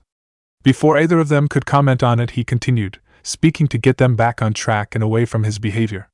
As for my affinities, wind, earth, and water. Sakura turned and looked at him, eyes wide. Sasuke seemed more curious by her reaction than his admission. That's not possible, she flatly stated. The book said no one on Earth could ever have anything more than 2 affinities. Naruto stuck his tongue out at her. I'm special. Just to confirm, he pulled out a spare chakra paper and pushed chakra into it. Just like it had all those years ago in Suna where Orochimaru nearly flipped his shit, the paper was sliced neatly in two, with one half crumbling to dust and the other becoming brittle and wet. I only saw two, Sasuke replied. The wind element is the cutting in half part, Naruto explained before grinning. Yours didn't cut in half, remember? Just crinkled and then lit up on fire. The raven-haired boy shrugged, then crossed his arms. He seemed to be taking this a lot better than Sakura, who was looking at the remains of paper over his finger, as though it should be ashamed for going against the word of God written in XYZ book she'd read. Naruto shrugged. She'd get over it. Well, that's what I wanted to test. While you guys are mastering the whole tree climbing thing, I'm gonna head on over to the library to pick up some of the basic elemental techniques for the both of you. He turned and started marching down the hill, back towards the village. See you soon. And don't slack off. The two genin watched his abrupt departure with a somewhat detached amusement. Then, Sasuke shrugged and made his way over to the nearest tree, Sakura following his example. Outside of teaching Konohamaru the sexy nojutsu, Naruto hadn't taught anyone anything. He had no experience teaching, whatsoever. What he did have, though, was a lot of experience with a lot of different sensei. Kakashi, Erosenin, Kurama, the sixth sensei the daimyo had hired to train Kuratsuchi that had ended up training him as well. Itachi this time around for his genjutsu detection and escape, even Orochi team. Hell, even Sakura and Sasuke themselves had taught him a thing or two. Long and short of it was, while he wasn't a teacher, he felt he had a fairly good grasp of the way teaching was done. For some people like him, better to just do it. Keep beating their head against the wall till they finally got it down and did whatever it was they were being asked to do. For others, reading was good. Naruto didn't enter the library often. Not because they didn't let him in or anything like that, but because he preferred learning by doing, not reading. It was boring. But he knew his Sakura and Sasuke learned a lot of their stuff by reading about it before practicing. They had the mind and patience for it. Hopefully this Sasuke and Sakura would be the same way. Either way, when he got to the library, given his inexperience in it, it was no surprise that he needed a little bit of help finding where exactly he was going. Marching up to the counter, he rapped his knuckles over the surface, panning his eyes this way and that way in order to try and find the missing librarian. Over here, came the voice off to the right, past the bookshelves. He thought libraries were supposed to be quiet places. He turned and walked a little to peer past the stacked bookcase. The librarian was there. So was someone else. 3 other someones: Hinata, Kiba, and Shino. He thought the little puppy laying outside on the corner looked familiar. The librarian looked up, adjusting her thick-rimmed glasses. Yes? How may I help you? He opened his mouth and closed it again, eyes drawn to the table where 3 genins sat hovering over their respective books. After an awkward second or two, he snapped out of it. Yeah. Sorry. I was looking for the starting techniques on elemental manipulation. Fire, lightning, and you know what, scratch fire. He amended, remembering that Sasuke could already do some fire techniques when they were kids. So just lightning and earth elemental manipulation. Okay. She closed the book she was helping them with, setting it down. You can wait here if you like. I'll bring them over, she said before setting the book down and walking off, leading him here. With them. He hadn't realized he'd been staring until Kiba looked up, his tone as abrasive as he remembered. The hell you looking at? A dead man. He smiled. Jounin sensei's got you doing research? Heh. You're Kurenai's students, right? Yeah, what's it to you? Kiba-san. Shino's voice was laced with admonishment before turning to him. Yes. We are Yuhi sensei's students, Chunin-san. He nodded. Yeah, she'll teach you a lot. He knew that. They were some of the best, before the end. What's she got you guys looking up? Alternative ways to dispel genjutsu. Kurenai sensei has explained that there are more possible escape methods than what the academy teaches. Our task is to discover the other means of dispelling illusions. And she will reward us if we were to find them all. Naruto grinned. Well, my name's Naruto. What's yours? I am Aburame Shino. My male teammate beside me is Inuzuka Kiba and our female teammate is Hyuga Hinata. At the sound of her name, Hinata looked up, offering him a moment of her attention before she nodded once and turned back to her reading. Just then the librarian returned, 3 books in her hand. Okay, I got you. The two that you asked for and a synopsis for all 5. Naruto smiled, grateful. Thanks. This is gonna help a lot. Okay. Follow me and you'll sign these out at the front. He nodded, but before he turned around to leave with her he looked to the 3 genin. By the way. Sensory deprivation, sensory overload, rapid environmental changes, opening one of the 8 chakra gates, foreign chakra flooding the body, using a body-altering technique, healing an injury on yourself with medical ninjutsu, closing a tenketsu. Half of them won't work if the person is crazy good with illusions like Itachi-chan. Take care, guys. He left, barely managing to hear Kiba's bemused. Thanks. Behind him as he did. When he returned to the training ground, it was to an expected sight. Sakura's tree was perfectly unblemished, with her sitting at the upper branches and Sasuke's tree looking like mulched bark. The second she caught sight of him, Sakura waved. Hello, Naruto-san. Oh, sorry. He hoped she'd get used to dropping the san, sensei, and everything else from his name real soon. Sasuke turned to look at him, sweaty, panting, and clearly irritated. Is there some kind of trick I'm missing? He shrugged. Sakura's just got talent here that you don't. Practice and you'll get there. He brandished the 3 books. But that can wait. Come here, we gotta talk about some more stuff. Sakura carefully placed her feet on the bark, translating from branch to trunk a little awkwardly before walking down the length and breadth of the distance, grinning smugly. Now you're just showing off. Sasuke groused, arms crossed. Sakura smiled, holding her thumb and forefinger a centimeter apart. Maybe just a bit. His Sakura at this age would have been over the moon at the compliment. All but ready to declare her undying love at the barest sign of Sasuke's appreciation. She wouldn't have teased him. His Sasuke wouldn't have said anything at all. This time, the smile slipped from his face, a sad frown taking its place. The two of them turned their eyes from each other and back towards him as Sakura finally closed the distance. Naruto-s. She shook her head, clearly frustrated as she kept slipping. Are you alright? He cleared his throat. Yeah. Yes, sorry. He shook his head. Just remembered something I forgot to do. Anyway, let's talk. He looked at the books. This one's for you. He handed Sakura the earth manipulation manual. And this is for you. He handed Sasuke the lightning manual. Naruto. Sakura began. Aren't you an earth user? Why can't you teach me? I could if you really want to. But I had a feeling you'd get your chakra control down before Sasuke. So I figured this would give him a chance to catch up. How'd you figure she'd learn it before I did? She has less chakra. He answered, only half lying. Easier to control. You though, since you have more chakra, will probably be able to learn your lightning skill before she learns her earth technique since the ninjutsu's more chakra intensive. He grinned. That means you'll both be done more or less at the same time. Still, that's not what we're gonna talk about. We need to talk about team dynamics. He plopped himself down right where he stood, the two of them again listening with rapt attention as they sat themselves across from him. Others would consider it insane that he preferred the alternative. Right, well, here's the thing. Teams, as you know, are normally made of 3. 3 genin, 3 chunin, and so on. The reason for this is because other members of the team can cover each other's weakness. You might have one that specializes in genjutsu, one that's got long range, one that's good with taijutsu, another with nin, and so on and so forth. I thought the academy based it on test scores. Sasuke put forward. They don't, not really. I mean, look at your friends, Ino, Shikamaru, and Shuji. That's just their parents' team all over again. You really think they got the exact scores to end up with that specific group twice? Nah. Ino's Shikacho trio was really effective to everyone's surprise, and so the big wigs upstairs want a repeat of that success.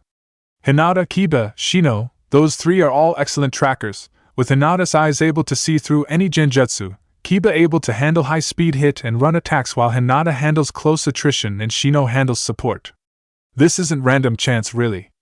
The only scores that are sorta used is the Rookie of the Year and the dead last thing, since that really would be the most fair for the other teams. But other than that, the teachers do work to find which combination would be most effective and give the kids their best chance. We do go out there to do some dangerous stuff. They don't want us killed based on random test scores.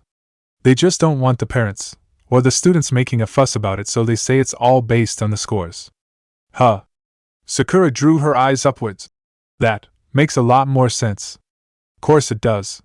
He grinned. But anyway, back to my point. The three-man balance thing obviously isn't gonna happen, with you guys at least not for a while. So you guys are gonna have double the work in order to be able to make up for that missing teammate. That's partially why I'm starting you guys out with elemental manipulation. It's considered pretty high-end, borderline chunin stuff. After that, I'm gonna see about getting you guys your own personal taijutsu teachers. You're not gonna teach us taijutsu yourself? Hell no. He answered. That'll just make the whole team predictable at close range. Everyone needs to have their own style. Besides, I already have an idea as to who could help with that particular aspect. After taijutsu training, we'll go further into your respective ninjutsu, and then we'll go into the most important thing. He paused, grinning as the two leaned forward just a bit. Teamwork. As expected, they looked a little dumbstruck at that. It was Sakura that opened her mouth. Naruto-sensei, shouldn't teamwork come first? You just said that the teams are made to dash. Yeah, I did. And it makes sense, and it works, but then the problem is that that is what normally works. The bad guys already know to expect teams to know to work together, and just work together. They know to break up the team. They know that they need to keep us away from each other, otherwise they'll never stop us. Don't you guys remember dash? He stopped, his mind reeling so hard he actually flinched as he realized he'd nearly allowed himself to slip into a lecture about a war that didn't exist anymore, that never had existed in the first place and never would. How the history books said that. Hanzo targeted Jiraiya, Tsunade, and Orochimaru? He'd have patted himself on the back for the save if he wasn't berating himself for needing it in the first place. He separated them and made sure they couldn't combine their skills to bring him down. His pause was noticeable to him. It would have been noticeable to them in a whole different lifetime. But right now, they bought it. Thank God. He continued. So before I teach you guys to rely on each other, you guys need to learn to rely on yourselves. Otherwise, the second someone throws a wrench into the team tactics, you won't know how to deal with it. That's how it had worked before. That's how they survived. How they charged in day after day after day and came back alive every single time. Because whenever one of them was cut off or injured, whenever an enemy was able to lure them into a trap, isolate them, they were always able to fight their way back to each other, always able to pull each other out of the fire and tear their way out of the encirclement. Because there were no weak links on Team 7. Nothing that the enemy could exploit. Together, sometimes it felt like they were unstoppable. Somewhere in the back of his mind, he recognized that Orochimaru himself had the same method of teaching him, Ryoko and Kyofu. He smothered that part of his mind till it shut up and died. He didn't have anything in common with that snake. He shook himself out of it. One thing we're also gonna do to help with that is team exercises with the other teams. It'll be good practice. Like full contact sparring? Sasuke asked. He nodded. Yup, chances are their sensei are gonna teach them to be fighting as a team right off the bat. So they'll kinda know what they're doing. When I think you're ready, I want you both to be able to take their teams solo. Sakura's eyes nearly bugged out of her sockets. You want us to take them on alone? 3 versus 1? There's no way. He grinned, laughing internally as he knew this young girl who looked so scared now would grow up to be one of the strongest kunoichi Konoha had ever produced. Oh, I have no doubt you guys are probably gonna get your asses kicked a lot, but there's gonna be a point when you guys are gonna get tired of getting your asses kicked and are gonna win. Or at least bloody their nose pretty good in the fight. At that point you'll be ready to start your team exercises and learn to work with each other. Then I'd pay to see a genuine team of your friends even try to stop you. He grinned megawatt bright, sure of himself. He intended for them to take their Chunin exam in 5 months by complete storm. They were gonna steamroll over everything in there if he had any say. It seems like a real long-term versus short-term thing. Emphasis on the long part. Sakura said, her tone clearly concerned. You worry too much. In all the time we've known each other, have I ever let you down? We met each other yesterday. She deadpanned. Exactly. He smiled. Not one let down in all that time. She glared and he had to laugh. The look was identical to his memory. He let the humor ease away his smile, turning gentle. Don't worry, guys. You'll both turn out great. I know it. The two of them didn't seem so sure, but that was okay. They were allowed their doubts. He had none. All right. Sasuke ventured slowly. That detailed the training we're gonna be getting, but what about missions? Naruto's smile fell away at that, blinking stupidly as his face went completely blank. What missions? Sasuke looked at him like he was stupid. Missions, he stressed. You know, what a ninja makes his living on. The jobs we're hired to do. He honestly had to wonder how he'd let that slip his mind. He'd been a genin twice, so, D-rank missions shouldn't have caught him flat-footed, so why? Ah, yeah, that's right.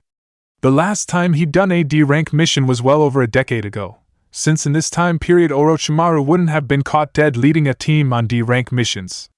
Yeah, they skipped that part. How much would it take to convince the old man to allow him the same luxury? He could take Sasuke and Sakura on a couple of C ranks. They'd like it. What are the chances that his luck would be so bad it'd get bumped to an A rank in both lifetimes and risk his friends' lives all over again? He sighed. Fine. We'll do some D rank missions twice a week. But remember, you asked for this.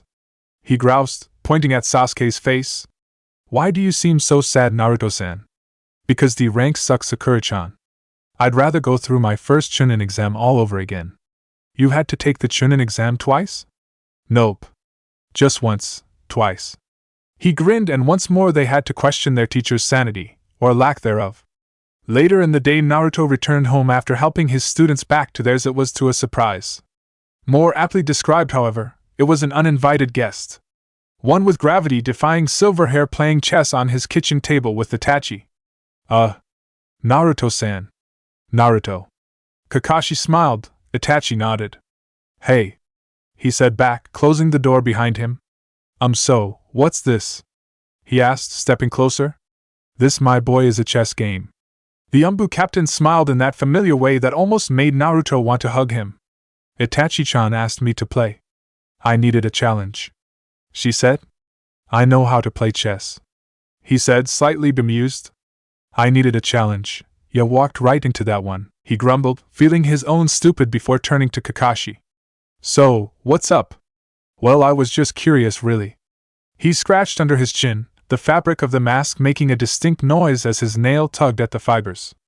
Imagine my surprise when I get back from my very important mission and hear that someone had informed the Hokage that a very specific someone should take on a very specific team.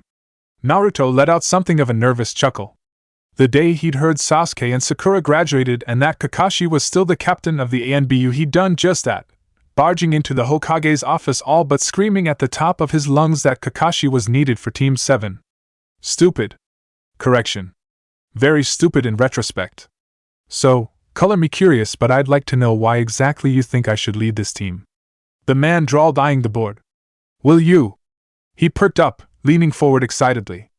Kakashi perked right up with him, shoulders bunching up as he smiled, leaning forward like Naruto did, replying in the happiest, most high-pitched voice he'd ever used. No. The blonde glared, not amused by the joke. Though Itachi seemed to enjoy it given the tilt of her lips.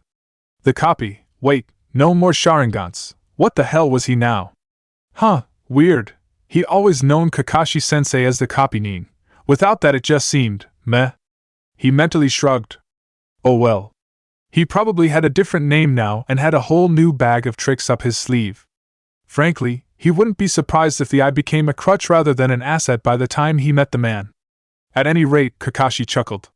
Like I said, I'm just curious. Why did you want me on the team? Naruto shrugged. His brain had the time to decide on a cover story since he'd heard Kakashi state his reason for being here, allowing him to seem at least a little more nonchalant about the situation.